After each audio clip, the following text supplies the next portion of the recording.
very much. Please move forward when you get into the hall.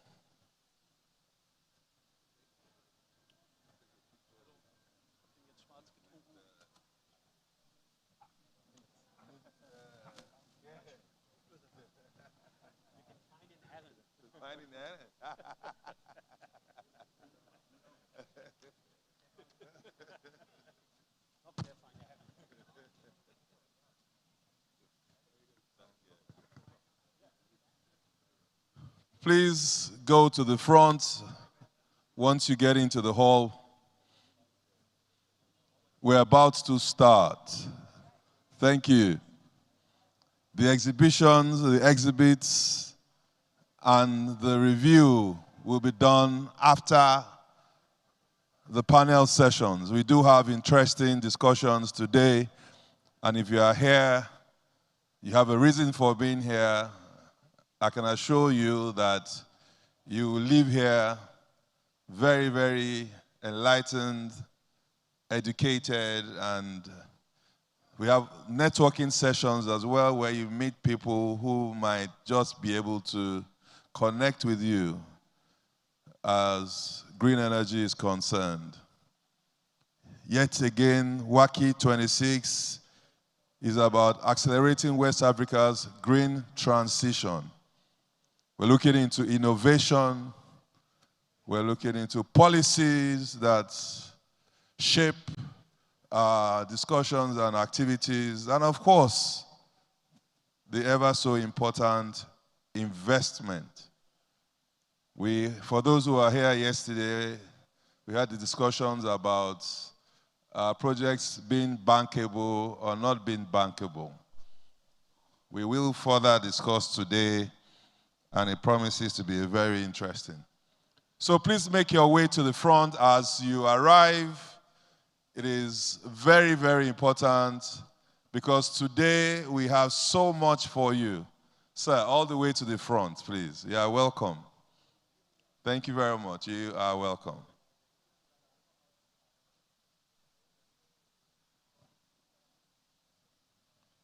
Thank you. Thank you so very much. May I also confirm that we have in our midst at this time Mr. Duke Benjamin, please.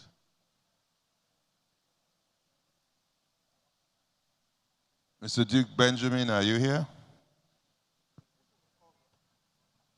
Thank you. All the way to the front, please. Thank you. Thank you.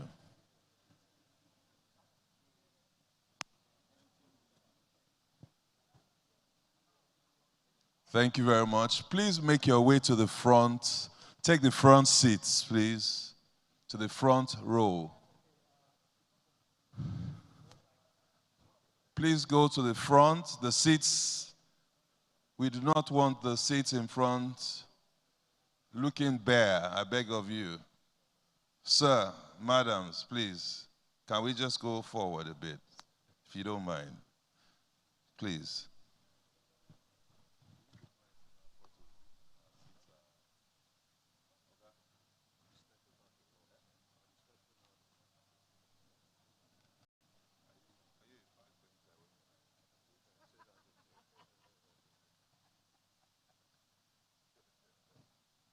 Dankeschön, meine Damen und Herren.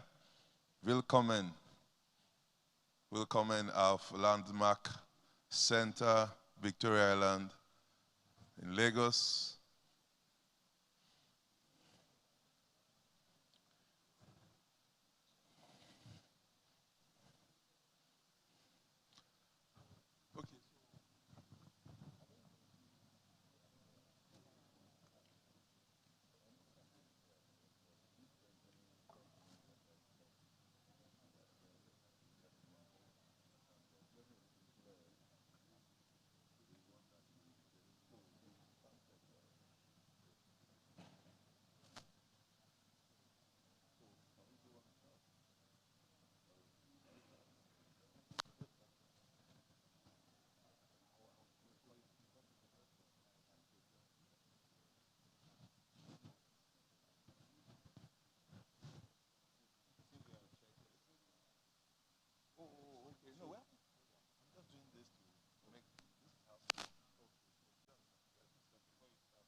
I'd just like to announce also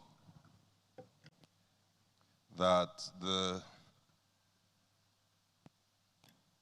we're actually streaming live at this point, so we have some who will be joining us virtually. The importance of our sessions really cannot be overemphasized when talking green energy. Distinguished guests, ladies and gentlemen, I'd like to welcome you to the second day of WACEE 2026, where we have been having very pertinent discussions since yesterday. It's a two-day affair. Yesterday we had 3 panel sessions. We had some very interesting keynote speeches, and it was indeed an amazing time here. So, without further ado, we would now like to start day 2, where we focus, like I did mention, on clean energy. I would like to wait for just a few more minutes to allow some of our invited guests take their seats, and we shall start. WACEE, this is the 14th year of WACEE. Started in Ghana in 2012, and this is year 14. So, distinguished guests, ladies and gentlemen, it is day 2 of WACEE 2026.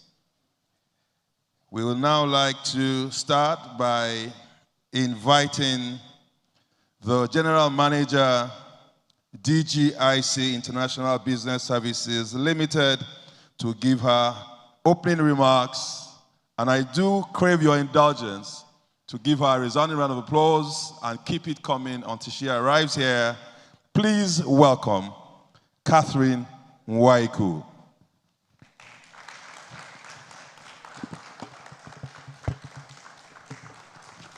Please keep it coming. Keep it coming.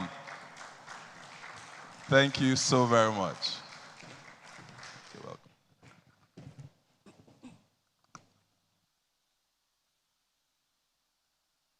Is this working? Test, test.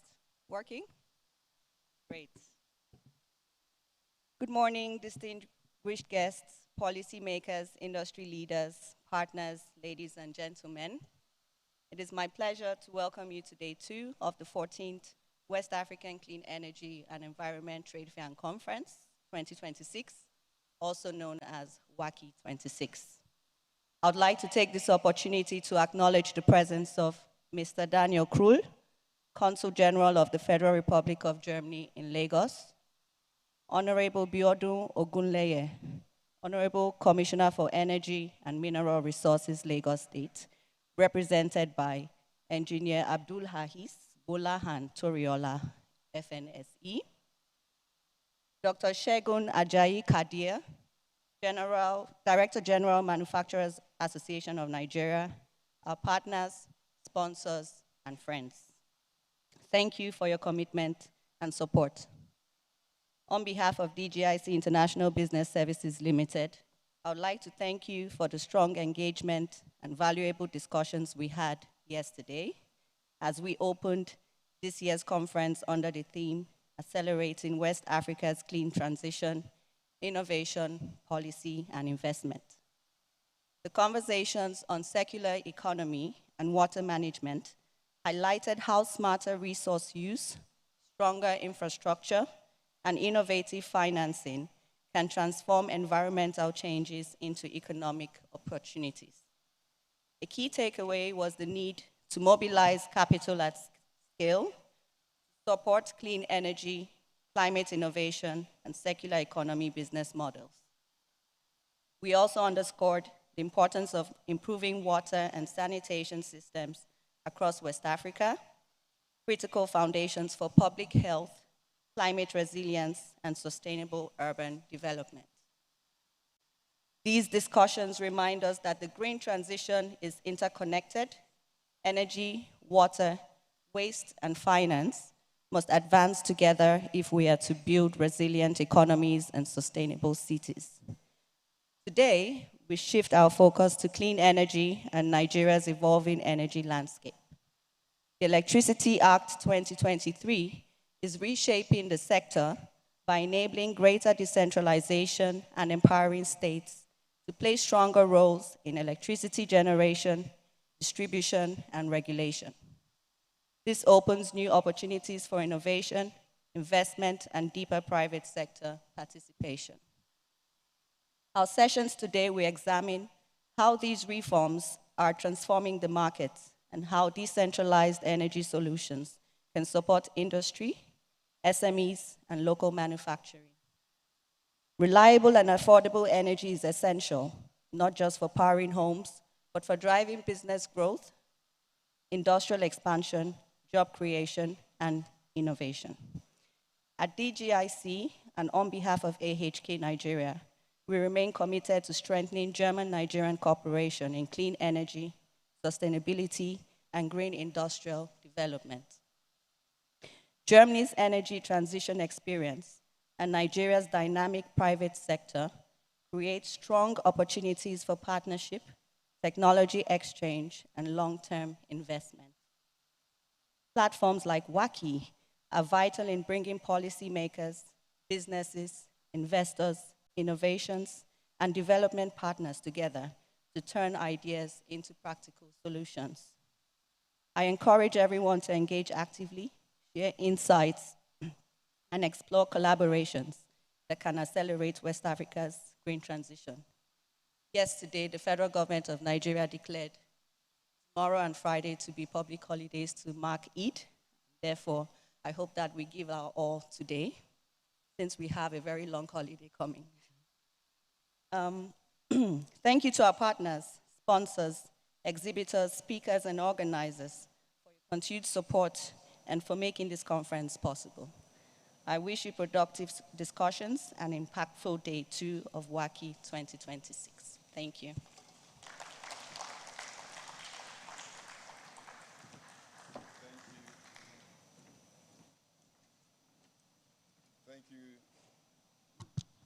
Thank you very much, Catherine. It's been a few weeks of preparation, and I'm so excited that we're having very insightful discussions and listening to awesome keynote speeches. We'd like to continue with the next set of keynote speeches as I invite the cluster coordinator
ultimately, investors will not go to invest in ideas.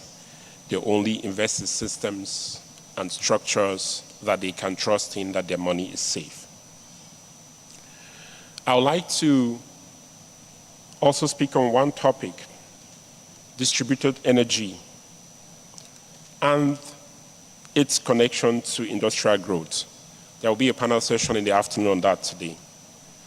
For years, industries have been constrained by unreliable grid supply in Nigeria, high energy costs, and dependency on diesel.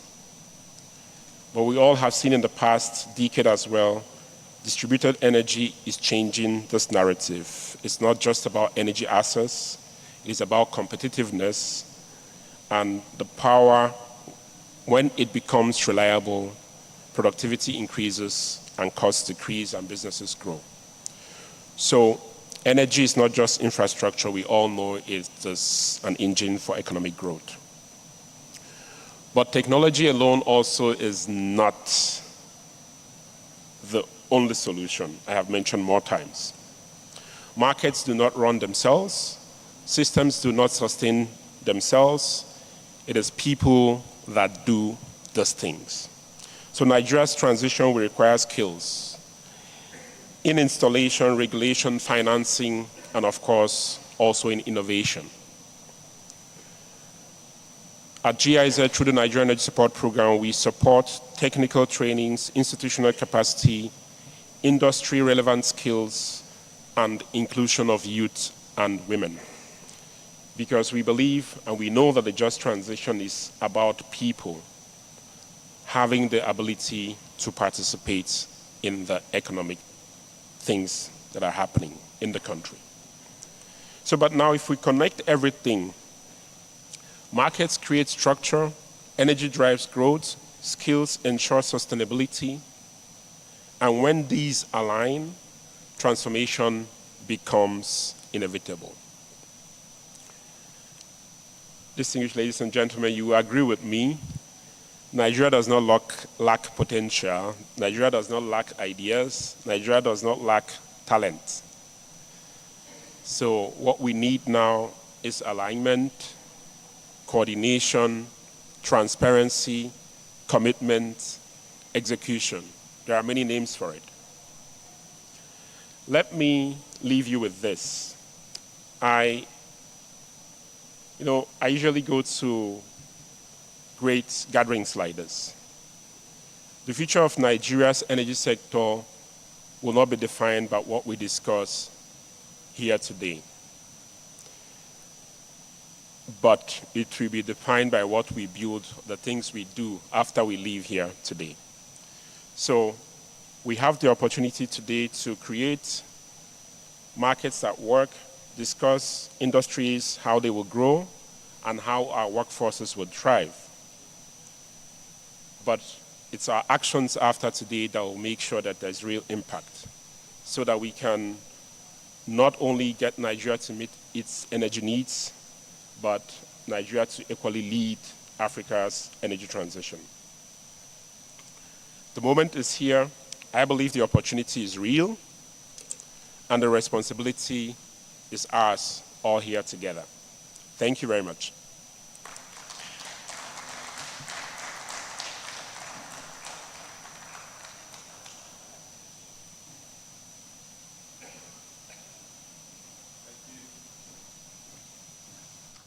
Thank you very much for that insightful keynote. I would now like to recognize and invite to the lectern for another keynote speech the Director General, Manufacturers Association of Nigeria, Dr. Segun Ajayi Kadir, who will be represented by the Head Environment and Green Manufacturing Unit of the Manufacturers Association of Nigeria. Please welcome Victoria Onoha, MN, IPR. Please keep clapping. Keep clapping. Thank you very much, madam. Thank you. Guten Morgen. Beautiful morning. Good morning, ladies and gentlemen. I bring you warm greetings from the Director General of MAN, Mr. Segun Ajayi Kadri, MNI, who up until yesterday would have loved to be here in person, but today is unavoidably absent due to some unforeseen circumstances. Like rightly announced by the MC, my name is Victoria Onoha. I'm the head of Environment and Green Manufacturing Units of MAN. I have here a prepared speech by the Director General, so I'll go straight to his speech. Distinguished guests, captains of industry, policymakers, development partners, members of the media, ladies and gentlemen, it is a pleasure to join you at this 14th edition of the West African Clean Energy and Environment Trade Fair and Conference. I must commend the delegation of German industry and commerce in Nigeria for consistently providing this strategic platform where innovation, policy, and investment converge. Hosting this event for the 14th time shows that WACEE has evolved beyond an exhibition. It has become a regional marketplace for ideas, partnership, and transformative solution. We are gathered here at a pivotal moment. The global conversation on clean energy sometimes feels like a distant melody, beautiful in theory, but difficult to dance to on the factory floor in Aba, Ikeja, Kano, or Owerri. For the African manufacturer, energy is not just a utility. It is the single most important determinant of industrial survival. Today in Nigeria, manufacturers spend between 35% and 40% of their total production costs on energy, largely because unreliable grid supply forces many factories to generate their own electricity. Indeed, surveys by the Manufacturers Association of Nigeria shows that 60% of industrial power is self-generated, often through diesel generators. As we discuss accelerating West Africa's green transition, we must therefore define what a just transition truly means for Africa. It is a transition that does not force us to choose between environmental responsibility and industrialization, but one that leverages our local resources to power a cleaner and more competitive future. Across the world today, the transition to sustainable energy system has become both an environmental necessity and an economic imperative. Nations increasingly recognize that future economic competitiveness will depend on how effectively they balance industrial growth with environmental stewardship. However, Africa is unique, and the peculiarities of our development realities must inform our pathway. Our economies requires more energy to power industrialization, infrastructure development, and a rapidly growing population. Yet, energy access remain a major constraint. According to the International Energy Agency, over 600 million in Africa still lack access to electricity, representing nearly half of the continent's population. This energy deficit continues to limit productivity, investment, and economic growth. Within these challenges, however, lies opportunities. Africa is richly endowed with natural resources, agricultural outputs, biomass potential, and innovative human capital. If strategically harnessed, these assets can form the foundation for a locally driven clean energy transition. Distinguished participants, One of the most promising pathways towards cleaner energy in Nigeria and across Africa lies in the efficient utilization of locally available materials and waste streams. Achieving a cleaner environment requires us to look at our local materials through the lens of the circular economy. We must move from the traditional take-make-waste model towards one where agricultural waste, such as cassava peels, palm kernel shells, rice husk, becomes biomass fuel for industrial broilers. Scrap metals becomes feedstock for foundries powered by cleaner local gas. And local limestone is optimized with modern technology for greener construction materials. Across Africa, the potential for such circular system is immense. The African Development Bank estimates that the continent generates over 125 million tons of municipal waste every year, much of which could be converted into energy, recycled materials, and industrial feedstock. This is the essence of doing more with less, seeing solution in our landscape rather than simply exporting raw materials. Encouragingly, Nigerian industries are already demonstrating what is possible. Several cement manufacturers are increasingly utilizing alternative fuels derived from waste materials to supplement traditional fossil fuels in their claims. Globally, leading cement producers have shown that alternative fuels can replace up to 60% of fossil fuel consumption in cement production, significantly reducing emissions. As we pursue cleaner energy pathways, we must also acknowledge that transition will be gradual and pragmatic. Existing energy assets will continue to play strategic roles in supporting industrial growth and energy security. We cannot discuss energy in 2026 without acknowledging the transformational impact of the Dangote refinery.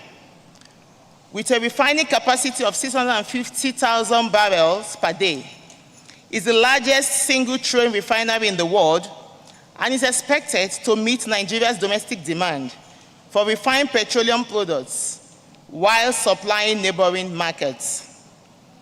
Beyond the scale, its significance lies in efficiency and improved fuel standards. For decades, West Africa was a dumping ground for high sulfur fuels. Today, local refinery enables the production of Euro V standard fuels, which significantly reduce emissions from vehicles, generators, and industrial equipment. The refinery also represents a major local content achievement, demonstrating that Africa can build complex energy infrastructure while reducing the carbon footprint associated with importing refined fuels. Similarly, Nigeria and several African countries possesses vast coal deposits. In a world moving towards net zero emission, coal may appear outdated. However, Africa must pursue energy realism. The challenge is not simply abandoning coal, but investing in clean coal technologies, including high efficiency, low emission systems, and carbon capture innovations that can support heavy industries during the transition. In the same vein, natural gas remains an important transition fuel. With over 200 trillion cubic feet of proven reserves, Nigeria holds the largest gas reserve in Africa and the 9th largest globally. Strategic initiatives such as the Decade of Gas initiatives are therefore essential for promoting gas utilization in power generation, industrial heating, and cleaner transportation fuels. Distinguished ladies and gentlemen, at the Manufacturers Association of Nigeria, sustainability has become a central pillar of our engagement with industries. Through our environment and green manufacturing initiatives, we continue to encourage manufacturers to adopt resource efficiency practices, cleaner production systems, and circular economy approaches. The manufacturing sector currently contributes about 9 to 10% of Nigeria's GDP, but its multiplier effect across agriculture, logistics, and services makes it one of the most critical engines for economic growth. Achieving a sustainable energy future will therefore require deliberate collaborations among governments, industry, investors, and research institutions. As I gradually bring these keynotes to a close, the Manufacturers Association of Nigeria proposes 4 pillars to policymakers and investors. 1, enabling policy. Governments must create policy frameworks that support renewable energy investments, waste-to-energy projects, and circular economy systems. 2, financing the transition. Moving from high carbon to low carbon production requires patient capital that understands the African industrial cycle. Then the third point, regional energy cooperation. The African Continental Free Trade Area should support a green West African power pool that allows clean energy to move across borders. And the last pillar being suggested by the Manufacturers Association of Nigeria is industrializing the green economy. Africa must not merely import green technologies. We must manufacture them locally, from solar mounting systems to recycling technologies and energy storage solutions. The clean energy transition represents one of the greatest economic opportunities of our time. According to the International Renewable Energy Agency, the global transition to renewable energy could create over 40 million jobs by the year 2050. Africa must position itself not merely as a consumer of green technologies, but as a producer and innovator within the global green economy. The future of manufacturing in West Africa will either be green and local, or it will not be at all. So therefore, let this 14th WACEE be remembered as the moment we stop talking about transitioning away from our resources and begin to talk about transitioning with our resources. The Manufacturers Association of Nigeria is ready. Our industries are ready. Africa is ready.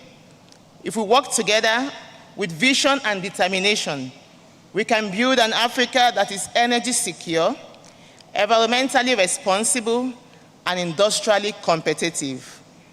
Thank you for your kind attention, and I wish you a productive and successful trade fair. Segun Ajayi Kadri, MNI, Director General, Manufacturers Association of Nigeria. Thank you very much. Thank you very much, Madam. I can assure you that the recommendations you made will not fall on deaf ears. You talked about enabling policy. You also spoke about financing the transition,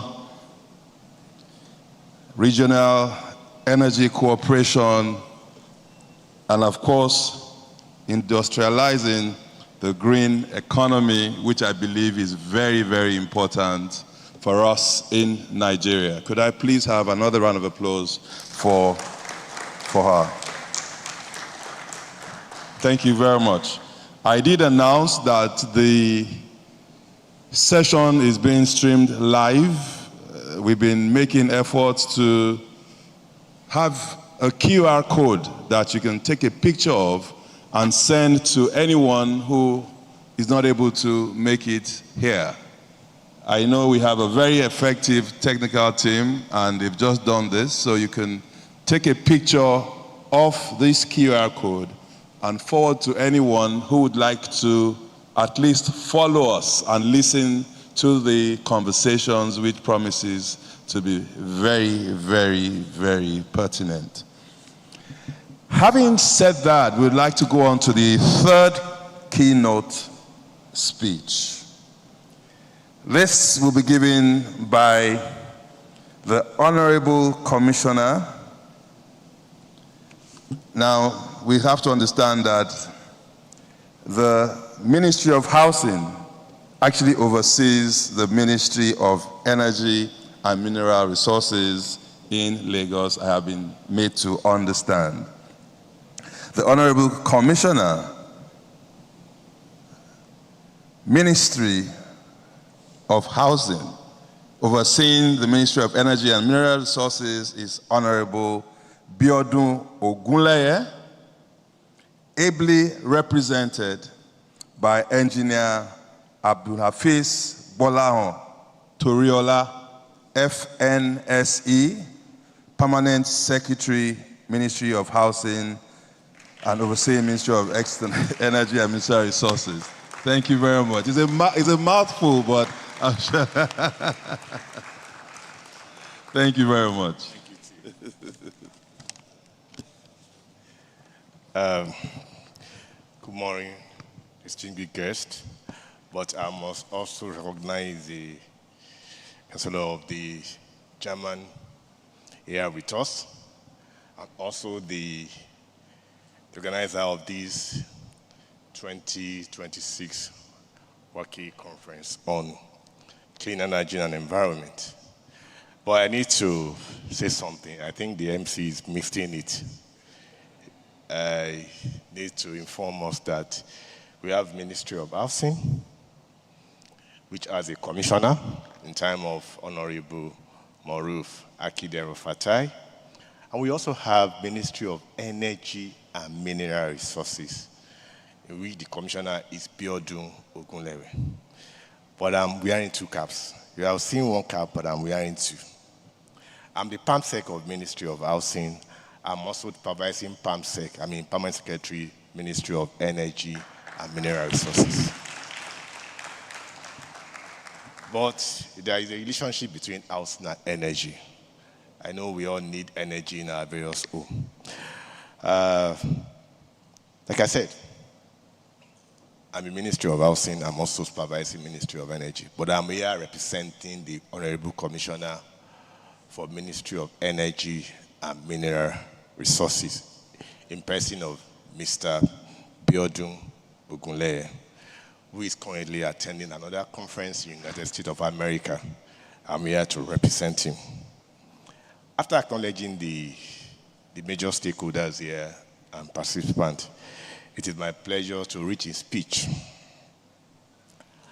It is both an honor and privilege to stand before you today at the West African Clean Energy and Environment Trade Fair and Conference, an event that brings together some of the brightest minds and industry leaders in our shared mission to accelerate West African green transition. I think I must recognize the speech of the Mr. Duke Benjamin, am I right? Actually identify the challenges we are facing in Lagos and Nigeria as a whole. And the representative of the DG man also emphasized that the cost of energy with the industry is about 40% of their total budget, which shows that energy is very, very important to us. Lagos, I can tell you, is not only a city, it's the economic of Nigeria. When you look at the GDP of Lagos and what Lagos brings, Lagos generates about over 30% of the non-oil GDP for Nigeria. Despite that, it has a very small very small land space of 3,577 square kilometers. But the population is huge, 0.4 of Nigerian population, but the population is there. That means energy is very, very important. I would like to thank the organizer of this for this invitation, and I'm proud to represent Lagos State, the commissioner. Where clean energy is at the core of our ongoing transformation. And I must acknowledge that the theme of this conference, Accelerating West African Green Transition, that is innovation, policy, and investment, could not be more timely in view of what is happening in Nigeria.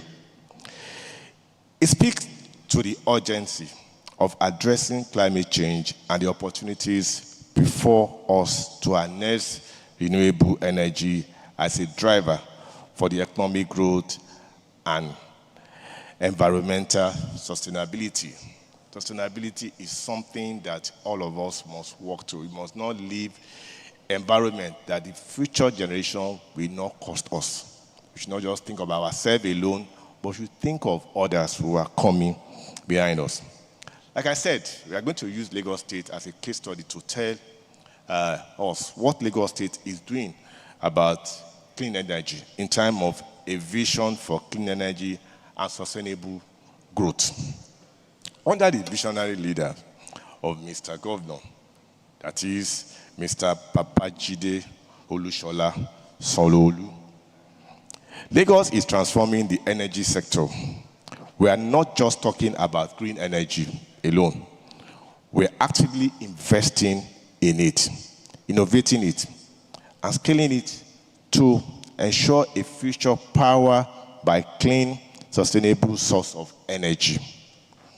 One of our flagship projects is the 2 gigawatt Lagos North Grace-Scaled Solar Program, one of the largest subnational solar initiative in Africa. This hybridization program is set to diversify Lagos' energy supply, reducing our reliance on fossil fuel. Like I said, and significantly increasing the share of renewable energy in the state grid. This transformation will not only supply economic growth by enhancing industrial productivities and energy affordable, but it will also position Lagos as a leader in Africa's clean energy revolution.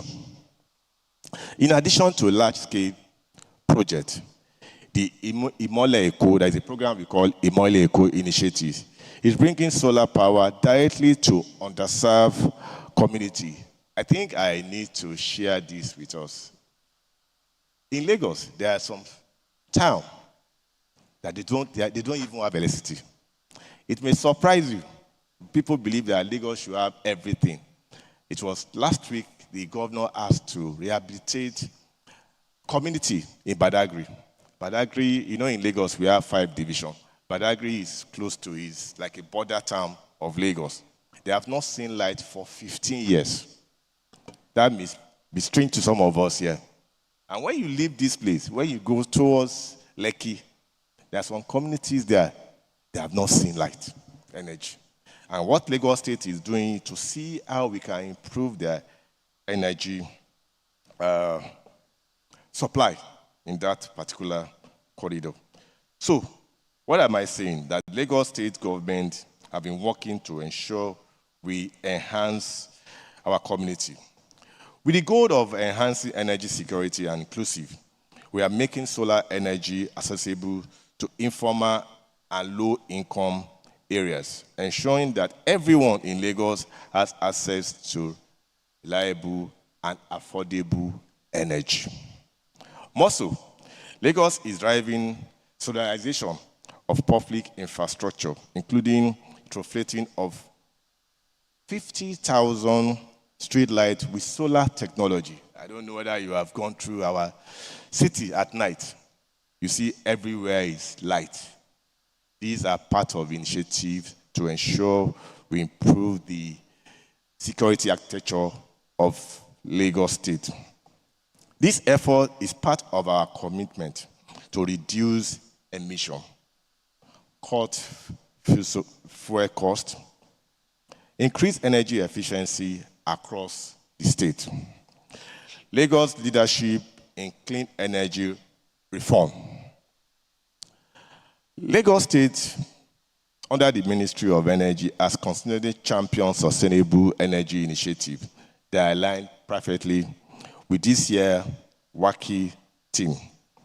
We have facilitated the deployment of renewable energy projects across public institutions, market, and residential estates through targeted initiatives and streamlined permittable process. We have also partnered with international development agencies and private developers to scale solar-powered, mini-grid, and hybrid systems, thereby improving energy access to underserved communities. We have done solar installation in this following. I think I need to also shed more light on this. Like I said, we have underserved area, and we also have unserved area in Lagos State. What are we doing to ensure our institution function effectively? We have done about 11 primary healthcare facilities in rural and peri-rural area. What am I saying is that some of our primary healthcare stations is being powered by solar energy because of lack of energy in the state. And Lagos State requires over 6,000 megawatts. What we are getting today is less than 1,000. So the state has to be proactive, looking for other sources to power an institution. We have done 172 schools across the state with renewable energy. 2 general hospitals has also been done in K2, Ejirin, and Ikota. More than 22,000 street light installation in the phase 1. Like I mentioned, if you traveled in Lagos at night, you see the brightness of Lagos when it comes to lighting. And we project 50,000 before the end of this tenure of this administration. We have also extended that to our, what I call our broadcasting facility, like Lagos State Television, that is LTV8. Some other notable institutions like the Central Mosque and Chapel of Christ in Alausa. INEC office in Lagos has also been powered through renewable energy. These efforts are already yielding results. Increased private sector interest, improved reliability in selected corridors, and measurable progress toward the state clean energy target. Lagos is positioning itself, and not just as Nigerian commercial capital, but as West African prime destination for green investment and innovation. Innovation and policy, the backbone of our green transmission. Innovation in technology and policy is the foundation of green energy strategy. In Lagos, we are developing an enabling environment for the deployment of electric vehicles, EVs, including building a network of charging stations and supplying and supporting EV bus and two-wheeler pilot program. This initiative are laying the groundwork for Lagos to become the electric mobility capital of West Africa. Our Lagos electricity sector reform law that was signed by Mr. Governor on the 3rd of December 2024 has established a framework for a sub-national electricity market, allowing us to provide renewable energy, encourage competition, and invite private sector investment. This reform is critical to the sustainability of our energy supply and will make Lagos more resilient in the face of future energy challenges. The panel discussion that follow, I know after this there's going to be a panel discussion. The new Nigerian energy landscape, market expansion, state electricity act, like I mentioned, after the Electricity Act of 2023 by federal government, Lagos has also done that by ensuring we domesticate the law in Lagos. And private sector opportunity.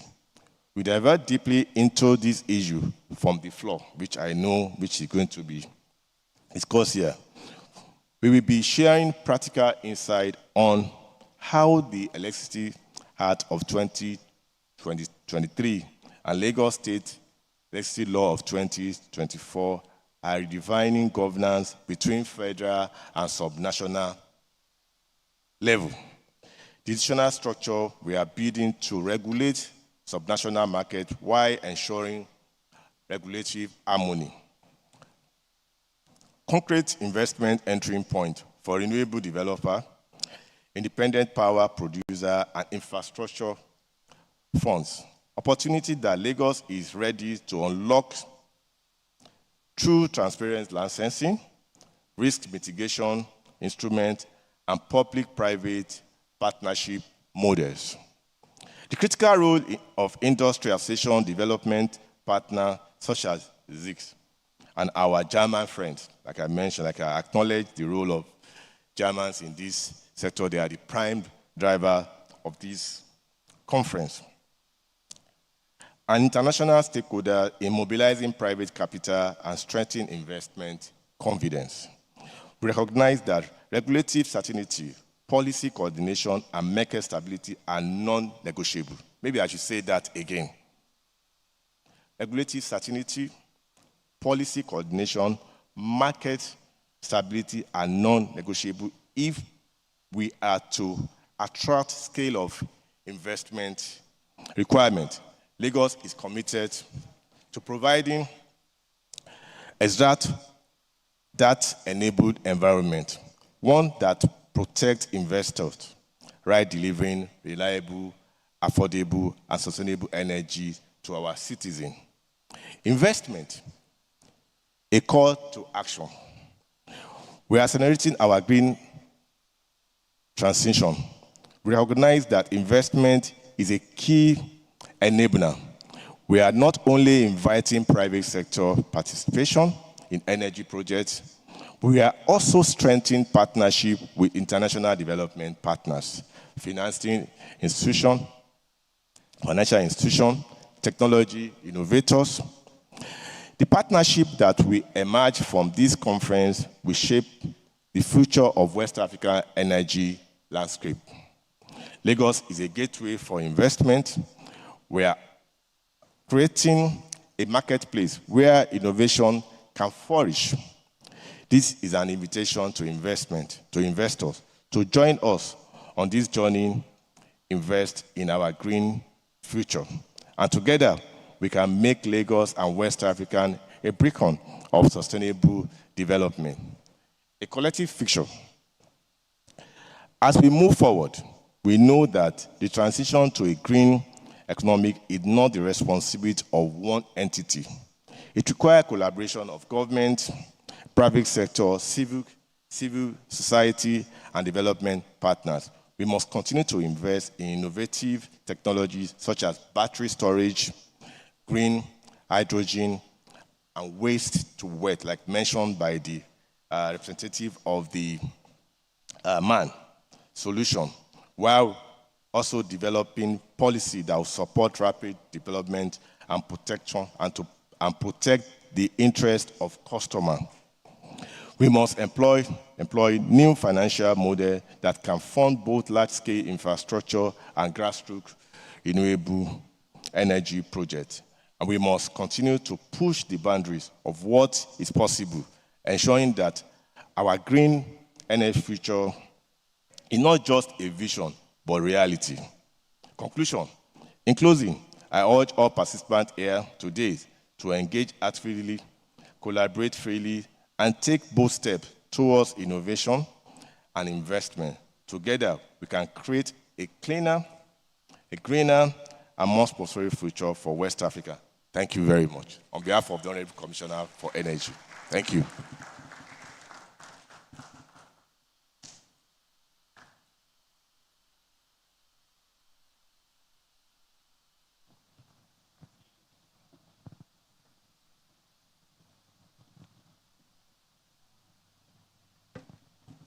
Thank you very much. I guess I was so enthralled by your keynote speech. I forgot to get up early enough. We do appreciate the support, and we will definitely have learning points from what you said. It is now time for us to move on. After the keynote speeches, we'll be going to the first panel discussion for today, and it promises to be a high-level dialogue. It's the new Nigerian energy landscape, market expansion, state electricity acts, and private sector opportunity. Let me repeat the last part. Private sector opportunities. The panel session will explore how the new Nigerian Electricity Act, emerging state-level electricity reforms, and evolving private sector dynamics are reshaping Nigeria's energy landscape.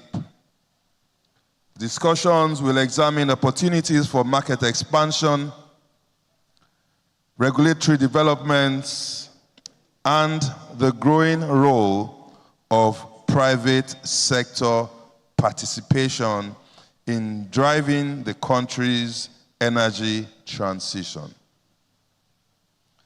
I kept repeating private sector for the simple reason that obviously opportunities exist for the private sector to get involved. The moderator for the session is a dedicated professional with demonstrated experience in regulatory compliance, stakeholder management, government relations, renewable energy, contracts administration, and settlements, negotiations, research, and reportage in Nigeria's energy sector.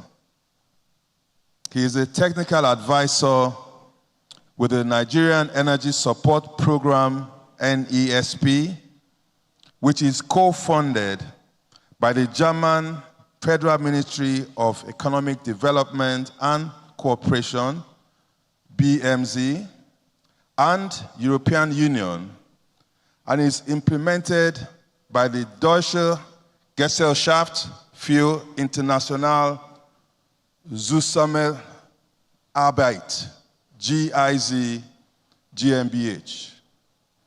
He is actively involved in government relations and stakeholder management, and provides high-level technical advisory to partners to promote renewable energy investments. He's also involved in monitoring and evaluating NESP's renewable energy projects in the country. He was a regulatory affairs and government relations manager at Ibadan Electricity Distribution Company PLC, and a contracts management analyst at the Nigerian Bulk Electricity Trading PLC. He has a Doctor of Philosophy, PhD in Energy Studies, specializing in renewable energy finance. His research dwelt on the economic viability of interconnected solar mini-grids in selected underserved rural communities in southwestern Nigeria. He holds an MSc Energy Studies degree and a BSc Economics degree. His research interests are energy transitions, renewable energy, willingness to pay, economic viability, and so on. He has attended energy conferences within and outside Nigeria. He is a member of the Nigerian Association of Energy Economics and the Energy Institute. With a resounding round of applause, commensurate with all that I have read out, please welcome Alexander Olatunde Akolo, PhD. I think you really need to keep clapping until he gets here. He will be moderating, and I leave it to him to invite his panelists. Thank you very much.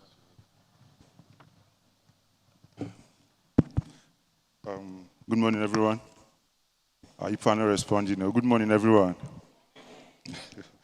I mean, this compare just put me in trouble. I wish HK asked me for my profile, and I just made it very short. I was just really shy at the back, and I almost ran away. Okay, thank you. So, our first panelist I'll be introducing is Mr. Daniel Krug, Consul General, Consulate of the Federal Republic of Germany in Nigeria. Please, a round of applause for him as we welcome him to the stage. Keep clapping, keep clapping. Please encourage him.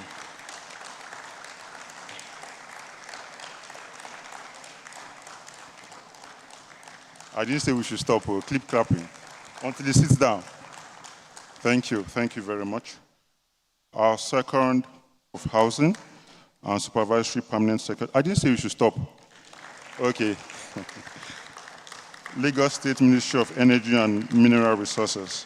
He holds a bachelor's and MSc in Mechanical Engineering, 1994-1998, and an MPA in Public Administration, 2012, from the University of Lagos, Akoka, Lagos, Nigeria.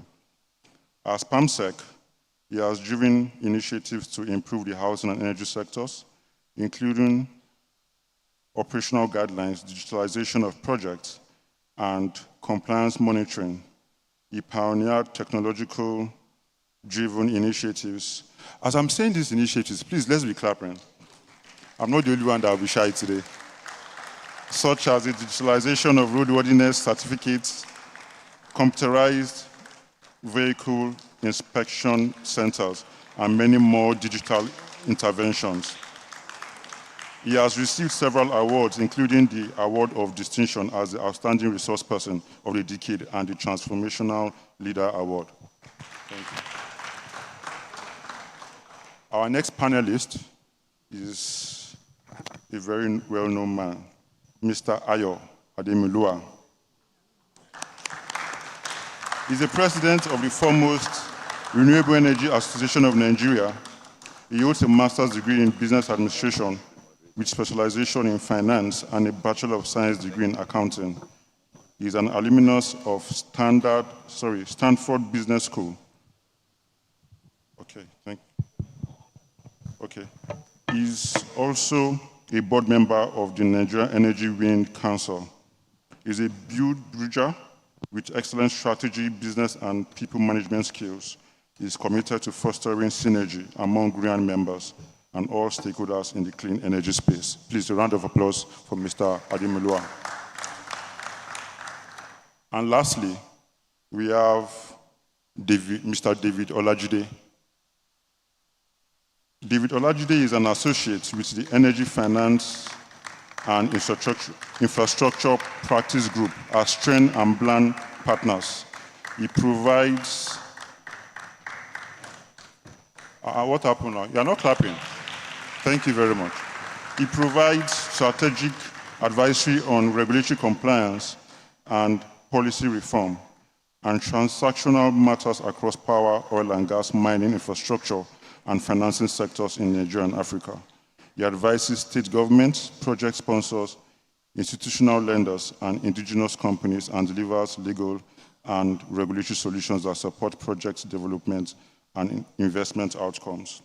In recognition of his legal engagements and experience, David was nominated for the 40 Under 40 Esquire Young Lawyers of the Year Award. A round of applause for Mr. David.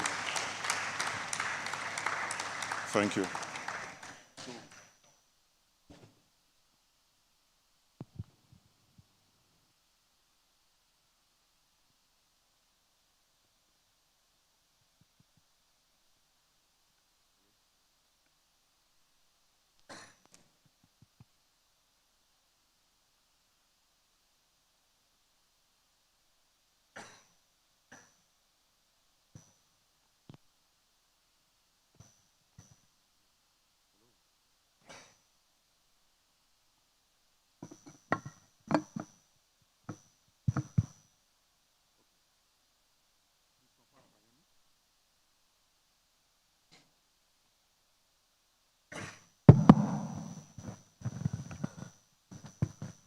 Please, we need another mic at the back.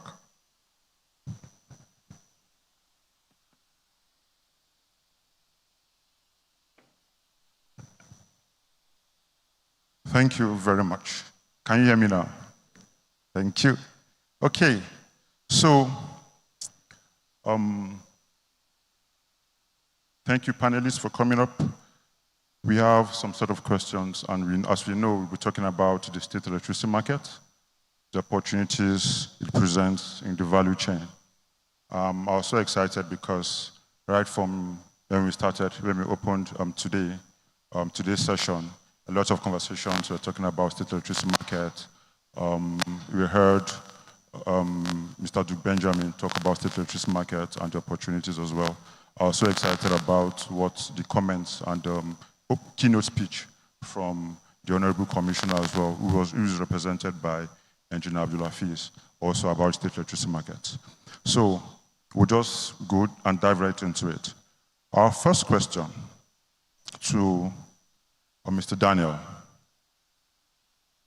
From your perspective in diplomacy, how do you see this new decentralized electricity framework reshaping Nigeria's energy market over the next decade?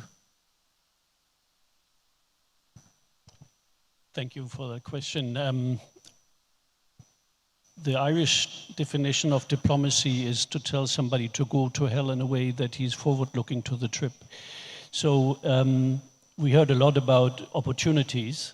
We all know that the reality of the energy market is not ideal, and there is a lot of room for improvement. So I think to answer your question, the proof of the pudding is in the eating. So yes, there is a chance that there will be opportunities, but it is not at all granted that this will translate into real opportunities in the next 10 years. If it's only a repetition of the economics of dysfunctionality which we experience in the market today in 36 systems all over Nigeria, then I don't see that there was a lot of gain in this operation. There's also the risk that it will become a very complex patchwork of systems, standards, and so on. So the question on how do we ensure that the size of the market is in a way a conducive environment for industrialization in the energy sector that was mentioned here today. I think that's also important, that the solution should be produced in Nigeria in the future in large part. But therefore you need a certain market size. So again, if it leads to very efficient 36 different markets, fine. But I'm only here 6 months, but I met the practitioners I met in several states. They are really looking for advice. They are really not up to speed to set up tomorrow an energy market in their state. So the need for consultancy in this area, I think, is huge. And that is, coming back to your question, certainly something Nigeria could also consider to make it part of our bilateral development cooperation and ask for more support. I think there is a clear defined need on the state level. The competence has been transferred, but not the knowledge yet. Thank you. Thank you for your response, Mr. David. Daniel,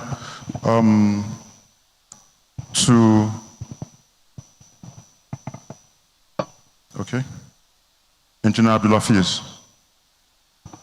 I mean, earlier on you talked about how Lagos State is ready for investments. Can you do a deep dive? What are the opportunities and risks that investors and developers should be attentive to in Lagos State? Thank you very much, and thanks for this opportunity to share the vision of Mr. Governor with the investors here. After the signing of law of the Electricity Act of 2023, Lagos State also did same thing by also having a law to governing the electricity market. And that was signed on the 3rd of December 2024 by Mr. Governor. And what does it entail? It's about generation, transmission, distribution, supply, even trading. Under the law, we also have what we call Lagos State Independent System Operators. This is just to market the electricity. And what we are looking for, because the law is very, very critical, in order to ensure that investors have clarity. They can predict the system, which is very key. And this law was done to ensure that we drive investors to Lagos State when it comes to generation. Like I mentioned in the speech of the commissioner, I said Lagos State need over 6,000 megawatts. What you are getting from National Grid is less than 1,000. You can see that a lot of opportunities, and Mr. Daniel here, they are looking for opportunities. Lagos is the place. Lagos is the place. And I can tell you from licensing, based on that law, we have established Lagos State Electricity Regulatory Commission, we call it LASEC, headed by a lawyer, Mrs. Temitokwe, a judge. And we also have a chairman. These are the heartbeat of the electricity law of Lagos State to ensure we drive investors to Lagos State with clarity. With clarity. It is very, very important. Any system without clarity, without having established law to govern the system, it will not go well. So Lagos State has done by coming up with that law, established a commission. Like I said, Lagos State Electricity Regulatory Commission has been established to oversee the affair of, like I said, generation, transmission, distribution, supply, and trading. So this is the foundation which we have done. I think it's an opportunity for investors to come in, to meet with us so that they can have this law and regulation. Try to give them the insight what Lagos State has in place for investors, for innovation. This is very critical. Thank you. Thank you for your response, Engineer Abdul-Hafiz. Thankfully, there are a lot of investors in the room, including the man seated by your side. I know he's one of your investors and is currently doing several projects here in Lagos State, including one of the projects supported by NESP GIZ. So, Mr. Ayo, can you give us an overview of some of the insights and some of the things you faced since the advent of the Electricity Act 2023, especially as you do business in Lagos State? Yeah. And Nigeria as a whole. The Electricity Act, as I used to call it, the gate opener. I see it as having it's like a two-edged sword. It brings in the investors, brings in the developers, rescos, who are willing to trade. And on the other side, it gives us some kind of, I would say, little fair about how we will be able to achieve some form of uniformity in terms of multiple state policies. Now, as it opens up the door for subnationals, states, and local government to be able to generate, distribute, come up with the Electricity Act, regulatory policies, and all those stuffs, what we are beginning to see is that we're beginning to have different states having different types of policies and regulations and ways of doing it. Now, the The concern for us as investors and renewable energy service companies and as Renewable Energy Association of Nigeria is that how would we be able to, won't this be some form of impediment on the way of speed if we have to deal with 36 different types of policies and regulations from 36 states? So as we visit from state to state with the initiative to develop, to set up mini-grids, interconnected mini-grids, embedded generation cooperation with discos and all those things, we are seeing differences in the frameworks, in the policies, in tariff regulations, and others across those states. So, as we are happy that the decentralization is seen to be the solution we expected from the government for us to be able to develop and to provide, stable electricity in Nigeria, we will also need, as a country, to find a way to harmonize the policies so that investors have some form of certainty. Thank you. Thank you for the response. Please clap if you want to clap. Thank you. I have never really thought about it like that. And I'm really involved in NESP. In the work I do in NESP, I'm really involved in supporting the states. And I never saw this. Obviously, it's a very big challenge for you. And it's really interesting to see. Olajide. And responsibility, right? So I'll just narrow down to my question. I think I must acknowledge Mr. Ayo's first point, because that's clearly the bane of the conversation, even when it comes to the decentralization of the electricity market in Nigeria, right? So even in my conversations with the states, I know more recently, late last year, we had announced our involvement, that's Stern & Bland as an advisory firm where I work, announced our involvement in the establishment of the Anambra State electricity market. And I'll tell you for a fact that one key issue was what Mr. Ayo flagged, which is policy fragmentation, right? So this is a threshold issue that ripples down across every state. And many of you might be well aware of the pending issue between NEC, ERC, that's an Enugu State Electricity Commission, Regulatory Commission, and Main Power. That's been an issue that's been trending, and it's currently in court. It still narrows down to one issue: policy fragmentation. I can see for a fact that in my engagement with the states, this is something that forms the threshold of the conversation, and that then leads to more stakeholders consultation left and right. And I think this is where I want every single one of us to always try to be involved, even down to end users, in this stakeholders conversation to find a defining line when it comes to policy fragmentation. We should be a part of it. But nonetheless, this issue still stands. And as Mr. Ayo has mentioned, and of which I also carry the same perspective, it affects investors' confidence.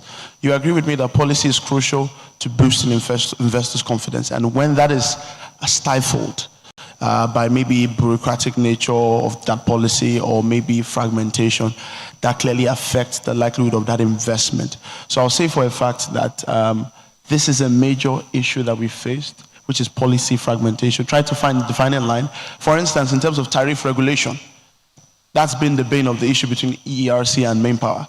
Tariff regulation, that is the crux of this issue that we faced. Aside that, you also narrowed down as to how you said there's a national grid, and as to how the state also has some sense of involvement in that, because it's through the national grid that every single state gets powered, aside the fact that there are existing mini grids or nano grids across every state. But we still narrow down to one fact: there is a national grid, and the Constitution has clearly established that it is managed by the FG. This has been held bound by a lot of interpretation, across board, even by the advisors, by aside advisors, even investors themselves. So I'll say for one fact, an issue we faced and we still continually face is policy fragmentation. Thank you, Jide. Please a round of applause for Mr. Olajide. Okay. Mr. Daniel.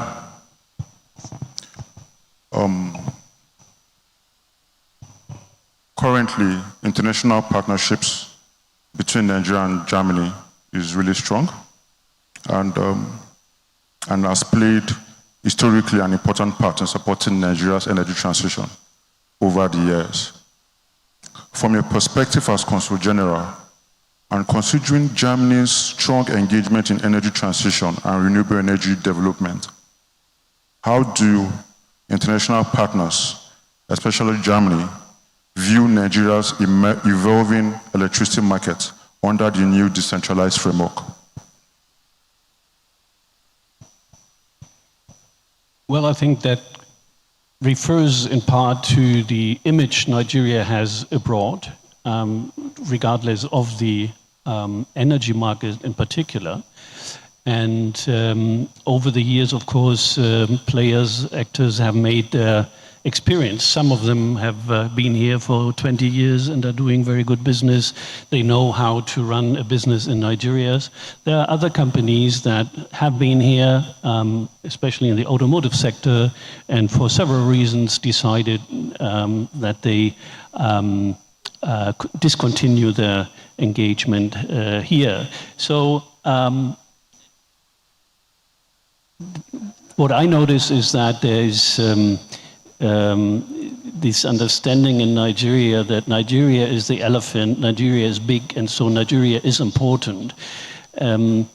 Countries smaller than Nigeria in the region are more aware that they have to invest more into their image and that they have to prove that they are reliable partners. And in the energy sector in particular, it's long-term investment, so you don't have the quick return within 3-4 years. So you need long-term continuity, and we all know that is very challenging, not only in Nigeria, but also in neighboring countries, that when you have elections, then you might end up with discontinuity. There is still, let's put it this way, cautious among investors. They rather would deal with private sector than with state actors. I think it's well known. And the other day we discussed about clean energy solutions for hospitals, for universities, and the companies I talked to said, well, there's this problem of the state as my partner, and there is companies are reluctant to run that risk because in the question of doubt, the state is so powerful that they are afraid that they might not have a fair chance to get their rights honored. So we need to find and work maybe on mechanisms that this state risk is somehow taken away from investors, at least partially, so that there will be more appetite for investment in the state sector. Is a round of applause for Mr. Daniel.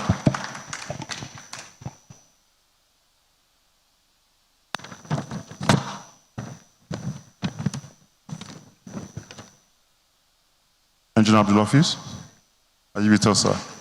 Okay, thank you very much. Congratulations to Lagos State for appointing a new MD, CEO of the Lagos State Electricity Regulatory Commission. I saw the news, it was all over, and it was really interesting. And from my little research, I saw that she's a sector person, unlike many other states where we have core politicians, and honestly speaking, it's not been easy. I mean, when you have core politicians in positions like that, it's really difficult to engage. So I think this is good feedback to Lagos State government because, as I say, they put a round peg in the round hole. So congratulations. So Lagos state governments are now at the forefront of shaping Nigeria's emerging subnational electricity markets. From the perspective of Lagos State, how is the state approaching the implementation of its electricity market framework under the new decentralized system? Thank you. I think I need to comment on what the panelists, two of the panelists said about having different laws. There is a challenge. I think we need to recognize the challenge we have in Nigeria. I don't know whether some of us get like 24 hours. Even if you are in Bande, I don't know whether you get 24 hours. No. The challenge is there. Most of us have what I call epileptic power supply. Yeah. In Lagos. Let me use Lagos as a case study. In Nigeria as a whole, some states don't even have light. They don't have electricity. So, you see, what the federal government has done is to remove electricity from the exclusive list and make it concurrent so that you can have investors to come and generate. So having a law, having different law for different states is to help, but we need to know the history of electricity. Electricity started from community in US before started expanding it to other community before federal government now coming to regulate for safety and other things. It is very key we note this. And having a law is to guide the investors. What happened in Lagos may not happen in other states. What happened in other states may not happen in Lagos state. Like I told you, Lagos is not just a city. It's the economic of Nigeria. It's the backbone of Nigeria. So Lagos, you see, Lagos must come out with clarity and predictable market. That is the key word. Predictable. That investors can know if I invest in generation or I invest in transmission or I invest in distribution, I'll be able to get my money back. It is very critical. So what we have been doing, I think we need to note this. Having different law does not mean it's going to create a challenge. It's for you to read the law. Look at areas of improvement. And law is not even static. That is why under section 1, let me tell you about the law. Let me give you a summary of the law. Lagos State Electricity Law of 2024. It has 27 parts. And it has 184 sections with different issues to discuss. Issue of tariff you mentioned is also included. Issue of enforcement is also there. Role of the ministry, because our LASEC, that is Lagos State Electricity Regulatory Commission, is supposed to be independent organization, where the state will protect them and ensure they are independent, so that the market can be assured, the investors can be assured of their investment. So having a law from different, I don't think that will deter the investor coming in. Is to guarantee investor their return on their investment. That is just it. So what Lagos State has been doing is to have what I call subtle grant for the investors. And we are not doing it alone. We are also working with Nigerian Electricity Regulatory Commission, headed by Dr. Musiliu Oseni. I don't know whether you know. We have been working with the national body to ensure there is no overlapping of mandate or responsibilities. So Lagos is not working in silos. We are working with relevant agencies of the federal government to ensure that we have what's called energy for all. That is our slogan in energy. Energy for all. Because energy is critical to the development of the state. So what Lagos State has been doing is to look at areas of improvement, how to bring in investors, that investors can be guaranteed of their return on their investment. And we have been working on that. So I'm noting, maybe, when you come to a conference like this, you come and take note on areas of improvement, what you need to go back and make regulations. I think being here is for me to come and take note. I'm here to take note. I'm sorry I'm using that word. So that I can go back to area. What you have said is for us to even go back. But I can tell you the market is predictable, which is key for investors. Thank you. A round of applause.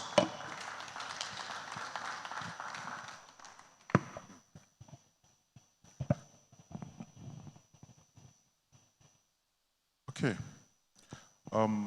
At first, Lagos State was one of the states that was at the forefront of the electricity market reforms. Everybody was waiting for Lagos, Lagos, Lagos, Lagos. Before we knew it, Enugu came. Kudos to the Enugu state government. I mean, many other states came, overtook Lagos, and everybody was like, what's happening with Lagos? Are they still sleeping? Or are they sleeping? But it's interesting to see that things have taken shape and also Lagos State is ready. It's interesting to see the Lagos State electricity law has 27 parts, 124 sections. That's really interesting. And there will be energy for all in Lagos State. So for the president from RIAN, Mr. Ayo, from the perspective of the Renewable Energy Association of Nigeria, how are developers, renewable energy developers and clean energy companies responding to the opportunities created by the Electricity Act 2023? Yeah, so we're very excited at the opportunities that this is creating.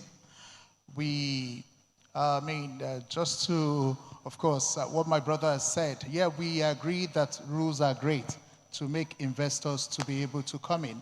And honestly, I've gone through the Lagos State Electricity Act.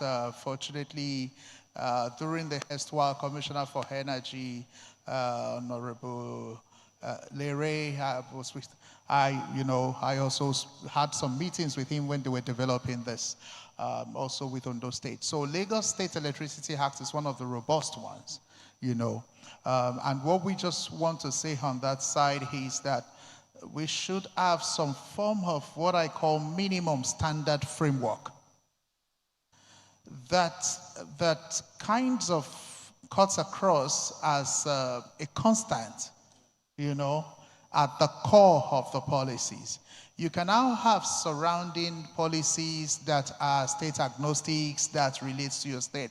But the core, which is what we will be going through with our investors at due diligence, would have some minimal standard, so that everybody knows that this is almost kind of like common denomination, which you have said in your response as, factors that will give confidence to the investors. This must be present. So we feel excited about it. And why we're concerned for multiple states is because you find out that renewable energy service companies, the top tiers right now in the sector, we like to look at a portfolio approach of projects rather than a town or a community approach. It helps us to diversify the risk. So if we're looking at investing, we can be looking at investing in Lagos, Plateau State, Akwa Ibom, and whatever as a portfolio. And now when you're presenting your portfolio of investment, let's say you want to do 20 megawatts across 5 states. When you're presenting this to your investor, they are trying to look at the regulatory frameworks for that portfolio, and it becomes a lot kind of like fragmented when you're trying to say, okay, when we want to deal in this place, you can't go near this. In this place, you have your land certificate or, CFO quickly. This one, they will just only, those are the things that so we're excited about it, and the approach we want to take at, from the Renewable Energy Association of Nigeria. Our association is made up of about 400 practitioners, ranging from renewable energy service companies. We are the largest in sub-Saharan Africa right now in terms of, association with membership. So ranging from renewable energy service companies to solar home systems distributor, commercial and industrial solar project owners, consulting firms like KPMG, legal firms, we have about 5 to 10 legal firms as members. So it's everybody in the sector that has one thing or other to do with the growth of the sector that is in the Renewable Energy Association of Nigeria. And we believe that the crux of this matter lies a lot on our shoulder, and we want to try and position ourselves as the wheel towards the Nigerian Energy Transition Plan, using the renewables. So we're planning to do a lot of big investments in electricity, riding on this electricity act across the country. A follow-up question to you, Okay. please, before you hand over the mic. Okay. I know before now, many developers kept on complaining about engaging the discourse, especially when they wanted to do interconnected mini-grids. Still a follow-up. Now, what's the situation like? You know, it's a more interesting situation right now because you have the State Electricity Regulatory Commission right now. And the Electricity Act is, brought a twist into the whole stuff because the State Regulatory Commission can get the DISCO to come to table. The State Regulatory Commission can look at a DISCO that is proving difficult and say, hey, this section of my state, I want to take it away from you. The State Regulatory Commission can make all those bottlenecks that we used to have with NEC go away. Because I've seen a state that started licensing the DISCO for operation within their state about last year or 2 years ago. So, and when they find out that you want to be a plug in the wheel of progress with the developers and everything, they just say, we're not licensing you this year. You can operate in other states under your franchise area. But as concerning our state, since you don't want to make things go forward, sorry, we're not renewing your license. And the Electricity Act is mandated that the distribution companies should incorporate, organizations that will be operating within states. So the act, like I call it the gate opener, makes a lot of things ready and easier for RESCOs in states that understands and know what they're doing. That's critical. Thank you. Thank you. This is a round of applause for Mr. Ademluwa. So, David, from your experience advising energy projects and infrastructure investments, what are the key factors investors consider when evaluating opportunities in Nigeria's evolving electricity market? Okay, thank you very much for that question. First things first, investors view the bankability of projects and opportunities from a multi-dimensional lens. And when I mean multi-dimensional, I mean legal, technical, commercial. I mean, those are very key areas. First of all, we talk about legal. In terms of legal, we already highlighted the very first point, which is policy, right? Policy is crucial to boosting investors' confidence, highly crucial, right? And aside that, you also talk about matters that have to do with what is the structure of, for instance, you want to do a power purchase, right? What's the structure of that power purchase agreement? If we're indeed going to finance that, okay, what's the off-taker's payment strength? What is that off-taker's capability? And are there credit enhancement mechanisms that are going to be put in place? And when I mean credit enhancement mechanisms, I mean, for instance, a payment guarantee. You take a closer look back at the Azura IPP project, for instance, in 2015. One thing that made investors, I'll say for a fact, very much interested and imbued to invest in that project was the World Bank guarantee that was granted, right? So that's a credit enhancement mechanism. These are some of the things in terms of legal that investors take a closer look at. And when you say also you look at the commercial aspect of things, you also narrow down to, for instance, what is that tariff cost and recovery, and what is the policy in Nigeria? Is it a tax, tariff reflective, or is it cost reflective sort of policy? Because if indeed it's cost reflective, it means that we can have revenue, profit margin even after we've settled our cost. I mean, these are the questions that investors ask, that even after cost is settled, if we have cost reflective tariffs, it means that we have enough funds to settle what the costs are, and even the ATC, that's the aggregate technical and commercial collection losses. I mean, we narrow down these issues. Even after that, do we still have a margin of profit that we can call revenue as investors that then returns back to us as ROI? So these are some of the issues they consider in terms of commercial. Now, when you narrow down to technical issues, you look at ATC losses, which are also pretty much incorporated into what the tariff framework is. They want to understand what the technical is. And when I mean technical in terms of ATC, I mean you look at electricity, for instance, when there's a transmission and distribution of electricity, it's always lost at some point, right? And you also look at commercial. When I mean commercial in terms of ATC, you narrow down to the fact that a lot of Nigerians are enjoying power supply and are not being billed, right? That's an issue. And lastly, you narrow down to the fact that collection. Many Nigerians do not want to pay for power supply, right? Aside the fact that we're trying to see that even down to the suburbs and down to the pretty much areas that are underserved, we're trying to ensure that there's enough electricity. Nigerians still want to, as usual, in quotes, tap, right? So the thing is that these are the issues investors will consider. They also look at off-taker creditworthiness, right? I mean, is the off-taker creditworthy? And in terms of the operations of that, you see the project, is there like market liquidity, that is flow of revenue? I mean, because, no investor wants to bring in money and then doesn't want to get some sort of ROI in return.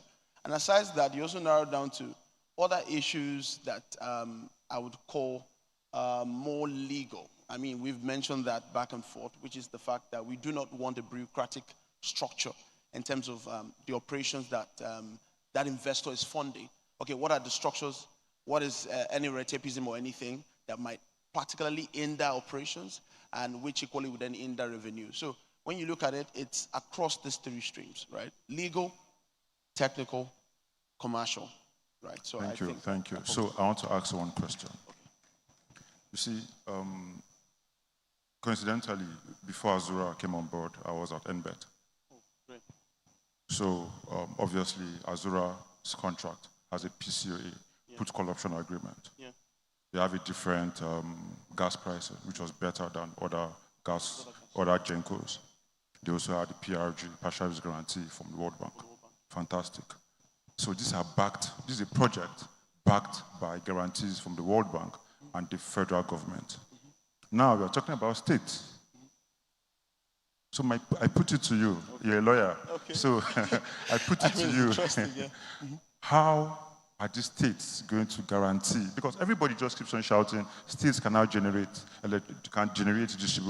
But I keep on telling them they can make laws. It doesn't mean the state should generate. But now, can these states put down guarantees? Can they put down a PCOA? Can they put down a partial risk guarantee? So I put it to you. So in the context of that, right, you would say that aside the fact that you can get guarantees from, you say, development financial institution like a DFI, right, you can also look at it that even the fact that there are sovereign guarantees that are given by the federal government, states can also give such guarantees. I mean, one thing you would always say is that no matter what a state borrows or what a state owes, state always pays back. That's what everyone always says.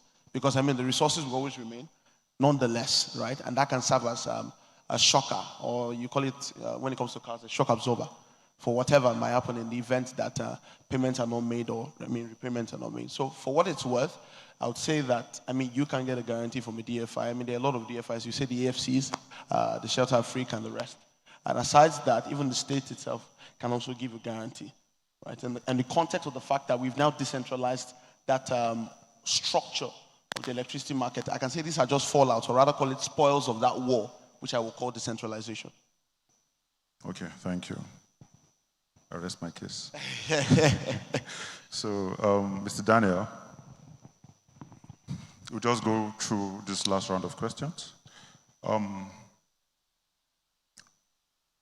What role can international partnerships and development cooperation play in accelerating all these renewable energy solutions across Nigeria?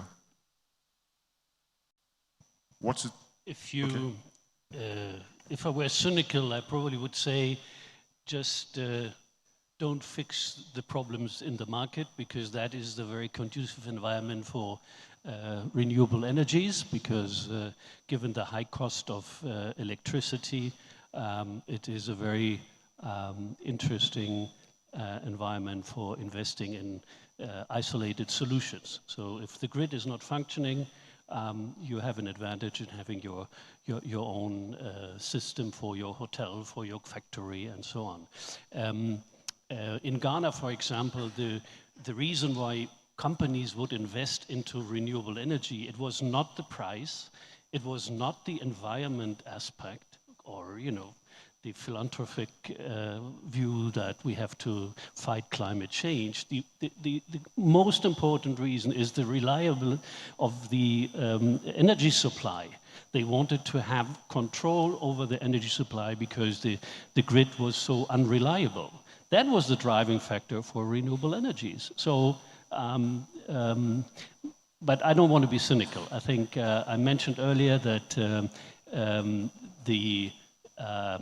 and I think it was confirmed by other panelists that there is an enormous need for increasing competence on the state level, on the regulatory level, and I think we have an interest in supporting this. We are currently looking at the bilateral negotiations of our future development cooperation agenda that will take place in May in Abuja. So that is a good time for the Nigerian government side and the states to raise their hands and ask for support if wanted. I think that could be a very important support. The second I mentioned earlier is about the financing aspect and how this it was touched upon recently. How the securities can be done. I'm not sure that a state guarantee of a regional state would really do the trick if you want to secure export credit finance of the size you're talking about when you talk energy investment. At least for the German side, I'm pretty sure that we would need a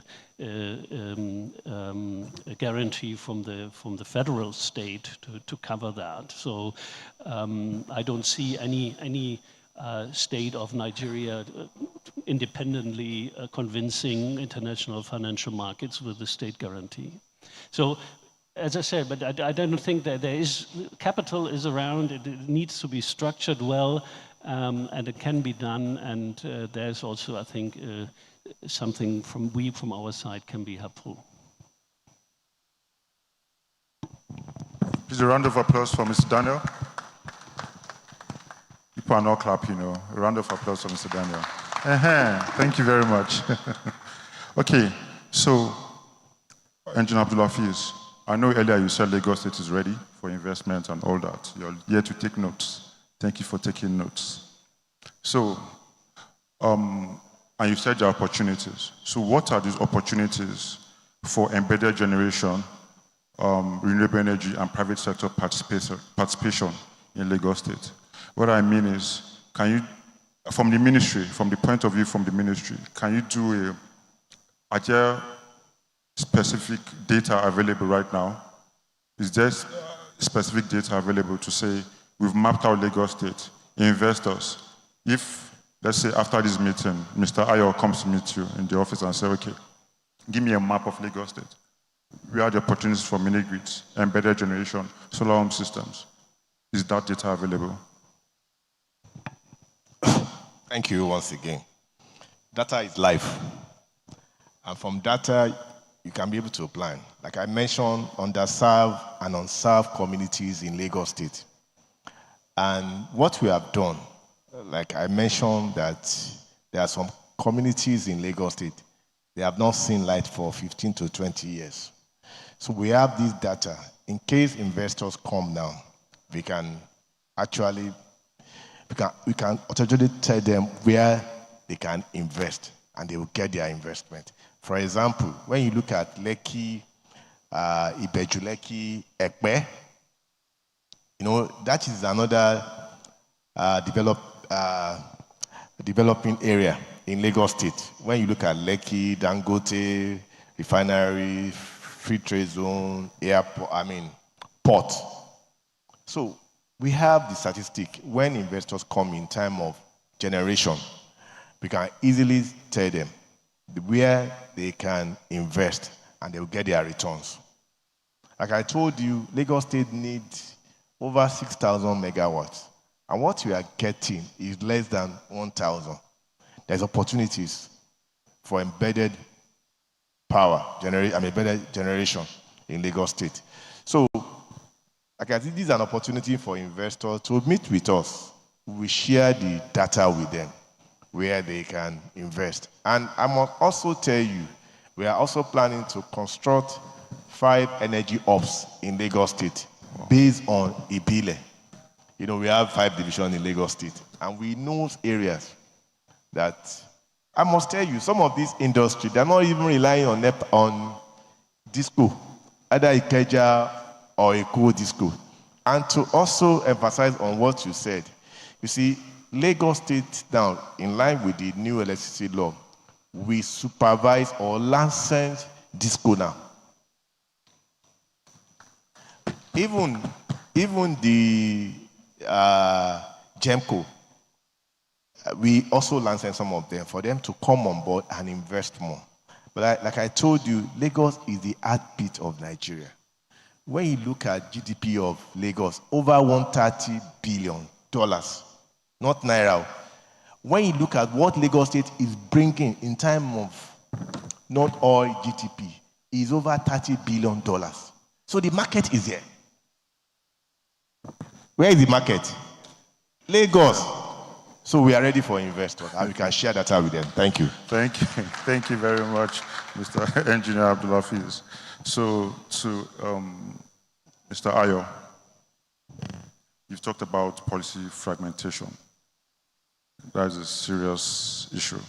So what policy or regulatory priorities should be addressed to effectively scale up renewable energy investments in the sector?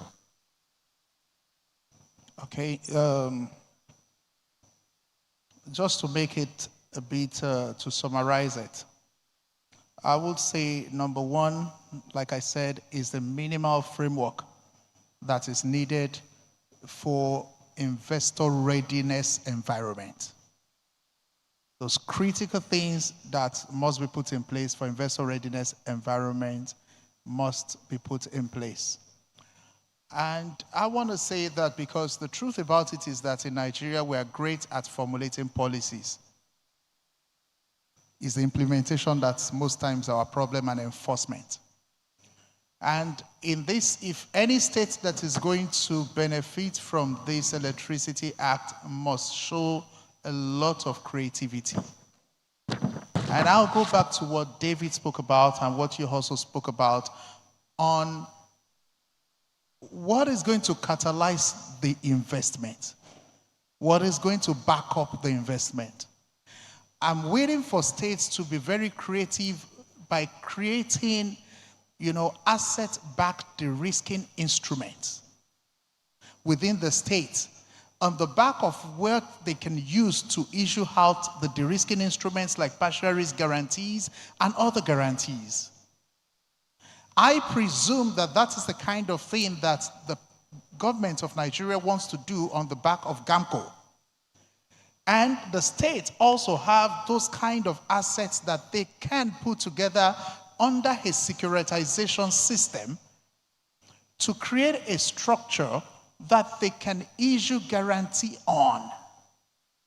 To unlock the kind of fundings that we want, like Daniel said, if we're going to get funds from Europe or anywhere, they're going to be asking us for guarantee. And for us practitioners in the field that have been moving around for funds and some other stuff for projects, we know how easy it is to get guarantees from states and national. But there is a creative part of it where you can pull together the assets that you have and the assets that you want to create with the funds that you want to bring into some form of SPV or some form of holdco on the back of what you can now use to issue out guarantees. If we're able to do this kind of creative ways, we can leverage such kind of securitization model to generate and catalyze investment to make the electricity whatever work. And I want to appeal to GIZ and the rest of the team not to relent in the kind of effort that they've been putting in the power sector. These kinds of ideas and these kind of suggestions that I'm giving cannot be easily done by the state alone. We need organizations like GIZ who've done what they did at NESP, across the number of years, come to help the states to provide this kind of securitization model so that it opens it up. I tell you, without the guarantees, without such kind of model, it's difficult to find the funds. Thank you, Mr. Ayo. And thank you for the kind, please a round of applause. And thank you for the kind notes to GIZ and NESP in particular. You mentioned GAMCO. Sorry, Olajide, this question I want to ask is not in the note.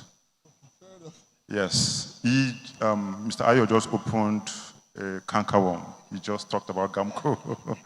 We have TCN, which has been fragmented into NISO and obviously still TCN. And now we have GAMCO. Is the market not being oversaturated to do the same thing? NISO is there for everything. We have TCN, TSP, and now we have GAMCO. What's the essence of GAMCO? Please, in 2 minutes. Okay, so what I would say is, I think when it comes to the decentralization process, right, there's that time where you need to pretty much, I would say, try as much, and then you narrow down what is, right? So I think in the context of that structure where we have NISO, TCN and GAMCO, it's a case where we're trying to try out all that we have, right? Within our whims, and then we'll narrow down what exactly works. So one thing I would say for sure is that this decentralization process, right, is an ongoing process. We start to see things flesh out and things take shape eventually because we need the market to respond to this decentralization process. And then when the market responds, then we'd find cohesion at some point. So that's why I think we are having, NISO, we're having TCN and GAMCO. So at the end of the day, we can narrow down what exactly works, what is, and what can be, and then what then gives us an actually decentralized structure. So that's why I think we have that. So when we look at it on paper, that's why I think we have that structure. Thank you very much. So we have come to the end of this panel session. I will just do a quick round of the key takeaways. For the first one, what I have is policy fragmentation, which is a major issue that has been highlighted by the panelists, which causes fear in investments. There's a fear in achieving uniformity because of different policies. Then we also have the fact that Lagos State has Lagos State Electricity Law has 27 parts and 124 sections. And I'm shocked to hear that there are parts of Lagos State that have not had light or power for 30 years. That's surprising. A very industrialized state such as Lagos, I'm surprised to hear that. I know some states like Ondo State and Araromi Obu, where Mr. Ayo is doing a 1 megawatt project, but Lagos, I didn't think about that. We also know that data is live, right? And there's data available with the ministry which has mapped out Lagos State. So if you want to invest in Lagos, an investor, before he steps out, you can grab Engineer Abdullah Fiz, but don't grab him so much because he's fasting, and he's going to give you the data. Then also, key takeaway, states can access guarantees from DFIs to guarantee investments. And finally, a very important one that was mentioned by Mr. Daniel is financing. Financing is important. Financing is key.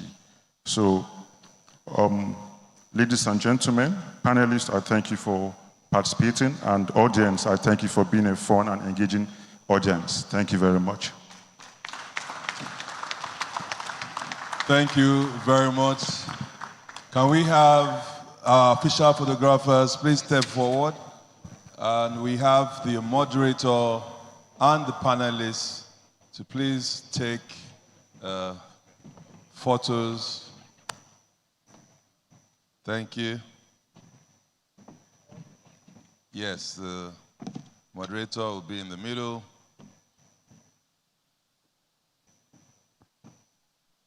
While we are doing that, I would like to announce that we do have another event running concurrently in the other hall. It's a side event program. They started their own first session, and they have the next session coming up as well. And it's Girls and Women Technological Empowerment Organization, GWTEO, and H2 Diplo.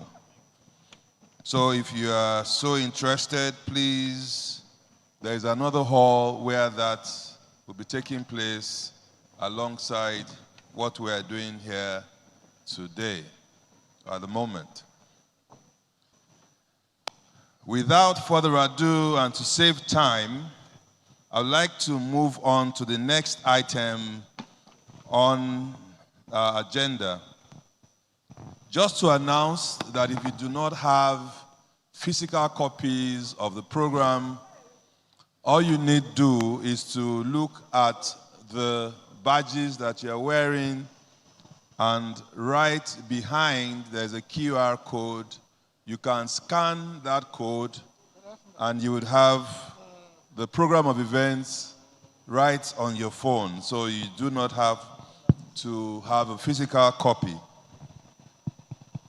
Moving on now, I'd like to start by inviting a representative of Energize Impact Group to make their company presentation. And I'm sure that there will be no other than my friend Ulf. Please give our platinum sponsors a round of applause as they make their company presentation. We appreciate the support and we thank them. Over to you, Energize Impact. Thank you. Thank you very much. Thank you very much. Ladies and gentlemen, you're walking in the wrong direction. The topic is very important that we want to talk about. Thank you very much for your attention. I'm addressing myself specifically to the people in power and those that are in the power industry. Thank you for your attention, please. Now, when we talk renewable energy, there are a number of issues that we are all facing.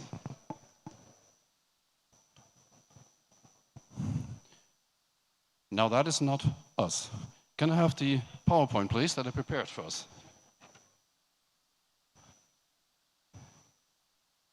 Technology, please.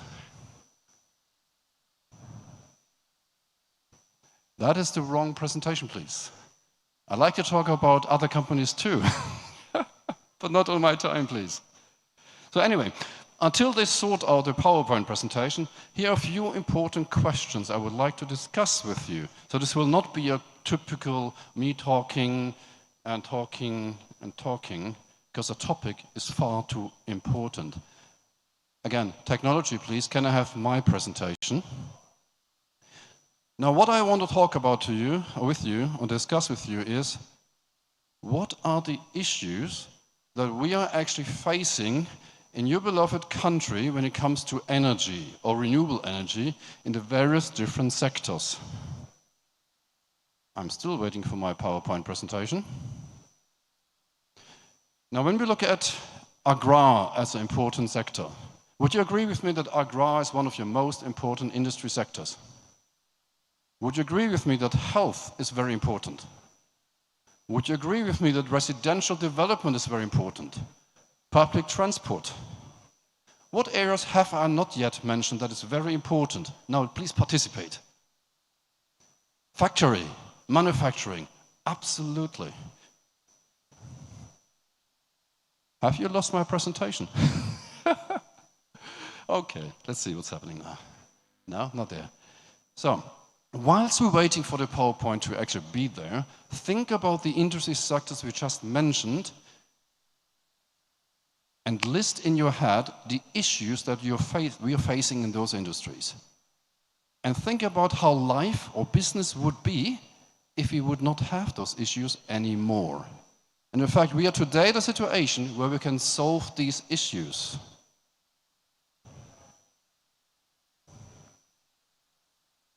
I'm still waiting for my PowerPoint.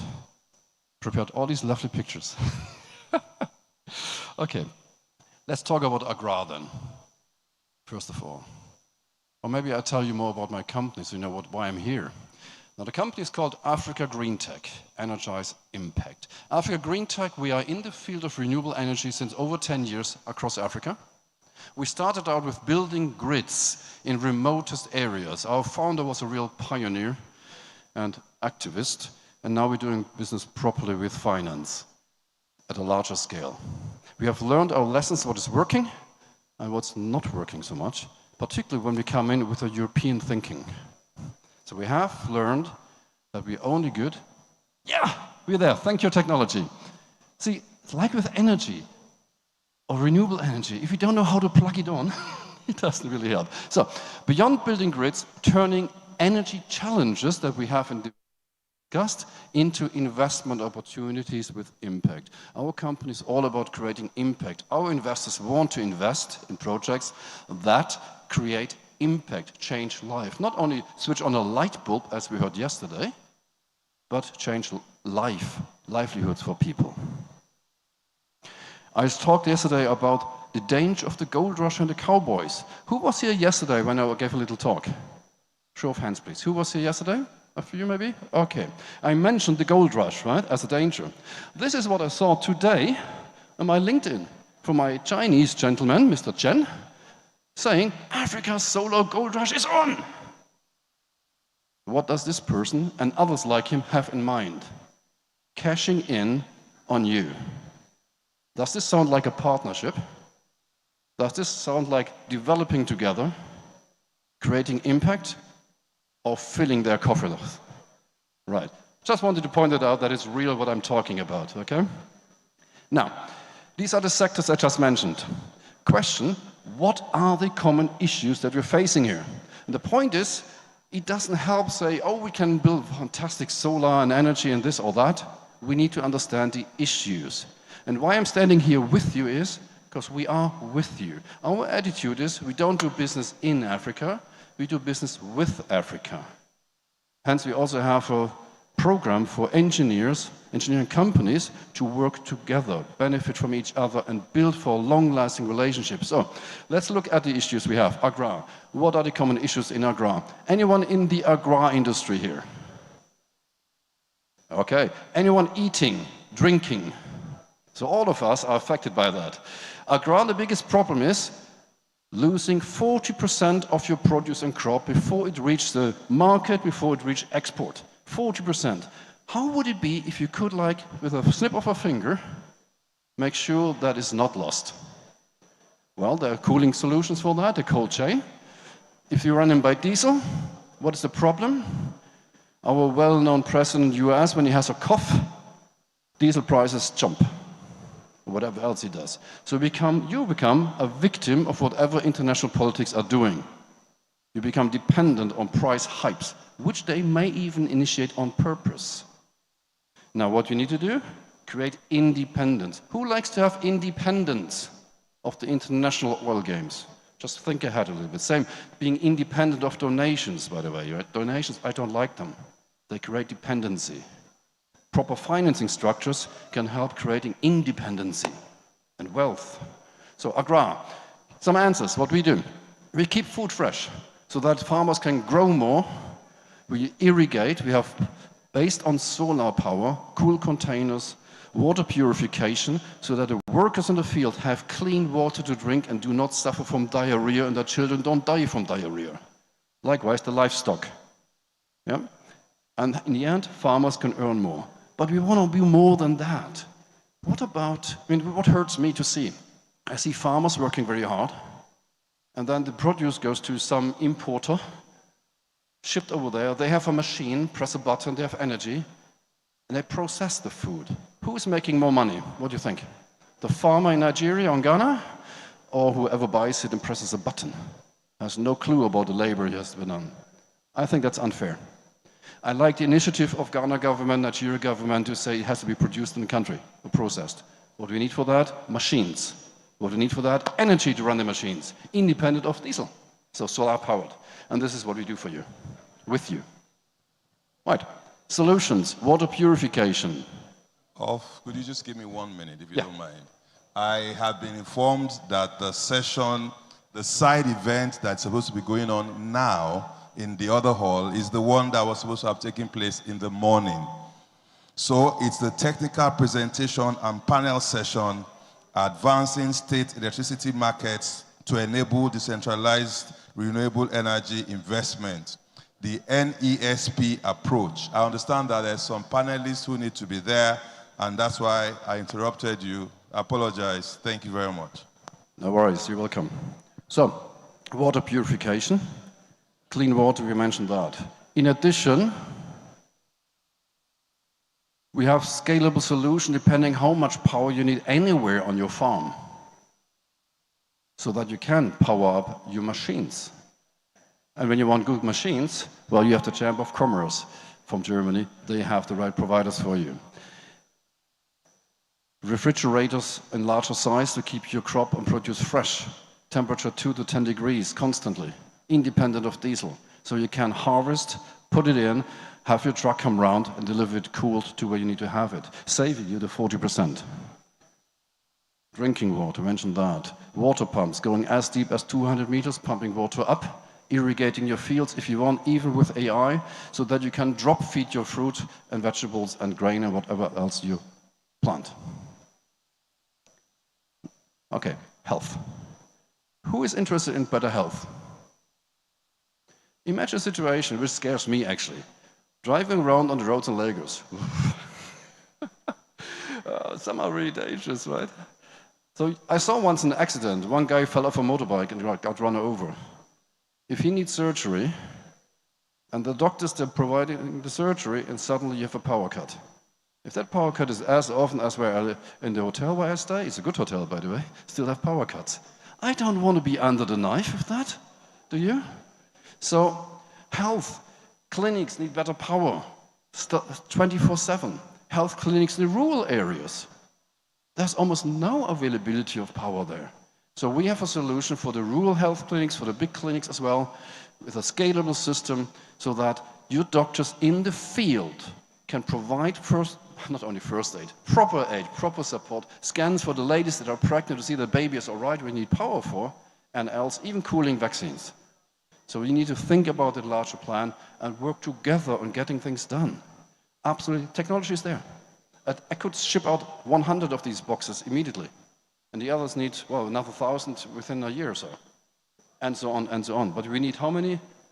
Across all of Africa, it's 130,000 clinics that don't have power. No need for that. We can easily solve that.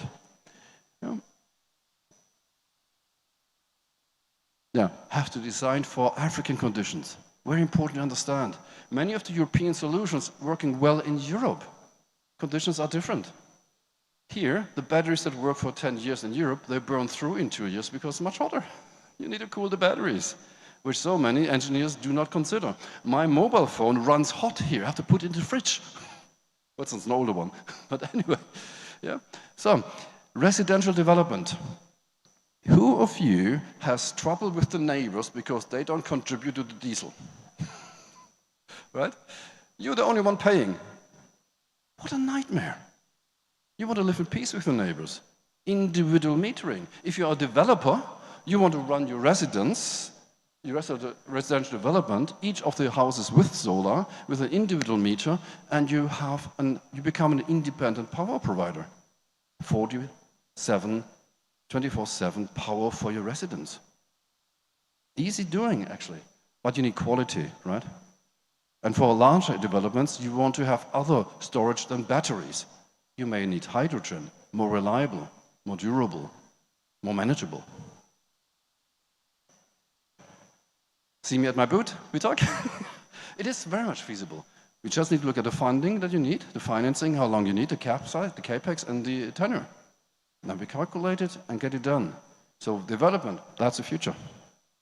Now, public transport. Always an issue, right? How should transport be?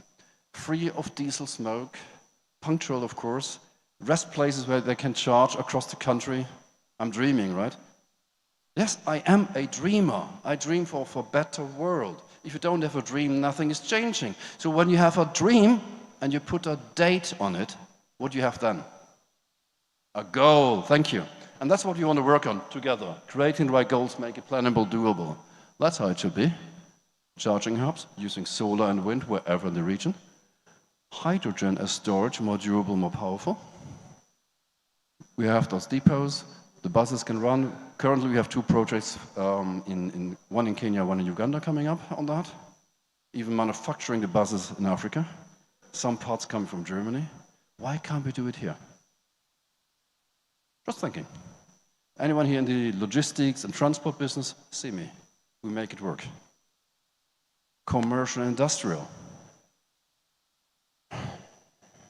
So, any of you an entrepreneur? Okay. How would life be for you if you had 24/7 power? If you could employ people because you know that you can actually take in the orders and deliver on time.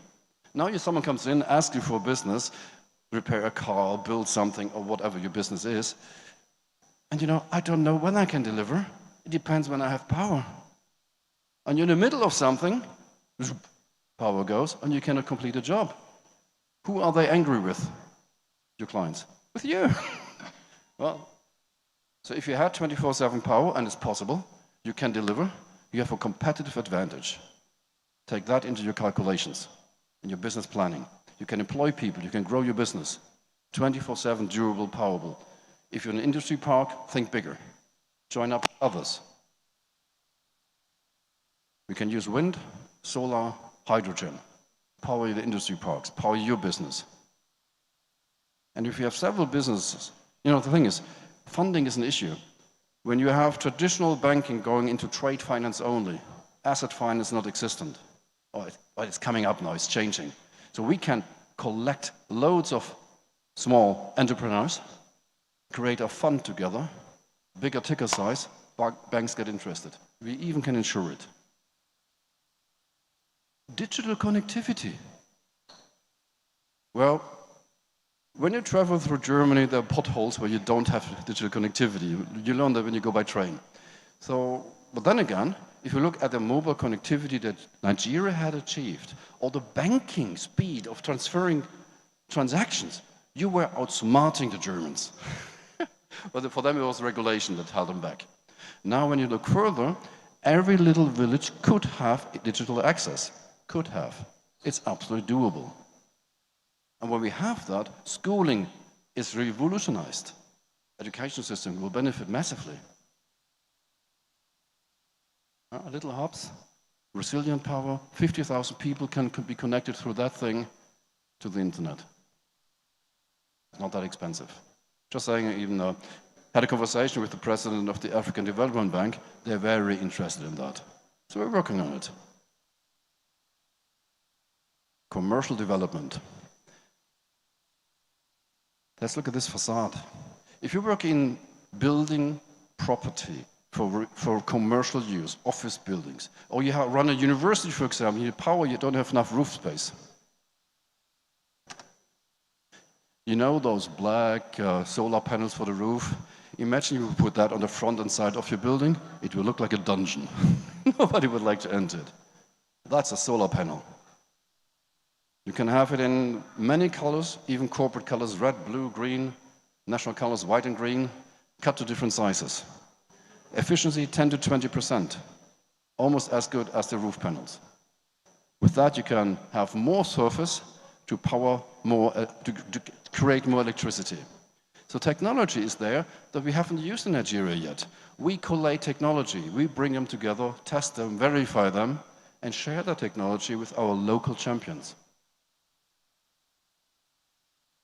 Talking about the franchise opportunity, we are looking to partner with local champions, those that have track record, those that know how to plug together panels, not the cowboys that want to have a quick cash in the gold rush in Nigeria, Ghana, and else. We don't like these people at all. We like quality, we like durability, sustainability. We are vetting our potential partners. We help to analyze projects, optimize them. We look at the right technology. We can source from so many vendors, and we know which ones are good and which ones are bad, so that you have the best quality that can endure what you want to do. I'll tell you one thing, panels that we have, that have been sold into Nigeria are not the right ones, many of them not the right ones for your climate. Think about a situation when Trump played a tariff game.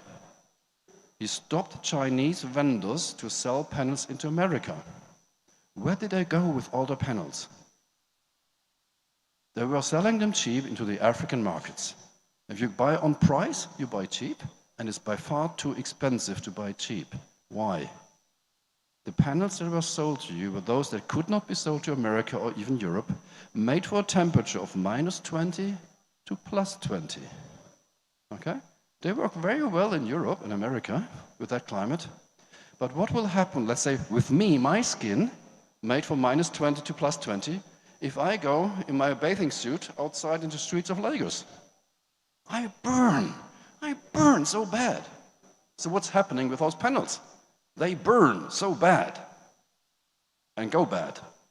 No wonder that so many grids that were established here go bad, and after a year or two, that should last for 20 years. Batteries start cooking. In the laboratory test, it lasts for 10 years. European climate, it lasts for 10 years. Here, like my mobile phone battery, right? You need cooling. If you don't have that, they go bad after 1 or 2 years. And so does the investment. So we have to think about these things and plan accordingly. And we do and train and help our local champions to do things right.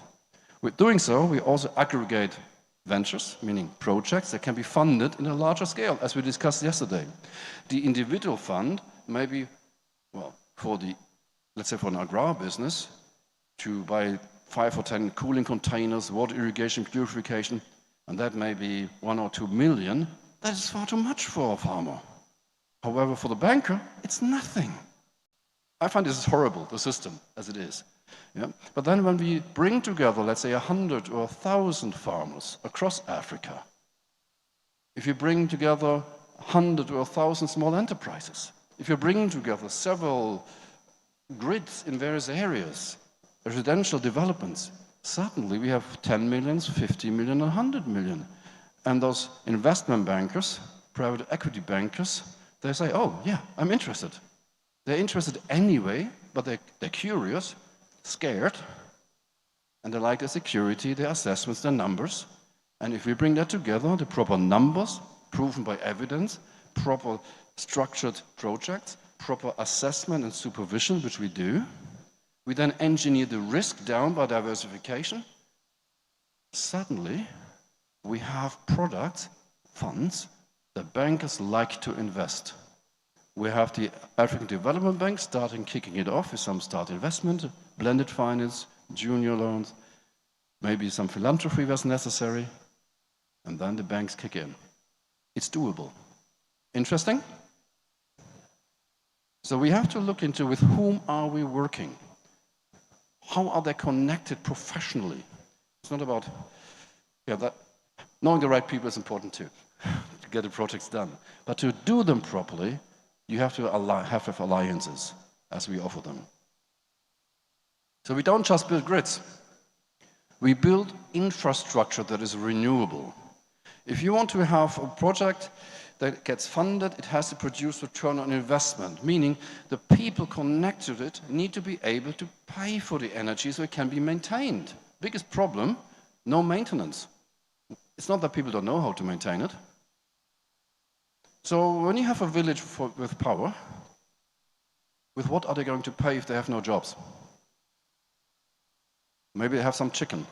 How many chicken do they have they can exchange for energy? And then they starve. Yes, they have light, but they starve. We have to think ahead. So we need to create jobs out there. Agrar business can employ more people if they have better electricity. So one goes with the other.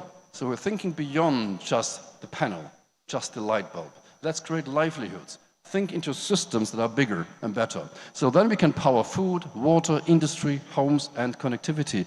We bring fresh food on the table, clear your water, produce health, in other words, and infrastructure that help you all, us all, to grow Africa and Nigeria in particular. Does that make sense? Cool? Any questions?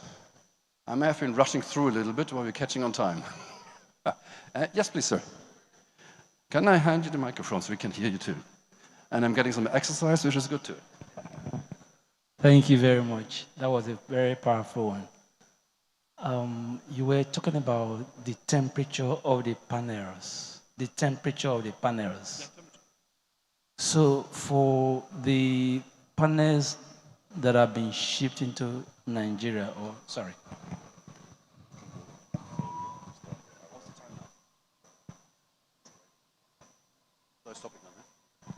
So the panels that have been shipped into Nigeria that are available for open purchase or to be used by the installers. How does an innocent person understand whether this panel is for Nigeria, for the Nigerian temperature, how does the innocent user understand that this is a wrong panel for me to use? Yeah, that is very difficult to gauge. You need the expert engineer who can do the assessment. Now, even the installer himself, how does he know that this is the right panel? The installer needs to be trained to identify the differences. That's what we offer in the franchise. Thank you very much for the question. Let's have one more question and then we have to move on. If you have further questions, please see me in the booth. Is 1819, right on the corner. The lady, please, here. Hi, good morning, good afternoon. My name is Naomi. You said a lot of various things, variables. You know, the problem in Nigeria or Africa is everybody says the problem. You know, the problem is this, and they don't define the problem. They don't understand what the problem is. The problem could be relative.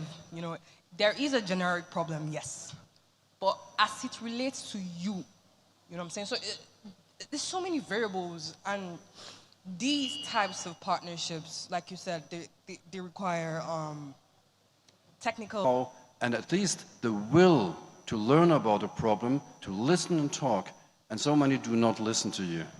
We are here to listen. We have listened. If I don't listen, my wife tells me off. She's Nigerian. And in that sense, good basis for good cooperation. Thank you very much. Please see me at the booth. It was a pleasure being with you here. Thank you.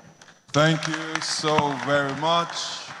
I just want to announce that Energize Impact are platinum sponsors of WACEE'26, and I think you should please give them another round of applause.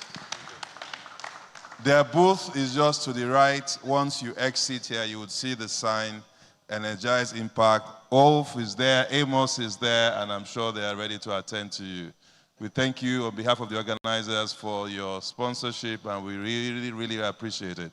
Thank you. It's now time, of course, to go on a break and have some networking session, and we'll be back here in 30 minutes or maximum 40. Thank you. It's now time for a break and networking session. See you in about 40 minutes when we have the second presentation. That is the panelists who will come in and talk to us. The sessions are 3 today. We're having the second one right after networking and lunch. Thank you.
All right.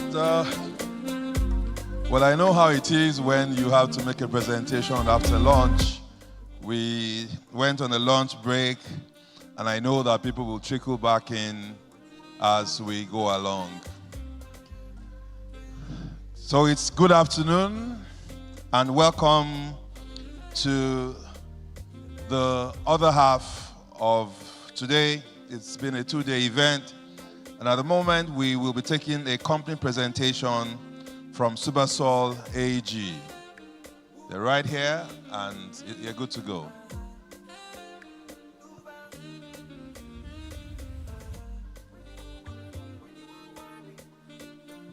Technical, please, can he get the control for the slides?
Okay, I think now we can start.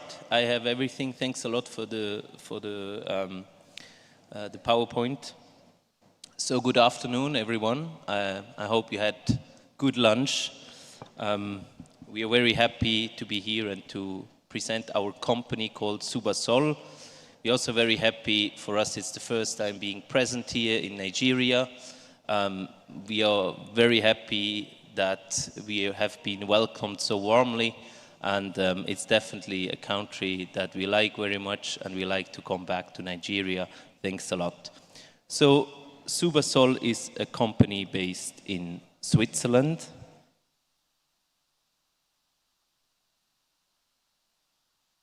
We are a joint venture between two companies. One company is from Germany, being very active in Ghana, doing EPC, like solar installation, engineering, procurement, construction in Ghana. And the other company is ASG. It's a company being present in Cameroon. We have more than 10 years of experience, and I would say we did so many interesting projects the last 10 years, especially in the healthcare sector.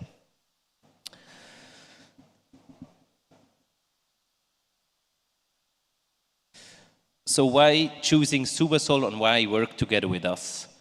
Our company is very much focused on quality, because we all know that, especially in rural areas, it's very complicated. If a system fails, you need to have a very robust one that is also adapted to climate conditions, and it is something that we learned the last 10 years in Cameroon and in Ghana.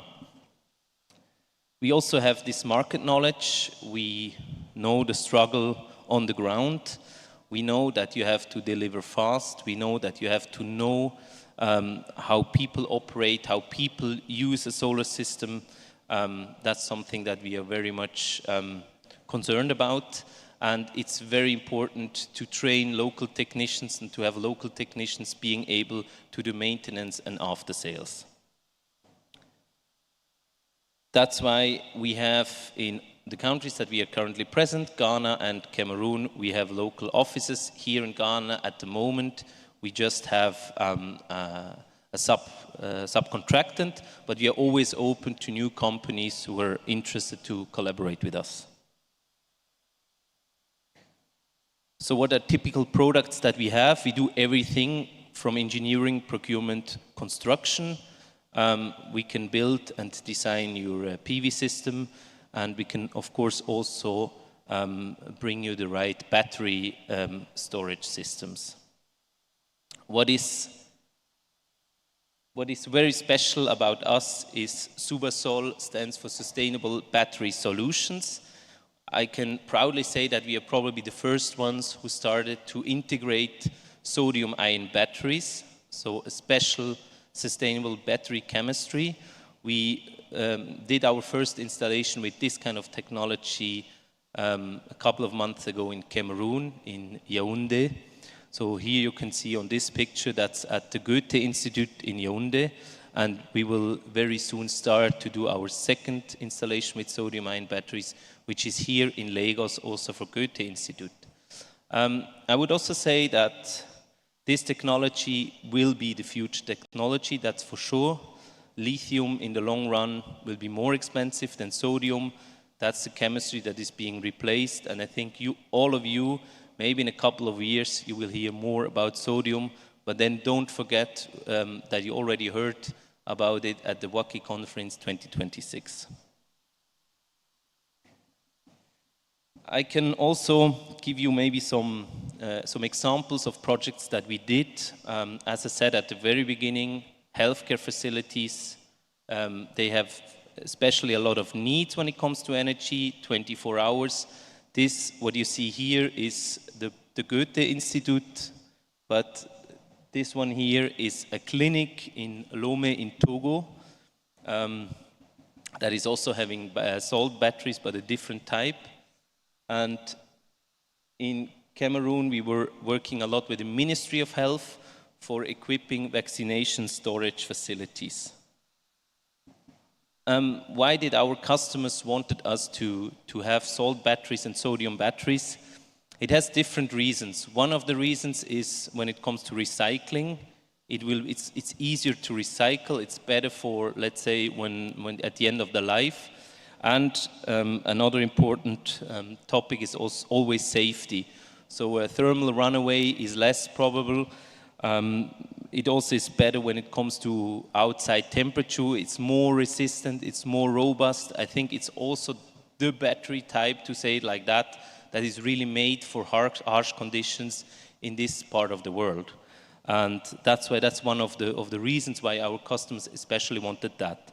Then, of course, it has no toxic material, so it's also better for the environment. So if your story is already, let's put solar, let's put battery storage to avoid diesel generators, to avoid, let's say, electricity grid that has a higher environmental impact, then to make your story very consistent, it's also better to have sodium batteries instead of just lithium batteries.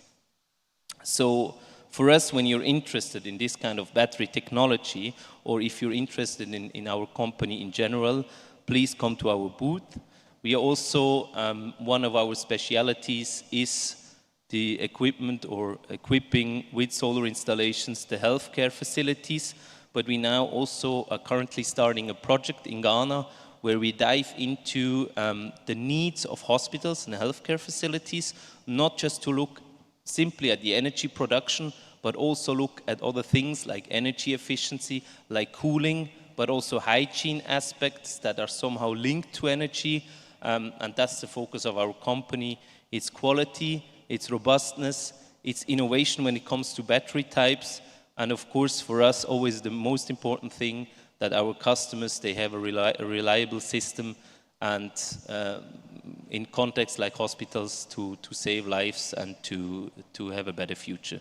So thanks a lot. They told me 10 minutes maximum. I think I respected that.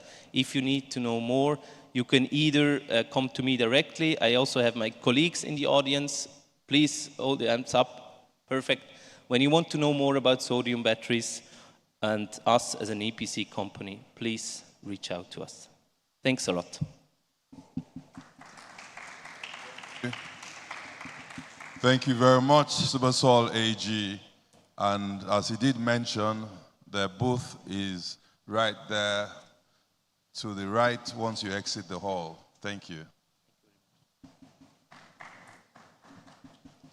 All right, we'll now move on very swiftly to the second panel session for today. We started yesterday, we had 3 sessions. We had 3 sessions yesterday, 1 this morning. It's now time for the second one. Today's theme, of course, is green energy. And the theme for the session is building green skills for the future. A framework for addressing competency gaps and accelerating the green transition. So, without further ado, I'd like to invite the moderator for this session. She's a technical advisor, private sector engagement and gender, GIZ Nigeria and ECOWAS. Please welcome Mrs. Beke Oshinawa.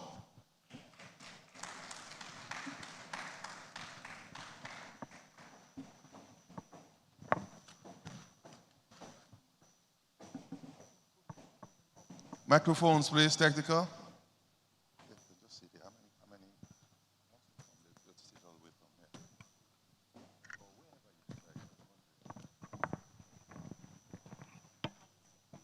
Hello. Good afternoon, ladies and gentlemen. Thank you for joining us at this technical session where we will be discussing building green skills for the future, a framework for addressing competency gaps and accelerating the green transition. Before we start, I would like to invite Sharon Kaburuk. She is the Program Component Manager at the Nigerian Energy Support Program, NESP, at GIZ Nigeria and ECOWAS, for a brief remark. Thank you so much, Sharon. A round of applause, please.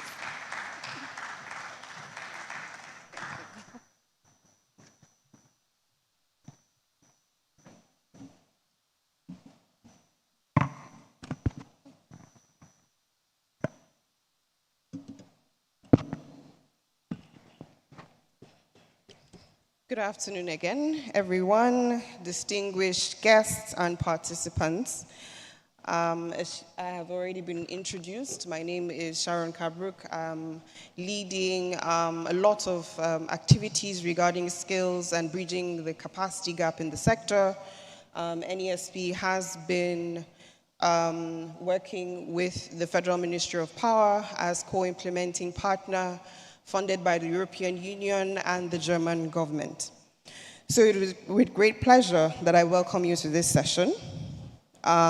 Today, in line with the theme for this conference, Accelerating West Africa's Green Transition, Innovation, Policy, and Investment as the theme, we gathered to dissect this topic, building green skills for the future, which we all agree is rather central for achieving our climate ambitions, a circular economy, and the transition to a net zero future.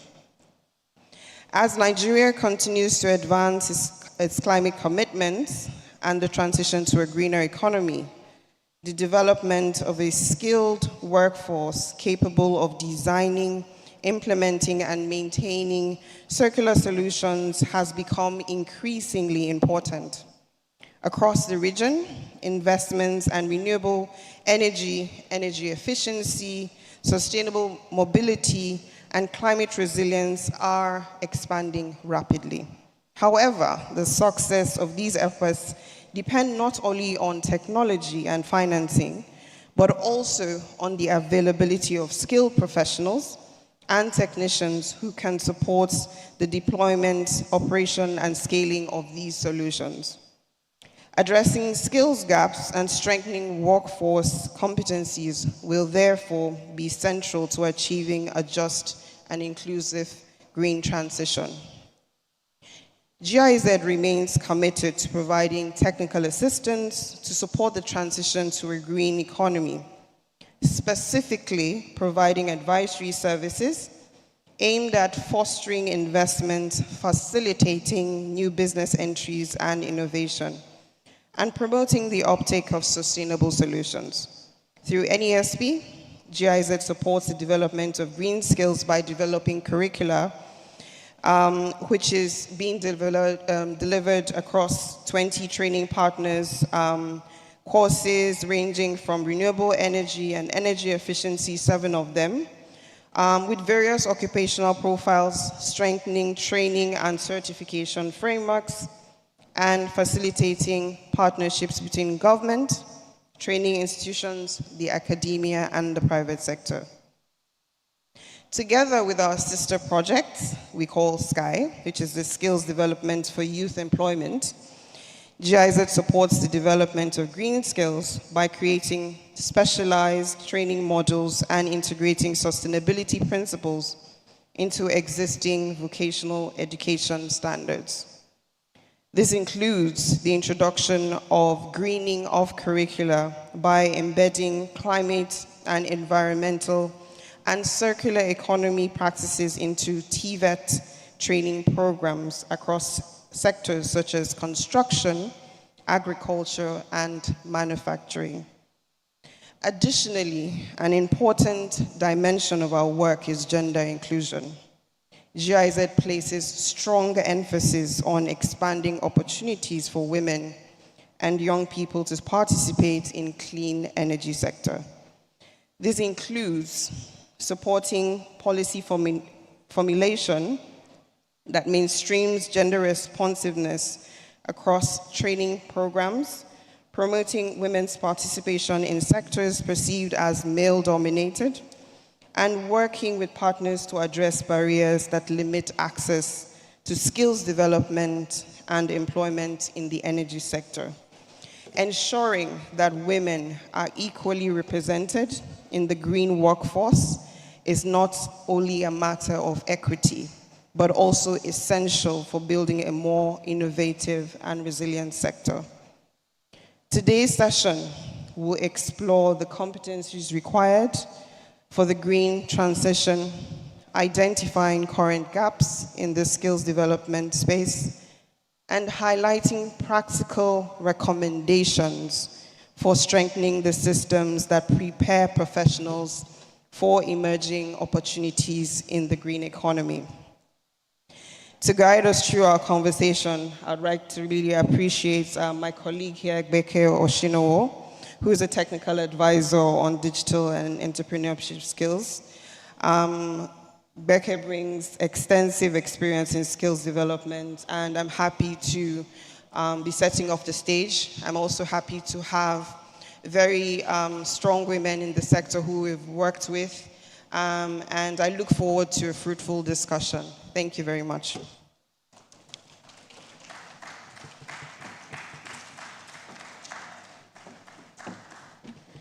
Thank you very much, Sharon. So now we can deep dive into our panel session where we have some illustrious panelists. First, I would like to start by inviting Engineer Precious Onuoha, who is the head of training and certification at the department, at the Council for the Regulation of Engineering in Nigeria, COREN. Thank you. A round of applause for her as she makes her way towards the stage. Next, we have, representing the private sector, Bolu Washokwe Ogboye. She is the principal advisor at the BOFA company. Please make your way to the stage. Please keep the applause going. Keep it going. Thank you. Next, we will have Ibiene Okeleke. She is the Chief Executive Officer at the Energy Training Center. Please join us on the stage. Thank you for your applause. Please keep it going. Next, we have the Chief Executive Officer of One Foundation at Sterling Bank. Please help me welcome Olakpeju Ibueke.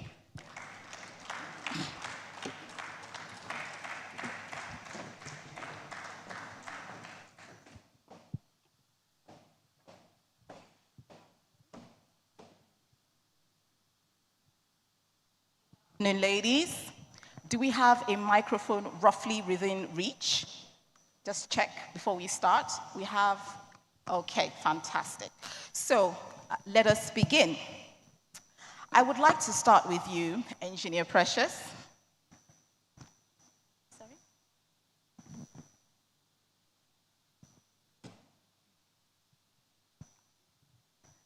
Can we start? Okay.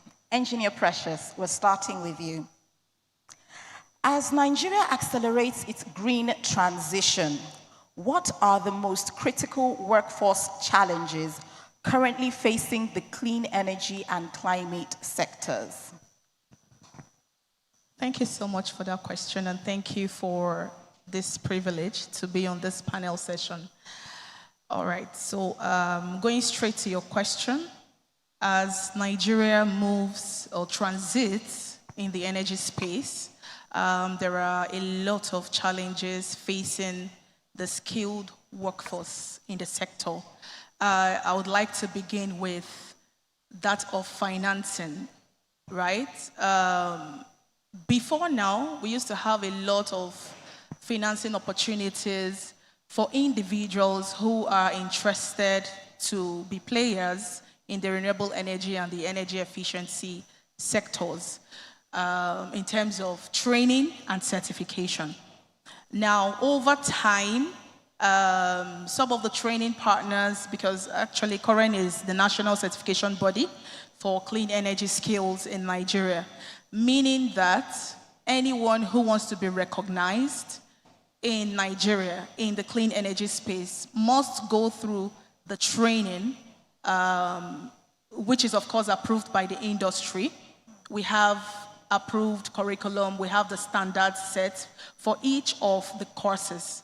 Now we have about 6 courses that are under the purview of COREN. We have the solar PV installation course, we have the solar PV installation supervision course, we have the mini grid design course, we also have the energy audit, the energy management, and the rural hydro civil engineering course. So these are the courses under the purview of COREN as the certification body.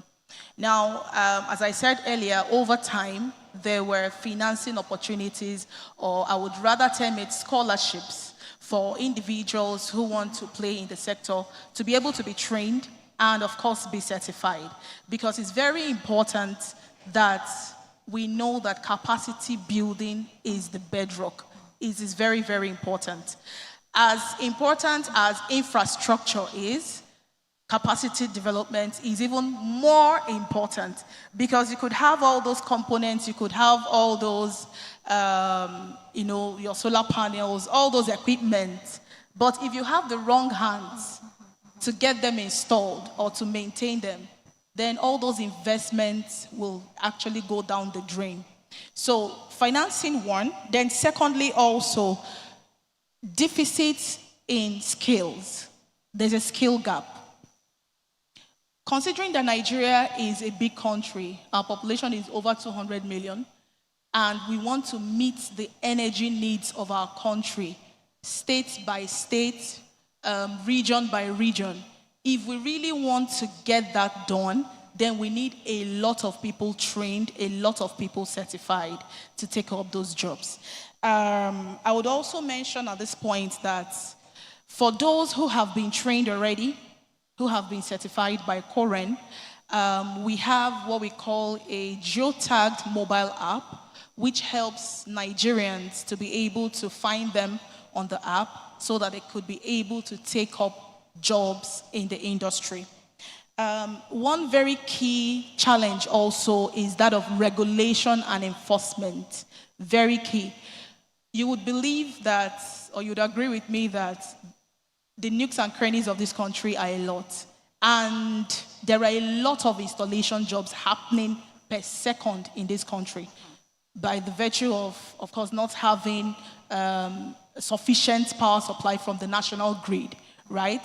So these people who are taking up these jobs, who most times blow up the projects, right, and are not even able to maintain them, are not the right hand. So that's why I said regulation by the federal government. In this case, of course, Koren has the mandate. But I would also want to use this opportunity to say that it is a collective effort. It is not something that we should leave only for the federal government. I think I would like to stop here for now. Thank you. Thank you so much, Engineer Precious, for that response. Now, from a private sector perspective, I'm coming to you, Boluwasepe. And I would like to ask, what are the most difficult skills to find when you are recruiting for clean energy and climate projects? Thank you very much. Good afternoon, everyone. Lovely to be here with you all. Beyond the obvious installers, there are other skills that are important. Beyond just being able to put the panels in, there's a pipeline and an ecosystem that goes with that, not just in the renewable energy sector, but in the waste management sector, in climate smart agriculture sector as well. So finance, just as you said, but even beyond that, people that understand how to develop a complex power ecosystem, how to design, how to navigate policy, people that understand what tariffs are, how to apply them, as it were. Beyond that, technical sales, being able to take an energy audit and turn it into a sales conversation where you actually close a transaction. That's really important. Business development as well. We don't have a lot of people, we have people in business development for oil and gas, for tech, as it were, but it's not a competency that is in the green sector, and it's really necessary, it's really lacking. Another kind of soft skill, but really important, is actually communications. Marketing and communications. One of the recycling associations shared with me the fact that they had an agency, a marketing agency, which in marketing they're competent, but they weren't able to actually communicate them as a brand and an ecosystem mover. They were trying to just market them like another product, and then they were like, you know what, we need to bring somebody in-house. But even bringing someone in-house that understands the nuances of what it is we're trying to do is a bit difficult. And then if I take it specifically to the recycling sector, a couple of the companies I've worked with there have shared the fact that a lot of their equipment comes from beyond Nigeria, outside Nigeria. They import it into West Africa. And the manufacturers, the suppliers, they have the technical know-how in terms of how to maintain the systems and optimize its use. And that's their intellectual property. So they don't share that information in a way that our technicians can actually apply it. So then you have all the technical knowledge that we need actually being outside the ecosystem and outside Nigeria. And that's something that we desperately need. Thank you. Thank you so much. That was so interesting. I feel I have to go to EBNA just to be able to speak from the perspective of a training organization. So you are the CEO of Energy Training Center. Can you please validate these gaps and also the critical areas that Boluwasepe mentioned? From your own perspective, could you speak to that? Okay, thank you very much. I think the thread of questions are actually good because they are all like linking. And we had Engineer Precious, then we had Boluwasepe speak. And now that's Precious from the Technical Regulatory Training Body and certification. Then you were for industry and organization, and we, the academia. So what Boluwasepe said is actually the real skills. And I think sometimes when we think about this sector, we tend to put too much emphasis on installers. And installers are technicians. They are really below the level. And there are more green skills in the organizations. And for us, a larger proportion of the people we train are in organizations. And they typically are asking for these skills. Now, some of the issues we see is there's a huge theory practice gap.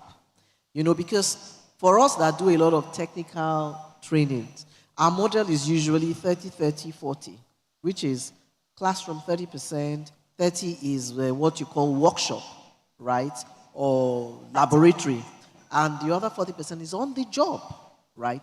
And so sometimes there's a lot of emphasis on the theoretical part, but you need to do a lot of practice. Because when you do training for technical skills, you want people that are hands-on, and there's a lot of technicalities and safety issues, compliance issues. So one of those gaps is ensuring that we have more organizations that can support us with on-the-job training. Because we're in an association with like RIAN, we have access to people but a lot of people do projects, installations. The other green jobs she was talking about, you need a lot of practice for that. Another issue we have is Engineer Precious talked about it. While there are curriculums, a curriculum was designed and it was spearheaded by GIZ with Coren and before the certification for certain particular skills that she had talked about. Now, the issue you have is the development has been done, the institutions are there, but we still talk about a skills gap.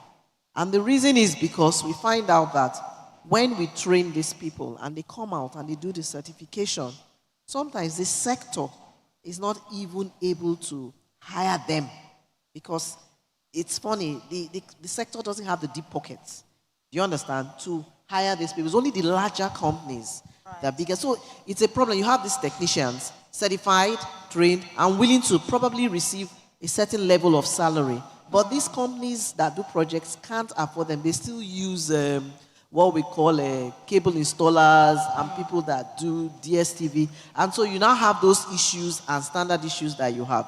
Then another point is the growing workforce demand. So you wonder and say, okay, this is Nigeria. We keep saying there are a lot of people. Do you understand? But yet there's a shortage of workforce. So what exactly is this issue? Shouldn't we, the technical companies, academia, also be speaking to the companies to sit together and know how to close this gap? So we sit down, we say we are the training companies, we have the capacity to do it. She sits down and says, these are the companies, these are the skills we have. So why isn't everything working?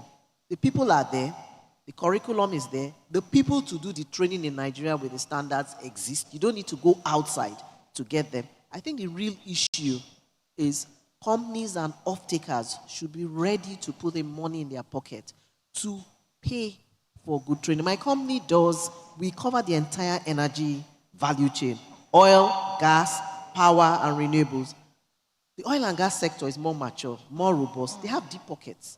All these things have been put in place, and they invest a lot in training. So for me, having spent the previous life of mine in the power sector, I find out that in this sector, we're not ready to bring out a lot of money to pay for this training. I will just stop there. Everything exists, but let's do more of the action. And it requires money and spending. Thank you. Thank you. So the conversation has been quite engaging so far, and I like the way it has cascaded down the panel session, and we are where the money speaks. So you are the perfect person for this next question. So just to remind you, Olakpeju Ibekwe is the Chief Executive Officer at the One Foundation at Sterling Bank. So based on what we've heard so far, I'm going to ask you this question. What role could financial institutions and impact investors play in supporting this nexus between entrepreneurship opportunities, training, so people that are to be employed have that level of training necessary for the industry to grow, and then also scaling innovation within the green economy, I would say for women and those most affected by change? Thank you.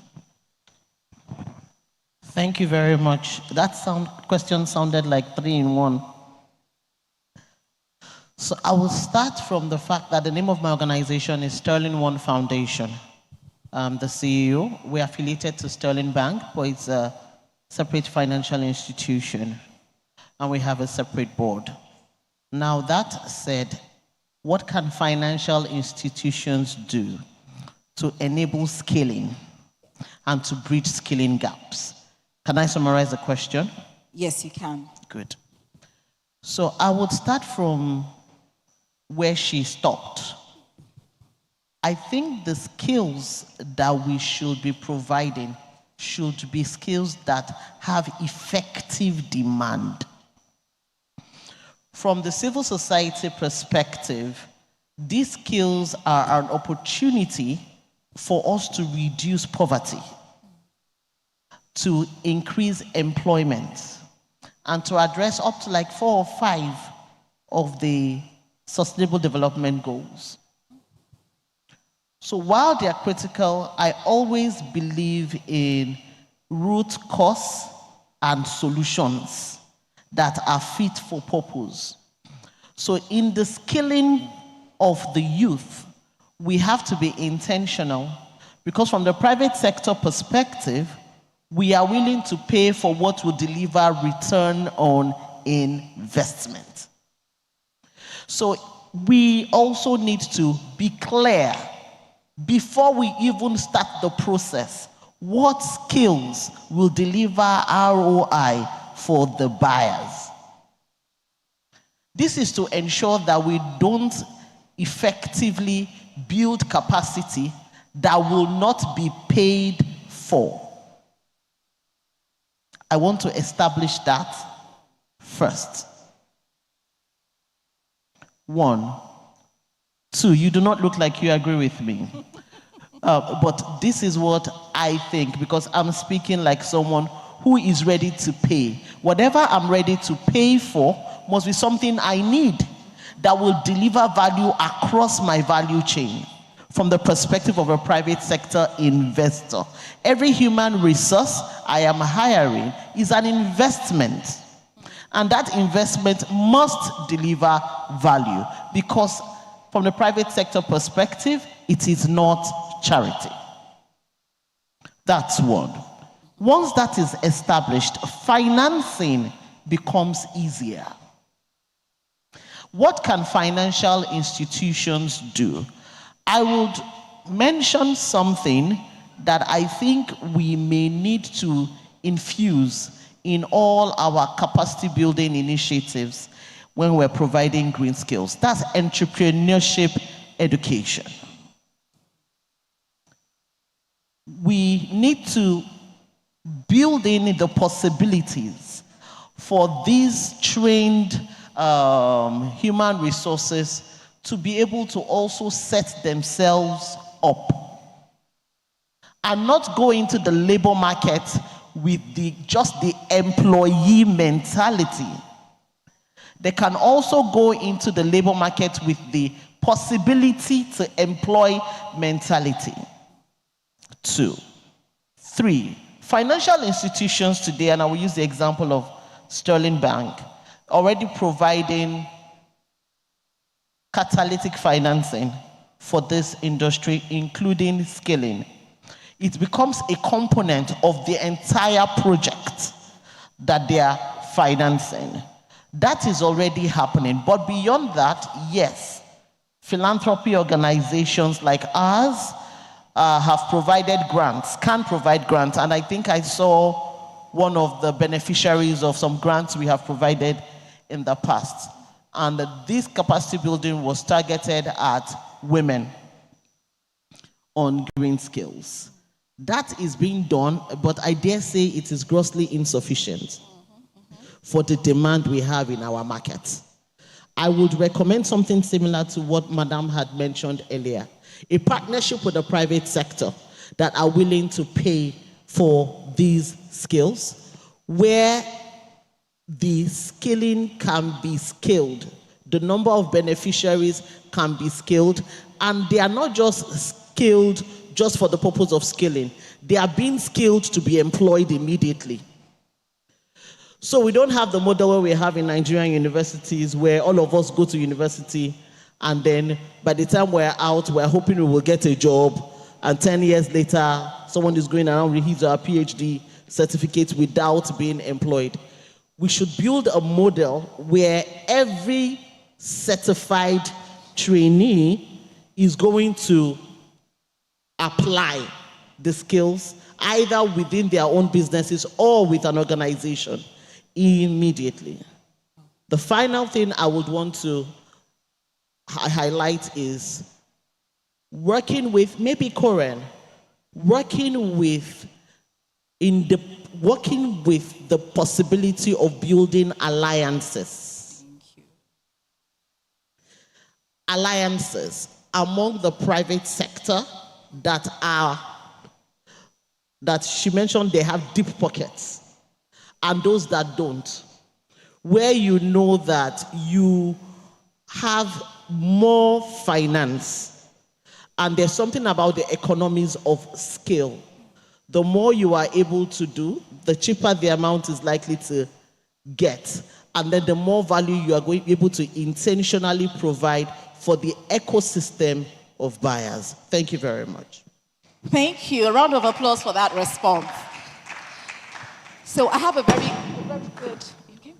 very good challenge. So most of my panelists have answered the follow-up questions that I had.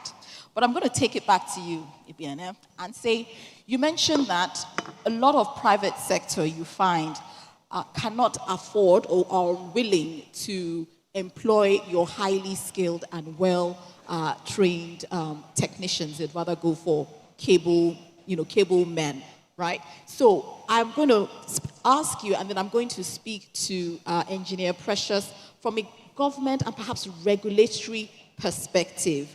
And then I'll come to you, Boluwasepe, from a private sector, because we talked about partnerships, and I think that's very important. She made some good points. What would you say, Ibiana, would be the way forward to get private sector to see the benefits and the value in hiring highly skilled, trained technician?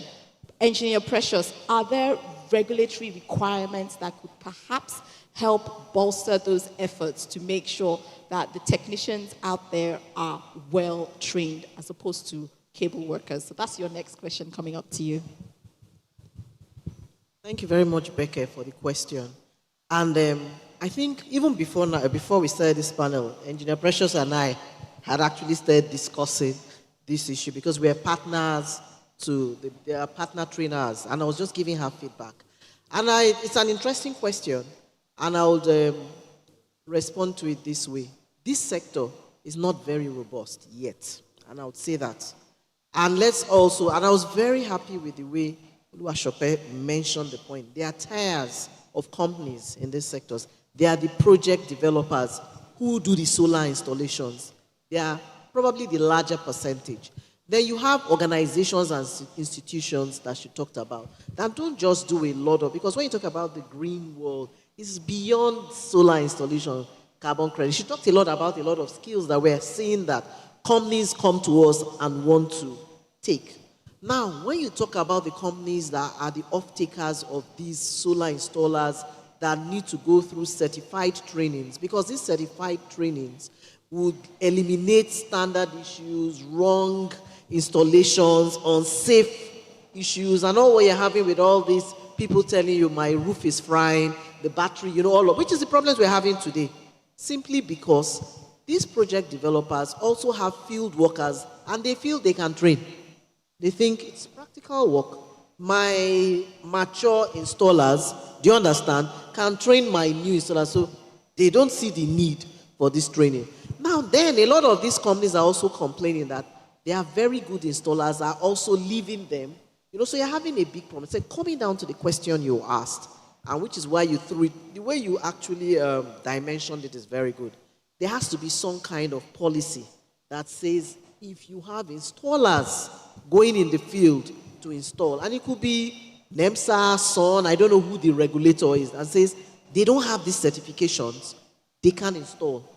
Simply put, because they don't really see the need for this training. It's so expensive. You finish, this installer is telling you, I'm expecting to earn 150, 160, and the company is thinking, for this project I'm doing, how can I keep paying somebody this amount of money? Simply put, thank you.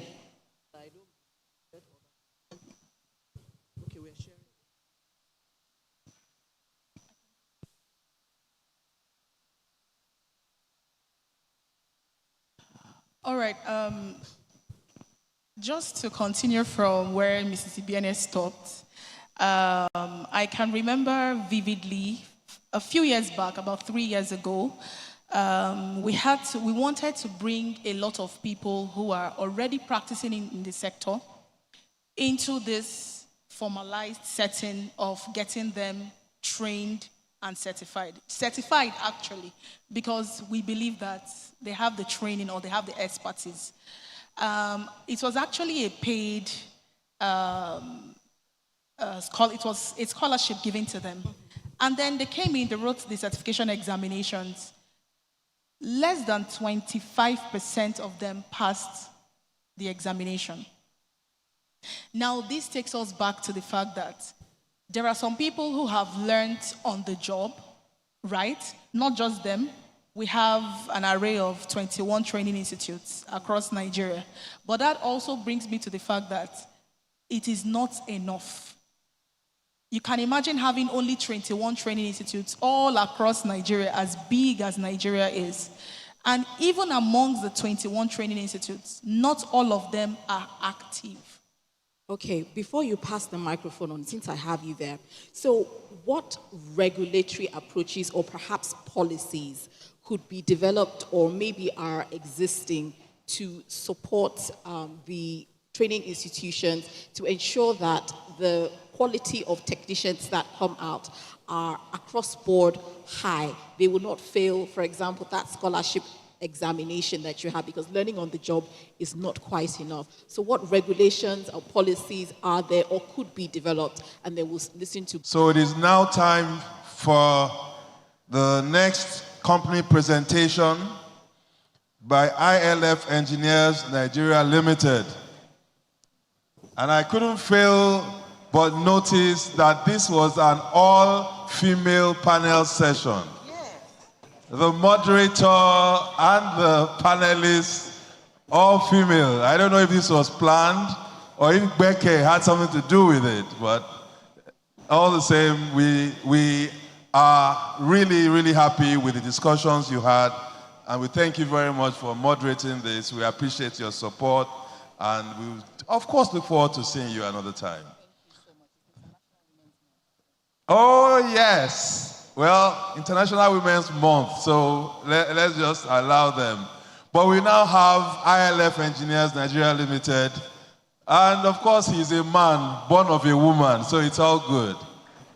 Can I have a round of applause for ILF Engineers Nigeria Limited? Thank you very much. Once again, my name is Akin Shemowo. I'm known as your compare beyond compare. It gives me great pleasure to be the master of ceremony for this two-day event. Over to you, ILF.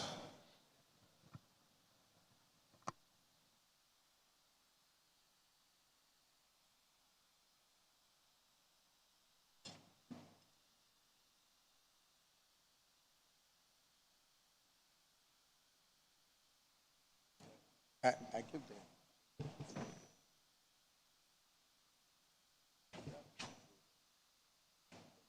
No, they don't.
ILF, please, we have a special request. Can we have the audience move forward, please?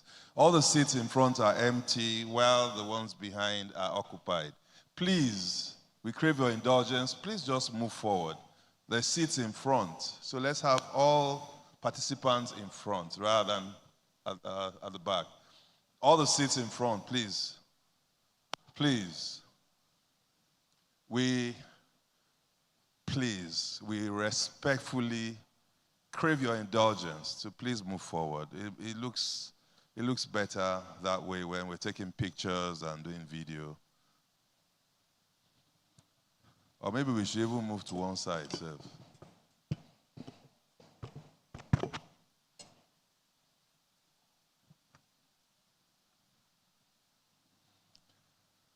Okay, ILF, are we ready? Ready. Your time starts now. Thank you. Good afternoon, everybody. I want to stand on the existing protocol, so I'll just dive straight into our presentation. ILF Engineers Nigeria Limited is a member of the ILF Group, which is a company that was founded 59 years ago by two gentlemen. We operate in 4 business areas, but let me just go through the slide. In Nigeria, we've been around for 40 years plus. We've operated in over 10 countries within the sub-region of Africa. We have one state-of-the-art office here in Lagos, an engineering office, so to say. And we've satisfied over 80 clients as a company in Nigeria. And we have about 180 employees, predominantly in our Lagos office, as well as the personnel overseeing the AKK project in Abuja. We have an office because of that project. So ILF as a group, ILF is a privately owned independent company headquartered in Germany and Austria. So we are an engineering consulting and project management services company. So I just go straight to the book. We have handled projects successfully in 150 countries globally. We are located in 45 locations plus globally in the 6 continents of the world. We have a personnel strength of over 3,500 employees worldwide. And like I said, 59 years old. By next year, we'll be 60 in the market. We are very more aligned to the United Nations SDG goals at the heart of our business. So this is what we tailor into all our projects. We, as an employer of choice, we've been certified by Great Place to Work as a company that has passed in 17 of our locations. Of course, Nigeria is one of those locations. So I'm proud to say Nigerian ILF office is a great place to work. So we operate in 4 business areas: energy and climate protection, which is why we are here, because what we are doing here falls within this business division. We also operate in water and environment, transportation and urban spaces, as well as resources and sustainable industry, which we know as oil and gas in Nigeria. Under energy and climate protection, you have power transmission and distribution, energy storage. So you hear battery, energy, storage system, BESS. We operate in hydrogen. We've handled about 2 studies on hydrogen in Nigeria. Hybrid power, so a combination of 2 or more project power sources aligned together to work for the client. Solar power, wind power, hydropower, bioenergy, thermal power, waste to energy. I know some people have been talking about waste to energy. Look at how we can channel our waste to generating energy for the future. Heat and cooling. Energy, water and environment is another business area. You talk of desalination, your water treatment projects, water transmission, just running water from one location to another, and of course, urban water systems, which is very, very much important for our development as we grow up as a nation. Transportation and urban spaces are very much inclined where we see for all these areas we are concentrated on doing engineering, providing with engineering solution, consulting, and then project manager, we can oversee your projects right from the start to when you commission and deliver to the client. Then the conventional oil and gas, which we call resources and sustainable industry, we operate in the upstream as well as the deep offshore pipelines, tank farms and terminals, refining, fuels and chemicals, LNG, underground storage, carbon management, industrial, as well as mining. So this is just a page that shows some of our projects. I'll just mention a bit because of what we're doing here. If you look at power generation, we've been lenders and technical advisory services as part of our consulting effort. Acceleraing 181 kilometers of gas distribution pipelines. Carried out technical diligence for them. Technical diligence, so I'll just go to, let me just go to, team must have skipped.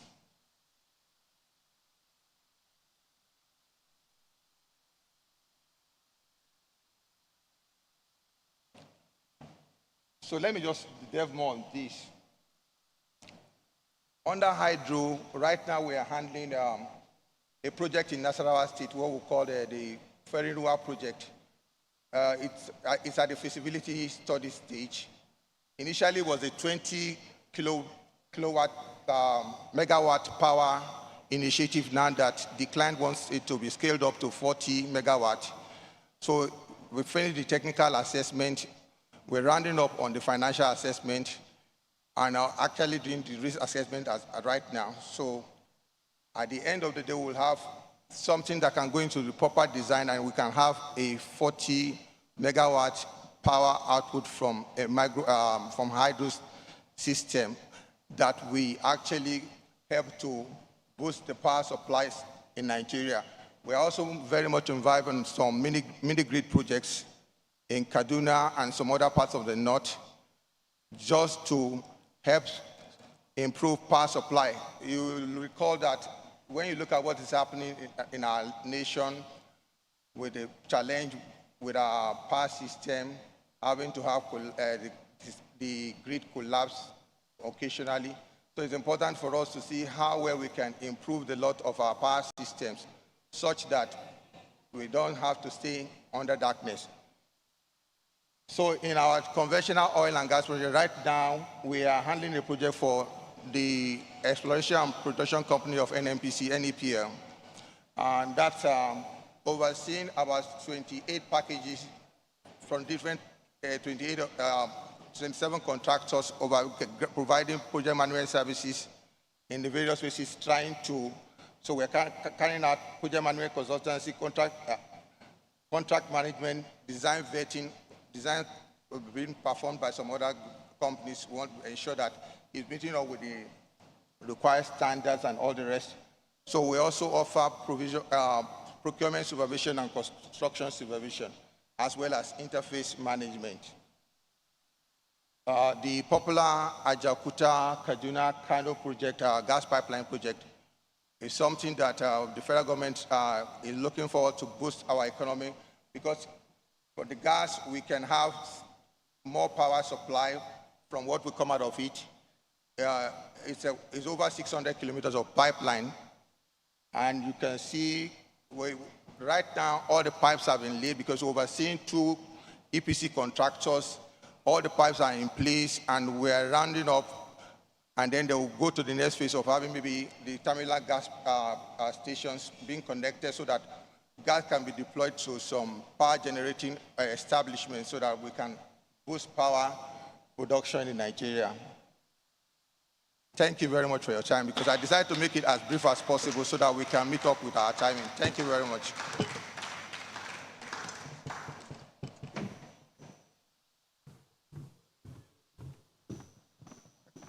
Thank you very much. ILF Engineers Nigeria Limited, exactly 10 minutes. Distinguished guests, ladies and gentlemen, it is now time for the 3rd session here on the 2nd day of WACEE'26. I would like to inform you that environment across off-grid markets. He's an experienced public policy, economic, and trade development professional with over 20 years experience in the public and private sector, conducting private sector development and support. Prior to joining GOGLA, he worked for the International Finance Corporation, IFC, to drive reform efforts to improve the business climate in Kenya and in the East African community. He previously spent 7 years with the U.S. State of Maryland's Department of Business and Economic Development, driving the state's efforts to grow its strategic and innovation sectors. He holds an MBA and a Master of Science in International Business from Georgia State University and a Bachelor of Science in Horticulture from Egerton University in Kenya. Born and raised in Kenya, he speaks English and Swahili.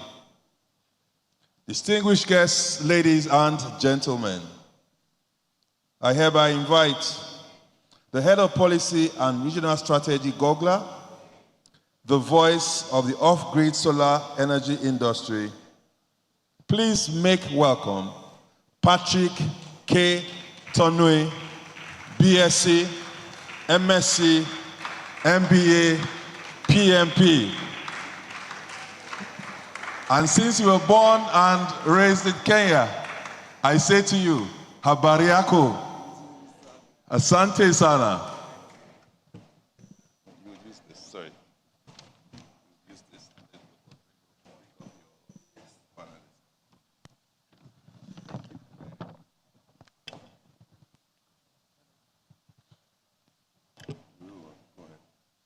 Good afternoon. It's working. I think our MC is going to make some of us feel very big, bigger than we are with his highlighting, but thank you very much. I know we are at the end of 2 days, but I think and I hope this is going to be a very exciting discussion. Thank you for those of you who've joined us. And I want to invite my panelists who will be joining us for this conversation. I'm going to start with the CEO of ILF, who we've just seen about them and what they do. Please do join us up at the stage.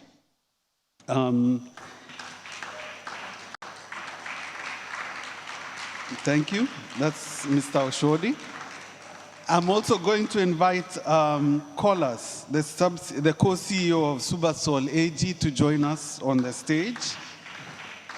Ulf Brackman, who is the CEO of Energize Impact Group.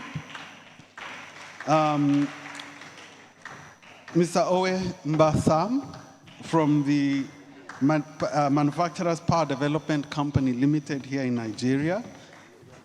And so that we are also quite clear, our intent is not to have a conversation just with men. Mide Agbola, who is the country manager for Westa Solar, please join us.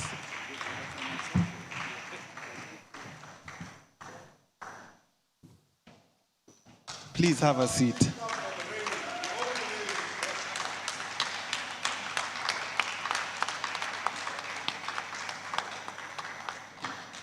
Thank you. Please have a seat.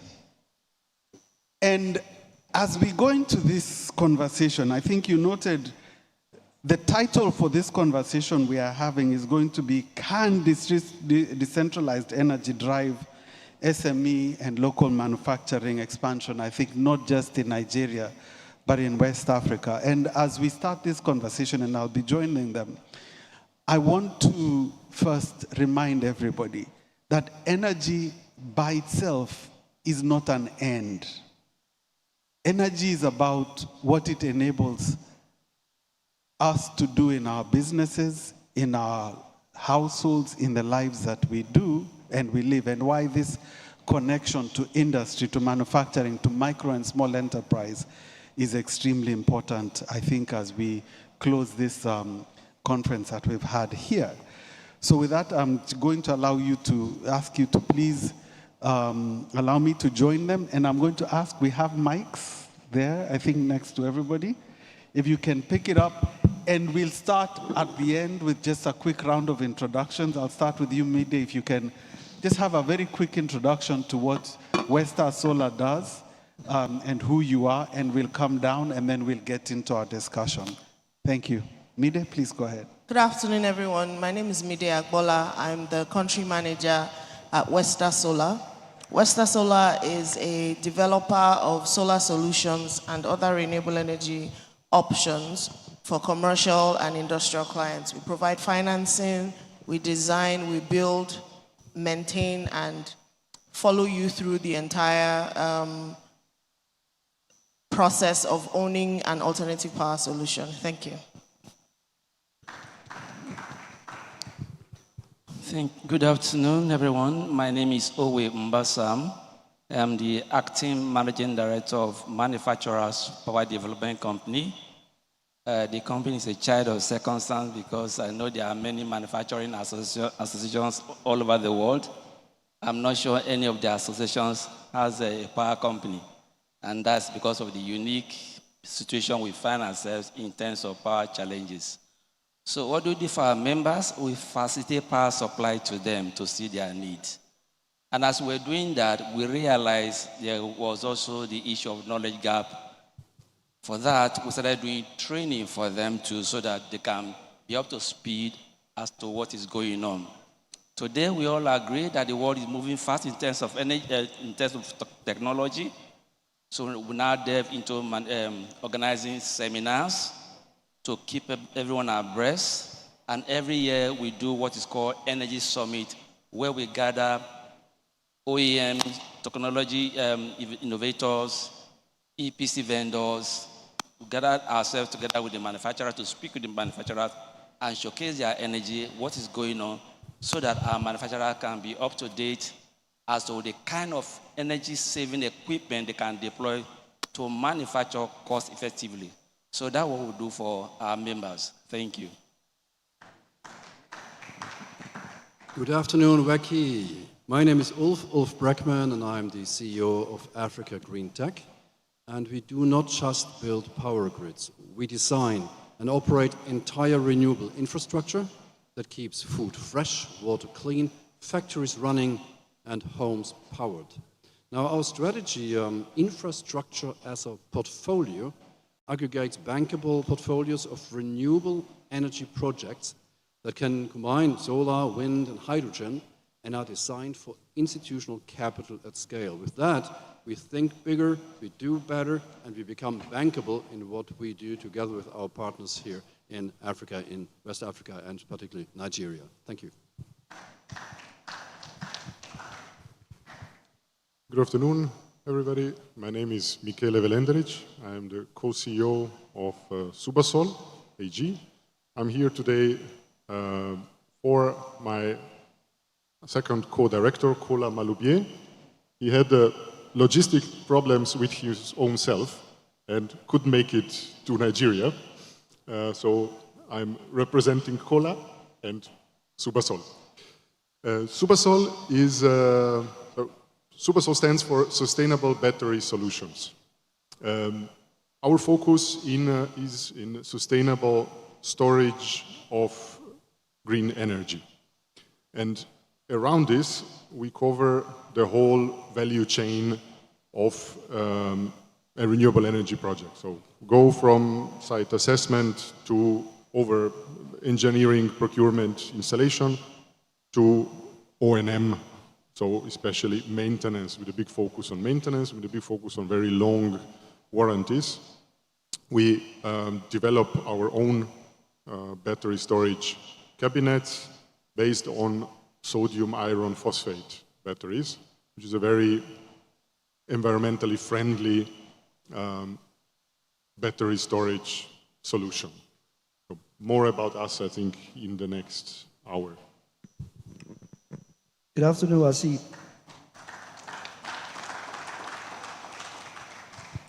So, my name is Biodun Oshodi. I've had the advantage of my colleague doing the introduction of ILF, so I'm not going to repeat everything he said. But what does ILF do to the particular subject we are discussing? So, as an engineering and consulting outfit, we help investors, developers with utility scale mini grid solutions from the power.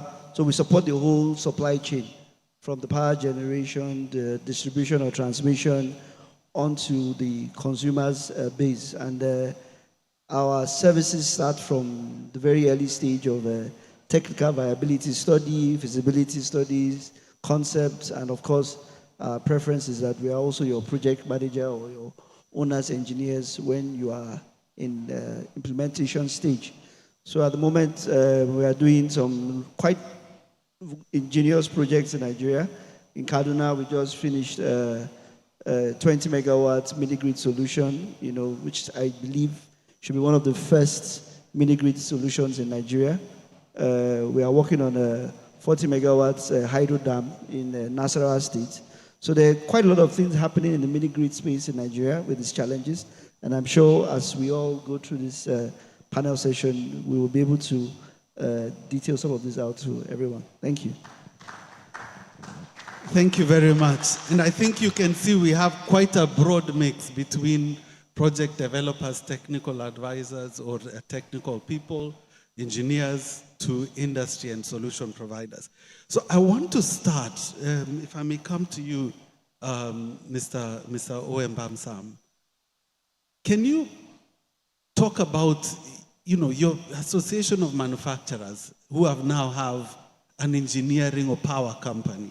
Can you maybe just start off by giving us the context of the perspective from your manufacturers about their primary energy needs and what it is that has driven them that this needs to be addressed, and please tie it to their businesses? I don't know if I got your question right. Yes. I was saying, can you just contextualize what is it that the manufacturers need, their power challenges that they have? Yeah. All right, okay, thank you very much. They are numerous, but I'll just pick three. One is the issue of, I describe it as double cost jeopardy. That's the biggest one, double cost jeopardy. And this has to do with an average manufacturer, especially, by the way, we have three categories of manufacturer. We have the SMIs, we have the medium, then we have the large corporate, right? What costs across them is this double cost jeopardy. What do I mean? An average manufacturer, most of them, they are connected to the grid, right? That means they have to pay the grid expenses, which is not cheap. And then they have a shadow infrastructure. These shadow infrastructures are gas generators, diesel generators. If you combine these two costs, his cost is already way off about 30 to 40%. How can this man compete with something that is coming from a country that is doing 10%? That is a major, major pain point. The second one is the issue of quality of the supply, and then the issue of reliability, frequency. A manufacturer will hardly get steady voltage from the grid. What does that do to his equipment? They are destroyed, especially those that are into using precision equipment. So his equipment are destroyed.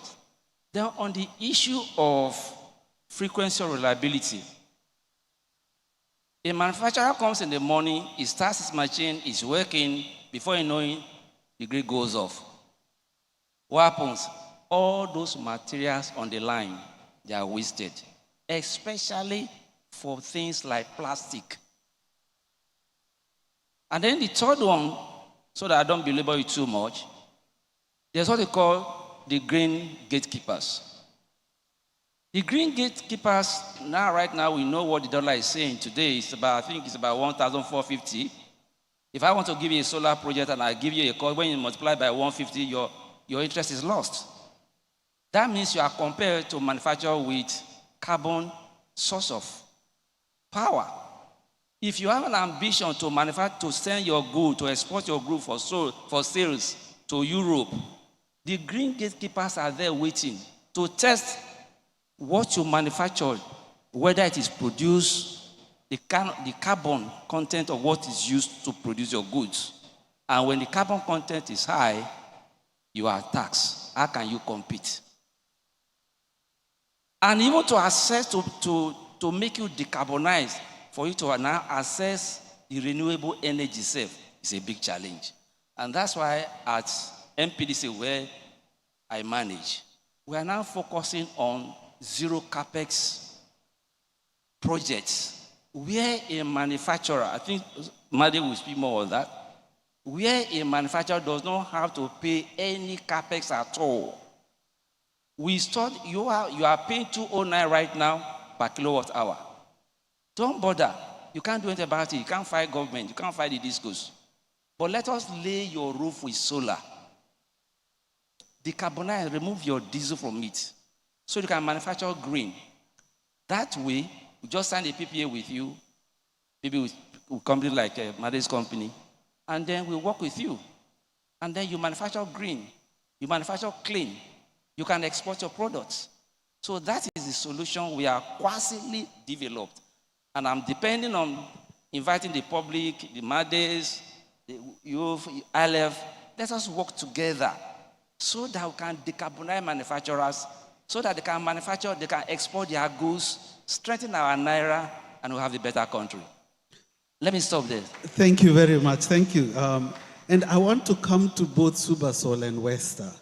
On this, Subasol, you provide batteries. Westa, you're helping companies switch from diesel to solar hybrid. And Mide, let me start with you. You've heard what he said about, one, the ability to operate and those shutdowns, but also the struggle on competitiveness. So how, from your experience as Westa, how does switching from diesel to solar hybrid change productivity for SMEs and manufacturers? And when you're done, I'd really like to hear from Subasol how you see the sustainable battery solutions fitting and what is it making a difference. But let's start with Mide. Okay. Thank you very much. The good thing with Westa Solar is that we're able to provide solar solutions in the format that Mr. Owe has spoken of, where we're not requiring manufacturers to put down a lot of capital, right? So we would provide a financing option known as a power purchase agreement, where you're paying for energy based on a tariff. The good thing is that our tariff is, even though it's dollar denominated, it's way cheaper than the 200 naira or 209 naira that manufacturers are paying for grid electricity. So that already helps with reducing the bottom line and bringing down the cost of production. We do have clients that have been able to compete better on the market because they have solar in the mix of their production, in the mix of their power supply.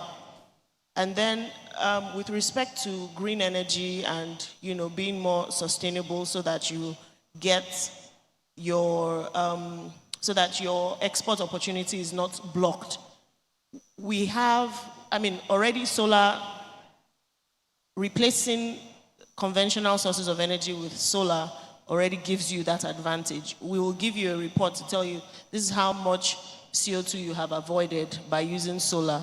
That helps with any energy efficiency mathematics that you need to do, or any any CO2 mathematics that you need to do. We can provide that solution for you. And we go as far as providing batteries for some clients where that opportunity comes into play. I must say that batteries in the C&I space are a bit tricky, because if you're trying to go off the grid and just depend on solar and battery alone, your bottom line will not look as fine as you want it to be because batteries are so expensive. And the larger they are, there's really no economies of scale in battery usage. The larger the batteries are, the more expensive they are. It's almost a linear relationship. So the good thing is that at Westa, we do tailored solutions. So each client has a solution that is created for them. It's based on data that we've collected from the site. It's based on what their needs are. It's based on what their focus is. If their focus is cost savings, their focus is going green, we can do all of that. And what we've seen in our portfolio right now is positivity. A lot more people or our clients are seeing a lot of significant savings. There are some clients that don't even run their generator anymore because I have a particular client who tells me I'll focus all my production activity during sunlight hours because solar reduces my expenses from the grid. I don't have to run my generator at night. And it's a direct correlation to how much they're saving or what their profit looks like when they do their bookkeeping, so to speak. Thank you. And can we hear about how the batteries are coming in from Subasol? Yes, sure. So when we talk about power system for enterprises, there are different aspects. One, of course, is the reliability of the power supply. So power supply must be reliable because an enterprise wants to be able to calculate. Like, how much can I produce in which time? So if the power supply is not reliable, production is interrupted. We heard about the problems with, for instance, with the plastics that you have to throw away, but also you don't produce. So what you cannot produce, you cannot sell. So you need a reliable power supply. If the grid is reliable, you're lucky. If the grid is not reliable, you need another source. Very often, this source, from historical reasons, is a diesel genset. Is it reliable? Yeah, if you have a good diesel genset and if you maintain it correctly, which very often is the case, it's reliable. Is it affordable? Every day less and less, because the gas prices are rising more and more. And this is where solar and battery come in to keep a high level of reliability and to increase affordability. So here, with, as we heard also from Vesta, if you do your homework correctly, if you do your sizing correctly, this is how you can allow an enterprise to operate. Now, this is the big point.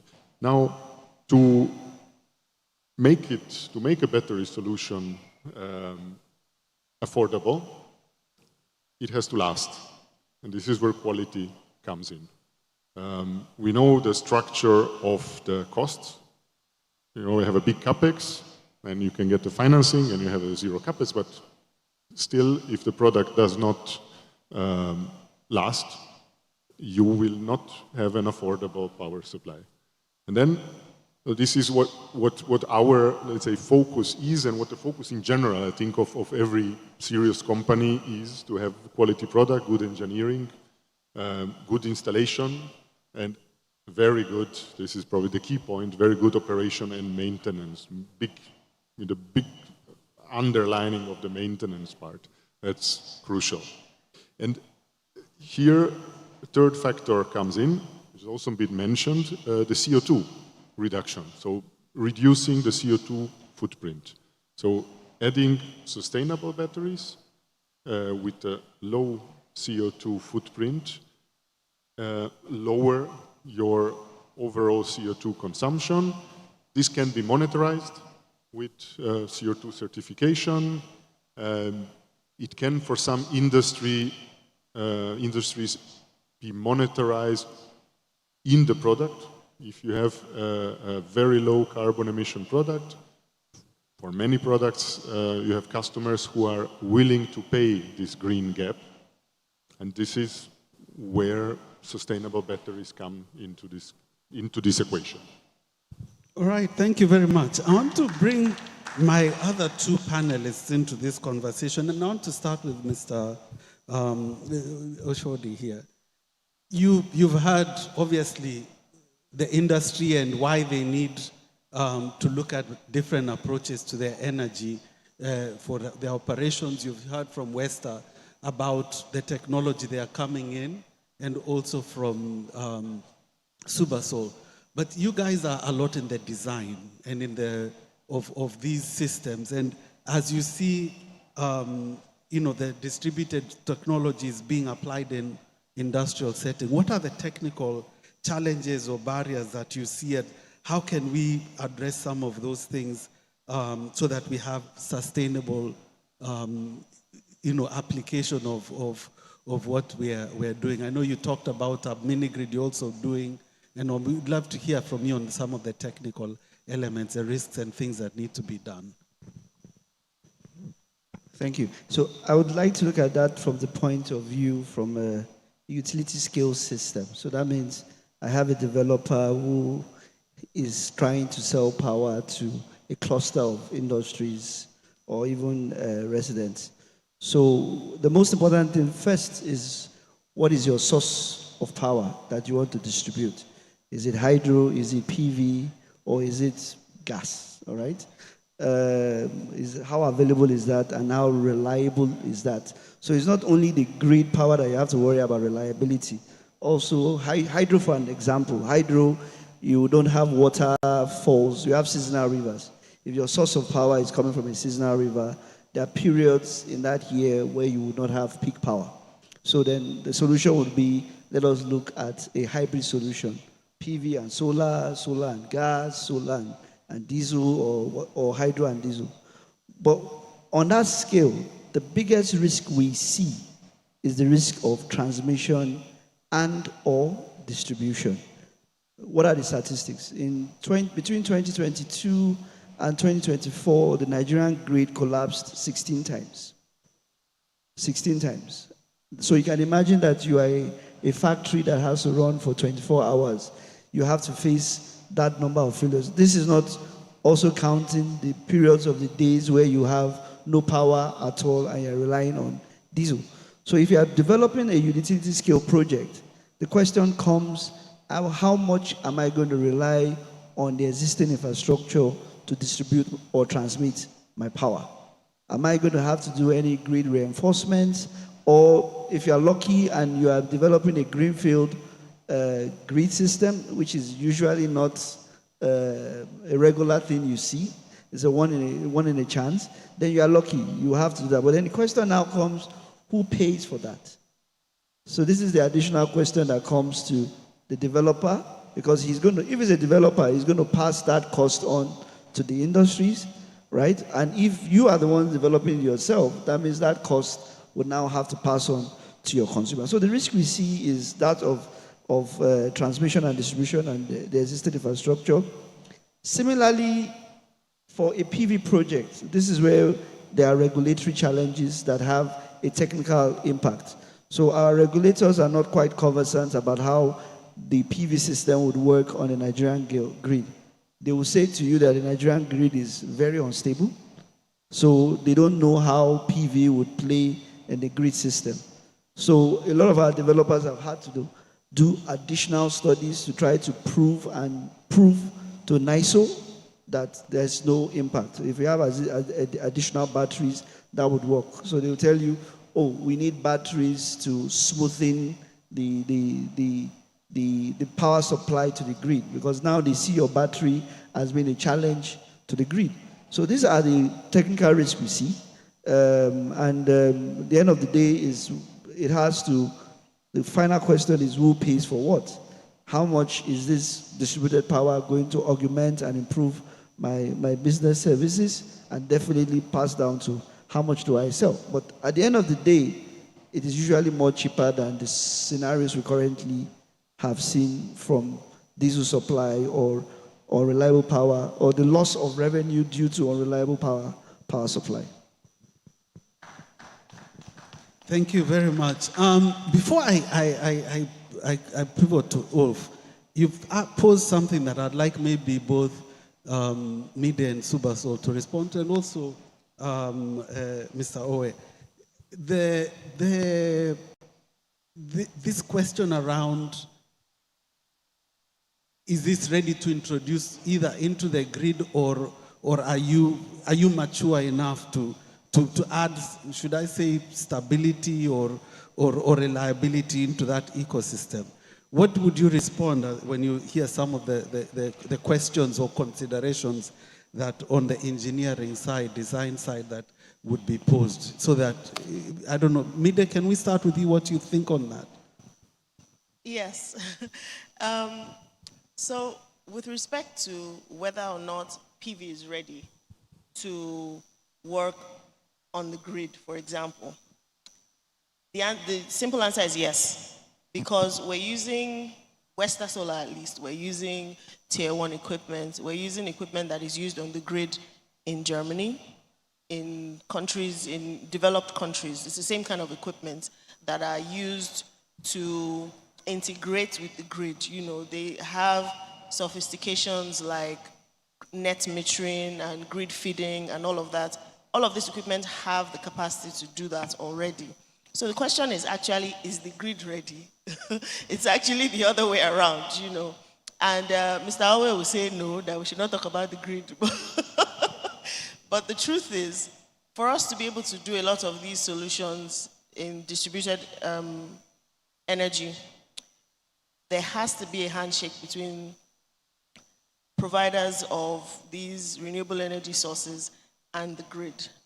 And I can tell you for a fact that there's a gap. There's a major gap. Mr. Oshodi already mentioned that if you're thinking about preparing the grid to take the energy that you're going to provide, who's paying for it? How does that cost trickle down to the end user? Is it really a cost-saving solution at that point? Because you have to, somebody has to pay for it, you know.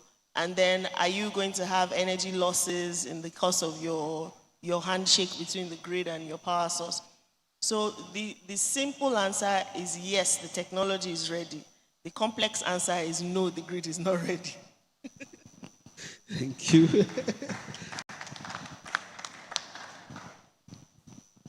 Mr. Owe, do you have a comment there? Go ahead. Yes, I would fully agree with this comment. Is the grid ready? From the PV side and the battery side, I had a conversation this morning, and there was a question, but is it strong enough, PV? And I took out my mobile phone and I checked current statistics for Germany, and in that very moment, half of Germany, of the whole country, was running on PV and wind. It was like 9 o'clock in the morning. So is it strong enough? Yes. If half a country can run on it, don't worry, it's fine. In terms of battery at utility scale, this is what you do, and I would leave the answer to you, but I could say it is ready. What we do is supporting of the grid at mini-grid level. And also to give you an example, we just visited a hospital in Ghana where they are really on the limit with the transformer, and they are over the limit with the genset, which is smaller than a transformer. So, and they are not solarized. So they have the same problem we spoke about before. Affordability, reliability, it's a hospital, so it's a must to have energy. You don't want to lie in the theater and the light goes off. That's a no-go. So what options do they have? They can, of course, buy a new generator. It's one option. They can buy a new transformer or both.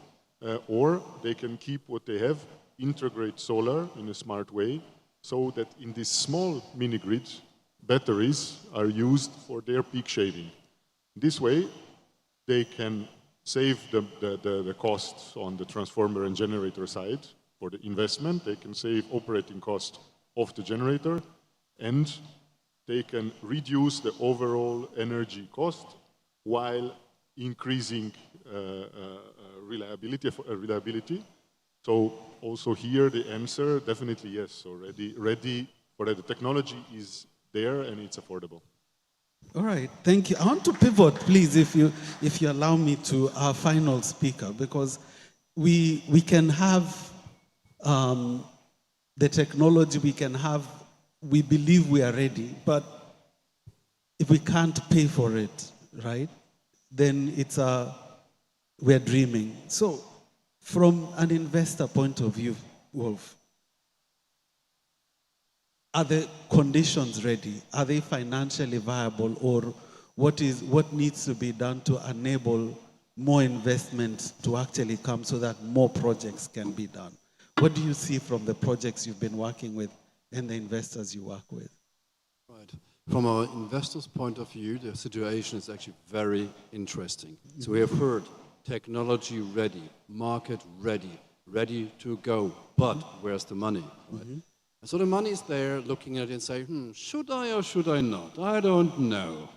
That's actually the attitude. And when I see the changes in attitude from it was 10 years ago to now, bankers, financial institutions, private equity, venture cap at a significant level are getting more and more interested to invest in projects in Africa, in Nigeria even. Why say even? Because some say, they ask what country, and I say Nigeria, they say, oh no, too much bribery. Political stuff has impact on what we build on the ground that is solid. And not necessarily in a way that is existing in real life, but it's existing in the heads of the bankers who don't know better. Why do they not know better? The European ones, I mean. Because they're not used to it. But they are interested, they're getting more curious. Now we need to help the bankers, the decision makers, to learn more about the situation here.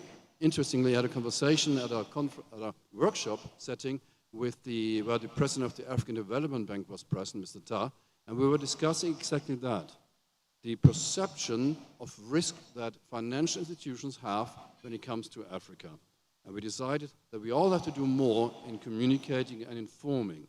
Now the conditions they ask, what conditions need to be in place? Let's please think differently for a moment. Let's step out away from how we think about projects and what we need as a business or as a consultant. Step over to the side of a banker. Think of our own money that we would have to invest in someone else's project. We would ask serious questions, right? We wouldn't just hand it out. So conditions they ask for are in three main categories. One, they want to see numbers. They want to see how will the project develop? Is it realistic? Is there due diligence done on that? Is there feasibility done on that? We can promise a lot from a project side. Bankers don't believe wishful thinking. They want to see benchmarks. Do we have benchmarks? We have more and more benchmarks delivered now from real projects that have been delivered, which we should use more effectively for pitching for new projects. Evidencing that, yes, renewable energy works. Distributed energy based on renewable works. If we have businesses, large size, medium size, small size, that are usually connected to the grid, but the grid is not just available every so often, yes, benchmarks already tell they benefit a great deal if they have renewable energy instead of diesel. We need to use that data. If you go off-grid, rural, and there are some, let's say, smaller enterprises, micro enterprises, some agri business, yes, we need that data too to convince the bankers, yes, it's possible to get business done there and it's repaying the investment. There's security for that. What about the grids where there's no business? Well, that looks bad. In that case, we have to create business, develop agri business to get started, where then other business will follow, like engineers, to maintain the machines. Now, data was number one. Number two, risk. Bankers are afraid of risk. They run off it as fast as they can, particularly when they don't understand it. So we have to help them understand the risk, and to one degree there's country risk involved, there's political risk involved, the business risk of the individual business, there need to be numbers again, meaning accounts for the last 3 to 5 years, and not every business has that to the level banks want it. So we have to circumvene that in a clever way. Now, risk can be engineered by grouping or pooling together several players and creating a bigger package. We spread the risk. If one industry sector is riskier than the other, we add other risk sectors, less riskier sectors. So what we do, we pool and aggregate ventures in distributed energy or projects that are agrar, that are commercial industrial, that are classic grids, that are residential developments. Banks love residential developments because it's real estate, it's property, you can touch it, you can feel, you can stand on it, no visual thinking there. And when we group that together across, let's say, not one business, but 100 or 1,000, bankers look at it the following. If I finance one business, that one goes bad, 100% loss. I'm out of it. Don't worry. If I have 100, or let's say 1,000, and let's say 10 of these thousands go bad, let's say 10 agrar businesses go bad because there's a sudden drought, or the locusts fly in, or whatever issue. I think those 10 go for a day, or go for a year, next year they are back. The banks see a approach of 990 businesses still running. Fantastic. They love it. They will invest. Thank you. I think this is a good point to bring in, Mr. Oembasam. How are you currently financing your existing projects or for your members that you're working with? And how are you trying to actually make these projects that you're working with on the manufacturer side or attractive for developers and investors? How are you currently handling it? I think you've heard what Ulf said, both on the risks, but also this potential for clustering. But let's hear, how is it working and how are you trying to make it more attractive? So, investors like the field where it is more green. Investors like capacity. Investors like documentation. So what we do, so that we don't waste our time and their time, we sniff our members. Let me use our members for example. We sniff our members. We know that this member is credible. He has his annual audited account in place. He's not encumbered with so many loans that he cannot meet his obligation. When we do that preliminary assessment, because we also have integrity before the investor. By the way, the investor comes through us to the members. So we do our due diligence to ensure that the investor will be happy and grateful. So first do a preliminary value proposition to see that this project is going to benefit you, the owner, to the investor. This project is safe, and the de-risking factors has been looked at to ensure that, like he said, the investors or the bankers, they don't like risk. So the first thing we look at is how do you de-risk this project such that this guy will be willing to release the fund. Once we do that, we cross that line, it's as good as easy. When we say we want to do a CapEx-free project, we are doing it for a credible member, not for everybody. It cannot be for everybody. It can never be for everybody. So we look at members that we meet that criteria that can take a CapEx-free project. It can meet its monthly obligation without defaulting. That speaks to a member, first of all, who is ESG compliant, who is a responsible corporate citizen, who has no record or default. And then we can now call Wolf. Mr. Wolf, I think we've got to talk. So let me just say something little about Dimande's handshake. That handshake is costly. Somebody must pay for it. And if you look at it, it is either the end user or the manufacturer. So you can shake the hands, I don't mind, but somebody's going to pay for it. I think I answered that question. Thank you. Mr. Oshodi, I see you laughing. I think you've got something to say here. So, I mean, Ulf is right, and also Mr. Owe is right. So, what for a lot of investors, I mean, when you are trying to define the bankability, we say the bankability of a project, what are they looking at? They are looking at the technical solution, they are looking at supply and demand. So where is the market? And supply and demand, a lot of people ignore supply and demand, but that's the fine line of, do I have a project? Is there a supply and is there a demand? I mean, everybody will say, yes, we don't have power in Nigeria, we have a demand. But the demand is, can you pay for the cost of power? And then, of course, there's the supply side, which is the power being available. And then the handshake that we all don't want to have is the transmission that takes the supply to the demand. So this is what every investor wants to see. The solution is, you cannot play with your power evacuation study. It's the most important thing in any distributed system. What do I have to do for that handshake to happen? The Nigerian grid code is a bit silent on PV solutions because they don't know what to do. The Germans have gotten it 40 years ago. You know, they got it right 40 years ago. You would put a PV plant in your house and you'll be selling power to the grid. I have German friends that are earning money from supplying power to the grid. But yes, you're right, the grid is not ready. So the only way we can ensure that there is power to drive the economy are these mini grids, these distributed systems we're all sitting down here to discuss. And there is a demand. There's manufacturers that are playing two-source power, which is power from the grid and a very expensive diesel price, right? Who would be willing to share the cost of a mini grid project so that they are able to have cheaper, affordable, reliable power. Thank you. I want to invite, if there's anybody on the floor that might have a question, or else I can continue. I see two questions. I don't know if we've got a mic we can share. There's a lady here and there's a gentleman there.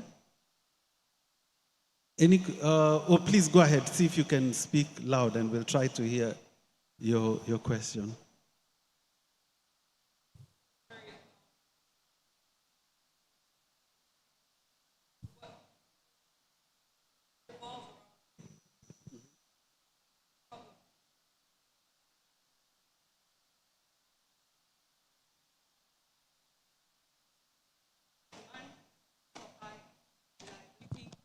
Functionality, regulatory frameworks. Anything can be designed. So fixating on the problem is the problem here, not any other thing. Thank you.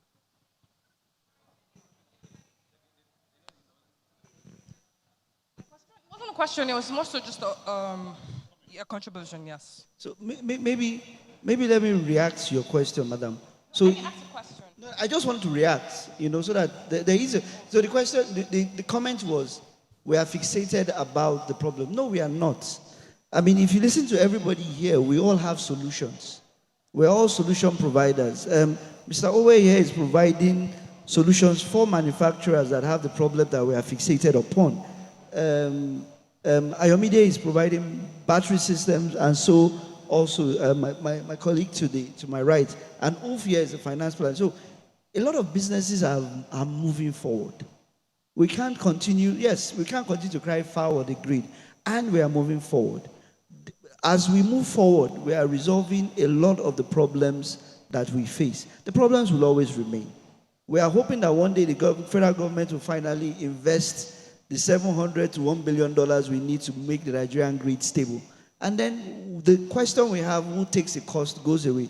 But a lot of manufacturers have gotten to a point that we cannot sustain ourselves anymore. Drive around. Businesses are shutting down in Nigeria. And the biggest problem you asked from them is the cost of production. That is the biggest challenge. The dollar is there, the Naira exchange is there.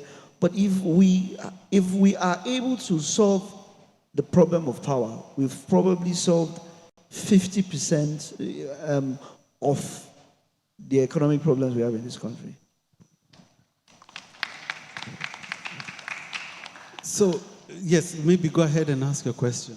Okay, thank you very much. I think my question would be around... Hold the mic close to your mouth, please. My question would be around transparency for finance and the likes of investors. Just like Mr. Owe said, that, he can bank on his members because he knows the person. What in a situation whereby I'm not a member of Mr. West Association, but I have my data that are readily, that the investors can see, and they have a traceability of my project being viable enough.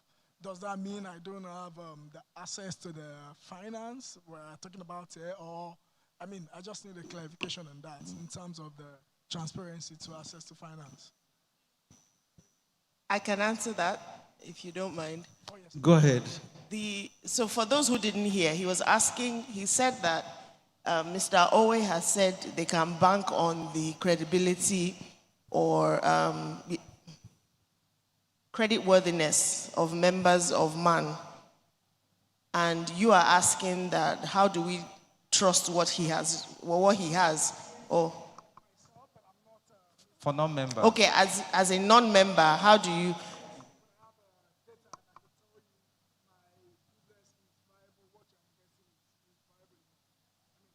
Say that last part again. Okay. I have data that is viable that I could present to Mr. Olf that, okay, see, this is my project. It is bankable enough. So, it is worthy finance enough. Okay. But, you know, so anybody who's going to invest money, at Western Solar, we have money to invest as well. I'm not going to invest money without doing my own due diligence. Absolutely. It doesn't matter who gives me data. I will take the data from MPDCL. I'll take the data from the internet. I'll take data from you. But I better verify it by myself for the money that I'm going to spend, right? So I don't think that is a problem. He's not going to stop you from doing your own due diligence. You better do your own due diligence if you're serious about it. Okay, thank you. So, Ulf, I think you have something to add? I think the issue is a different one. So when you as an entrepreneur, not sure how big your company is or how big it will be if you had energy. Yeah. So the point is here, as a single entrepreneur. Can you hear me with that one? It's visible, it's hearable. Yeah. Okay. So your demand on finance, let's say it's $250,000, $250,000. For most people, too much money as they can pay for it. For most enterprises, ridiculously big, huge. For bank, private equity, they will not even look at it. This is the arrogance of finance, how I like to call it. But it's the problem of finance. Because a private equity person tells me, or family office, listen, we want to do impact finance. We want to invest in Africa, but I'm only allowed if the ticket size, the investment volume total, is 100 million. I mean, what? 100 million? But this is crazy. So to only get to the 100 million to enable that private equity investor to invest what he wants, but is not allowed to, is collecting, well, how many of you do we need? If I have 1,000 of you, I have risk diversification, I have the ticket size they need. We have to do the legwork, do the feasibility on you and all the 999 others, create a package, and then I talk to my friend, private equity investor, look, here it is. Now we bring you and some others together, we pool, we syndicate, we have an African investor with skin in the game, we have you as European investor, and now we can curate something. Now we can finance. So I want to maybe come around to all my panelists, right? And I want to build from the question that the lady has asked. We are all, in one way or another, solution providers. And it's not that there's no problem to the solution and the need is not there. What is the, as succinctly as possible, therefore, what is the one thing that you think, therefore, we need to do or get done by government, by investors, by somebody, by the businesses, to get us from potential, we have the solution, to actually getting problems solved? And I'll give all of you a chance to say something. Okay, may I start? Now, I really appreciate the sentiment. We are looking so much at problems, we bury ourselves with the problems in our mind. However, we need to analyze the problem to know what is actually wrong, then go on a higher level of chunking things up to find the solution. Like Albert Einstein said, you cannot solve a problem on the same level of the problem. So we go higher up. We're talking together from different areas. We're already moving a level higher up. When we see each of us has worked on a part of the solution, it's a puzzle. We're bringing it together. Now we have to see how do the pieces fit together. Not forgetting politics or politicians. They also have their issues. And they have done some part already. Let's not forget that, for example, Europe has worked on these issues for decades. And they have spent a lot of money and lost a lot of money. Africa, Nigeria, first of all, you have such a speed in doing things now. You're doing so much more energy renewing and developing infrastructure much faster than the others. And yet, on the receiving side, it still takes too long. I understand that sentiment. So we shall not rush too fast, but we need to speed up with the right people, with the right knowledge, all together, including the politicians. And then we'll achieve. We find the solution.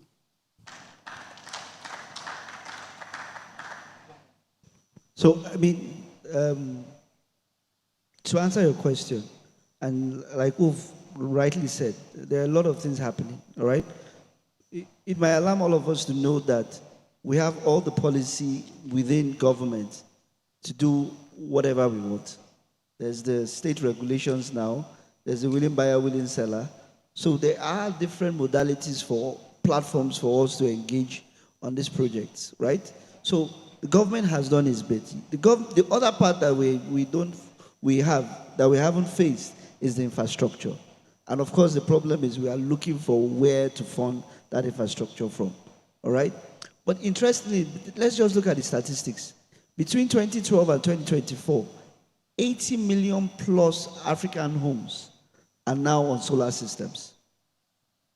So there is already traction being made, and we have to continue to build on those tractions. Nepal, for instance, Nepal has a habit of having micro hydro plants. And those micro hydro plants, when they installed them, what they found out was that they grew more industries. And even here in Nigeria, UNEDO has a project where they are trying to build small-scale hydro plants. And those solutions are just to make sure we have small systems that can focus on where economic growth can be achieved. I think if we can continue with these small bits that we are doing and allow the government focus its attention on the bigger fries, yes, we would be slow, but the journey will be what? Steady. Thank you very much.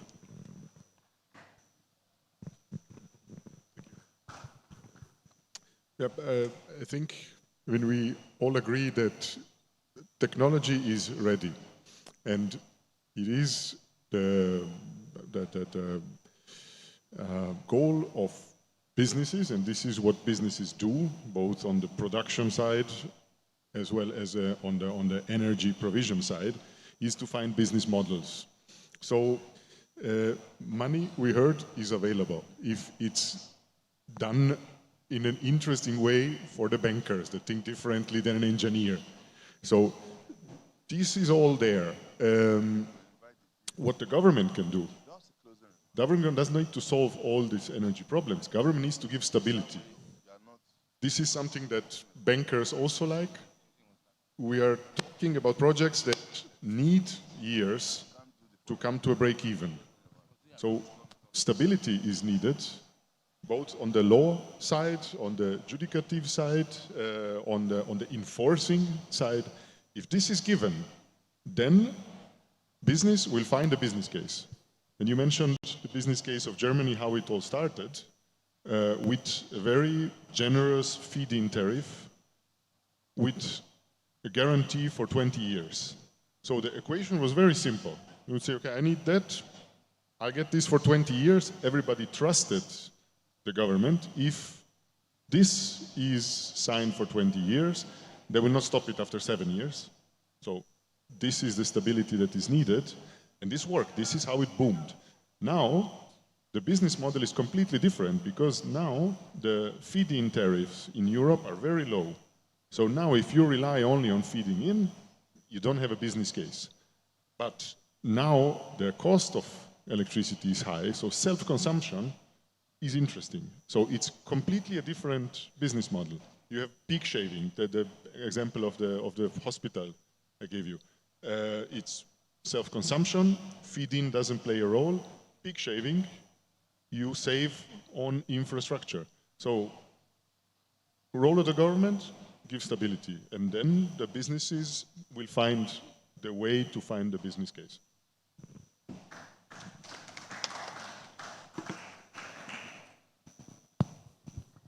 Okay, so all of us are excited about solar. I wonder whether we are thinking 30 years' time, whether when these solar panels expire, what will this bunch of panels be like across the country? We're doing a project, and I asked the vendor, did you imagine this 1 megawatt solar we are putting here and the 1 megawatt battery, 1 megawatt hour battery we are putting here? When they expire, what happens? He was looking at me. So I told the owner of the project, let there be a document as to a plan for what happens when this solar panel expires. If that's not going to be, I won't be part of the project. So I want to appeal to my EPC, my installing the solar, please let the owner know that's the plan of the panels and the batteries. Secondly, I think we must take energy as a commodity, and you must treat it as a commodity, and you must have passion for it. When I see a project bettered by us, I feel excited, and I see like a baby. It is because there's a disconnect between that emotion around Mr. Oshodi. We know the kind of feeling when he finished designing and he got it right. You can't tell me you don't have that happiness in you. It's the same thing when you see your solar energized, your hydro energized.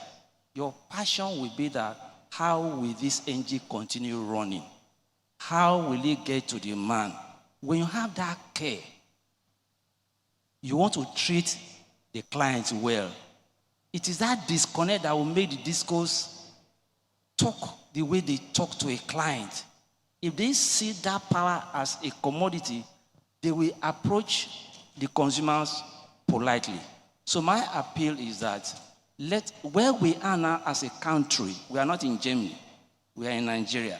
Where we are now as a country, unless we reorientate our mind to start seeing energy supply, energy as a commodity that creates value for our comfort and wealth, we will not behave ourselves. And I want to appeal to the discourse around. This is the kind of mindset you need to have. Finally, we like hurrying to do things. I want to appeal.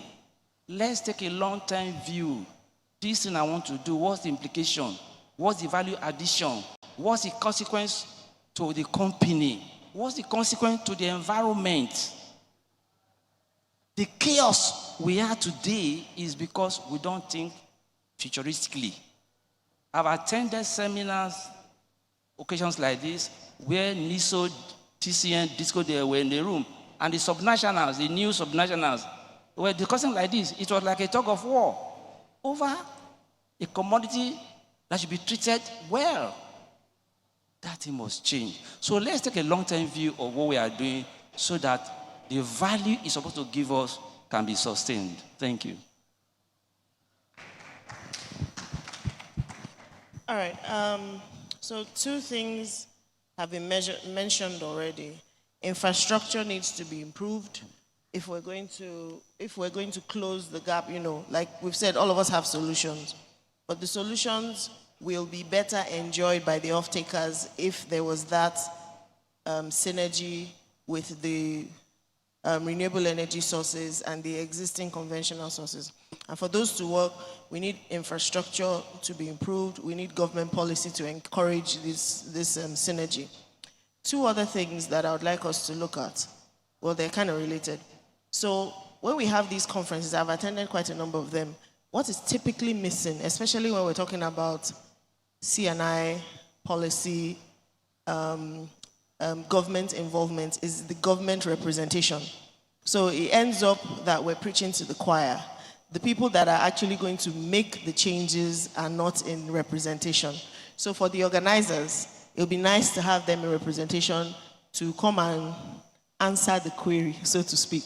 And then we'll even go a step further and every year, so if a government representative comes here today and says, oh, by next year we'll have feeding policy, we'll have net metering policy all set, then we're doing a review of that promise or commitment that the person made. Because we have to take this thing seriously.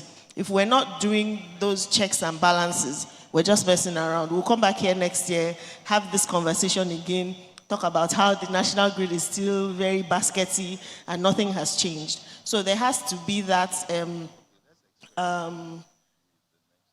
accountability from all of the stakeholders. You know, everybody that is involved has to feel a sense of responsibility for what needs to be done. To speak to recycling a bit, I think that all of the serious-minded solar developers have recycling policy. The reason that you've probably not seen any implementation is because of the fact that most of the larger installations are maybe 10, 15 years old. I don't think there's anyone that has reached it exactly in Nigeria. So while there are a lot of recycling opportunities available right now, we probably don't have any implementation to show for solar solutions, but they are available. And by the time we get to that stage, you would see that all the policies that developers have in place can actually be implemented. Thank you. I know that. Sorry, she's correct. I just wanted to point out, when you are giving out, there should be like a document. Somebody in the office should know what has been said in the file. It's not when that time reach, everybody now goes around, oh, you have panels, you are fine. Come on, no. Let's just document things properly. That's the point I'm just trying to make. Thank you. Thank you. Okay. One last comment and then we close. Go ahead. Yes, thank you very much. Just one comment. I mean, I've been in the green energy, renewable energy industry for a while now, and I would really like that other industries face the same pressure that I feel all the time about recycling, about life cycle assessment. You know, we are talking in many countries about nuclear energy, where you do not have a solution of any kind of recycling, a life cycle. There is nothing like that. Nobody cares. Everybody says, that's clean energy. It's not. If you think about cars, automotive industry does not face, it's just more cars, more cars, more cars. It's good, it's good, it's good. Tires, these are all problems that where recycling has not been solved. Coal plants, they emit CO2 in incredible amounts. Also, this should be recycled in the atmosphere. It's not solved. But the solar panel, oh, that's a big problem. Here we have to be careful. What do? You're a bad guy because you put solar panels. I would like that everybody faced this pressure as we do. I think we would have a better world, you know? Thank you very much. Please join me in appreciating my panelists here for this conversation. And as we wind up, I want to maybe just remind us a couple of things. One, our conversation is tying this energy to the users. That's number one. Number two, I think it's really important to pick up this need, one, for infrastructure, which is probably a public investment, but also this push by individual people with problems, businesses, to solve their own problems. And I think you'll see a lot of the solution providers and the companies or the industry, the users. I think the gentleman asked this question of where people are also saying, if the rest of the ecosystem is slowing down or is taking time, we want to solve our problems, and how are we going ahead and doing that? Mr. MC, thank you so much for allowing us this time. We've gone over. I'll invite my panelists. Maybe if we can take one photo, and yes, please take time and say hello to everybody that's on this panel for this afternoon. Thank you very much. Thank you very much. A round of applause for them, for the wonderful session. It's now time to take pictures. I would like to have the moderator in the middle while the panelists will be to his side. I believe that you will be next to the moderator so that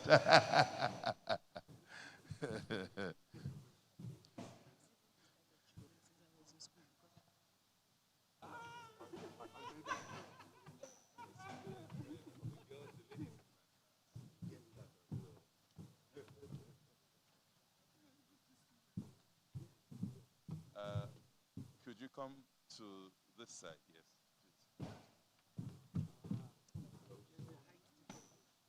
please. You were intimidating him, so he signaled that I should get you away from him.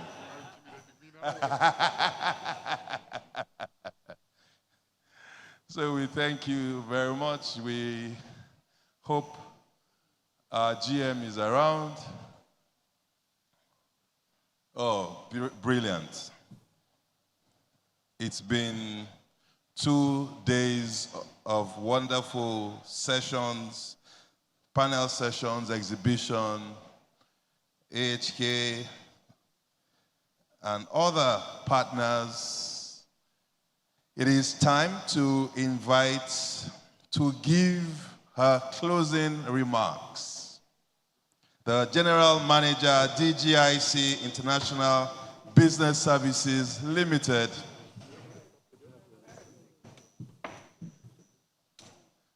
While I wait for our panelists to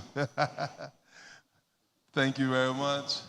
Please make welcome the one and the only Catherine Nwaiku, General Manager, DGIC International Business Services Limited. Please give her a round of applause. Thank you. Only the ladies clapping for you. Can you imagine? Can you just imagine? Thank you. Do you want to use this? Yes. Okay.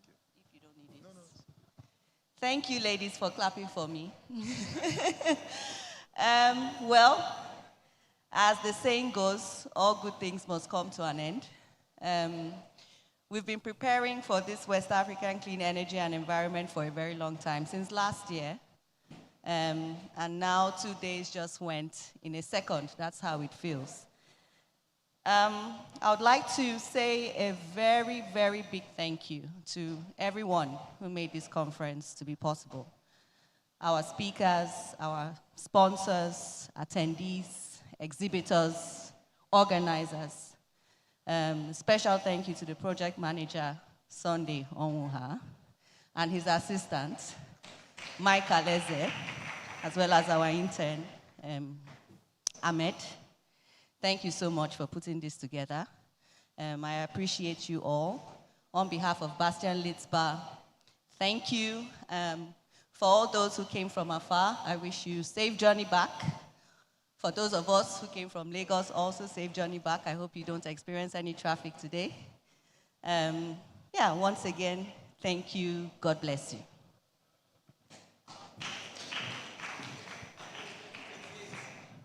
Meine Damen und Herren,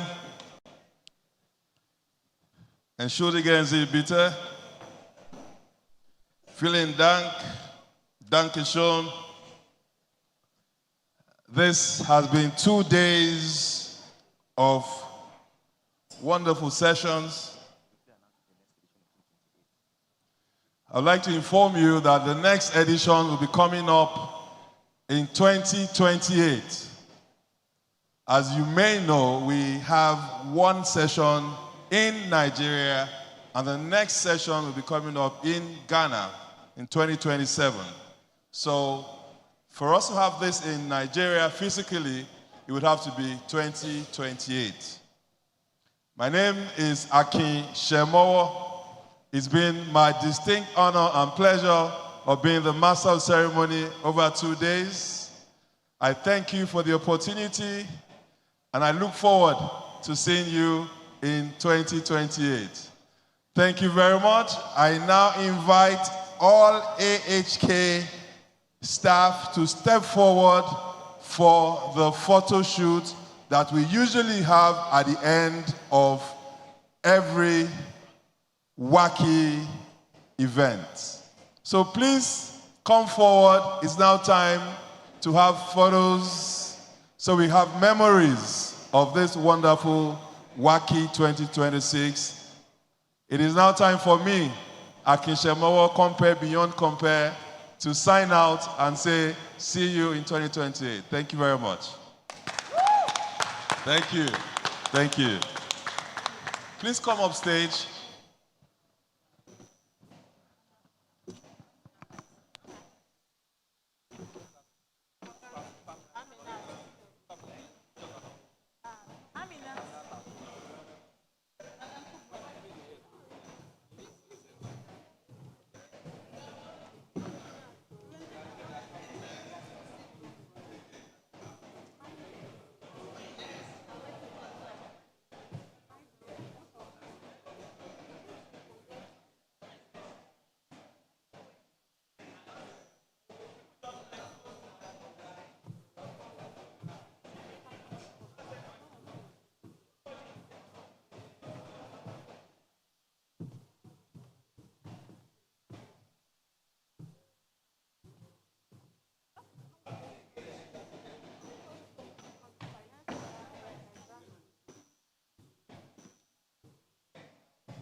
I would like to thank everyone.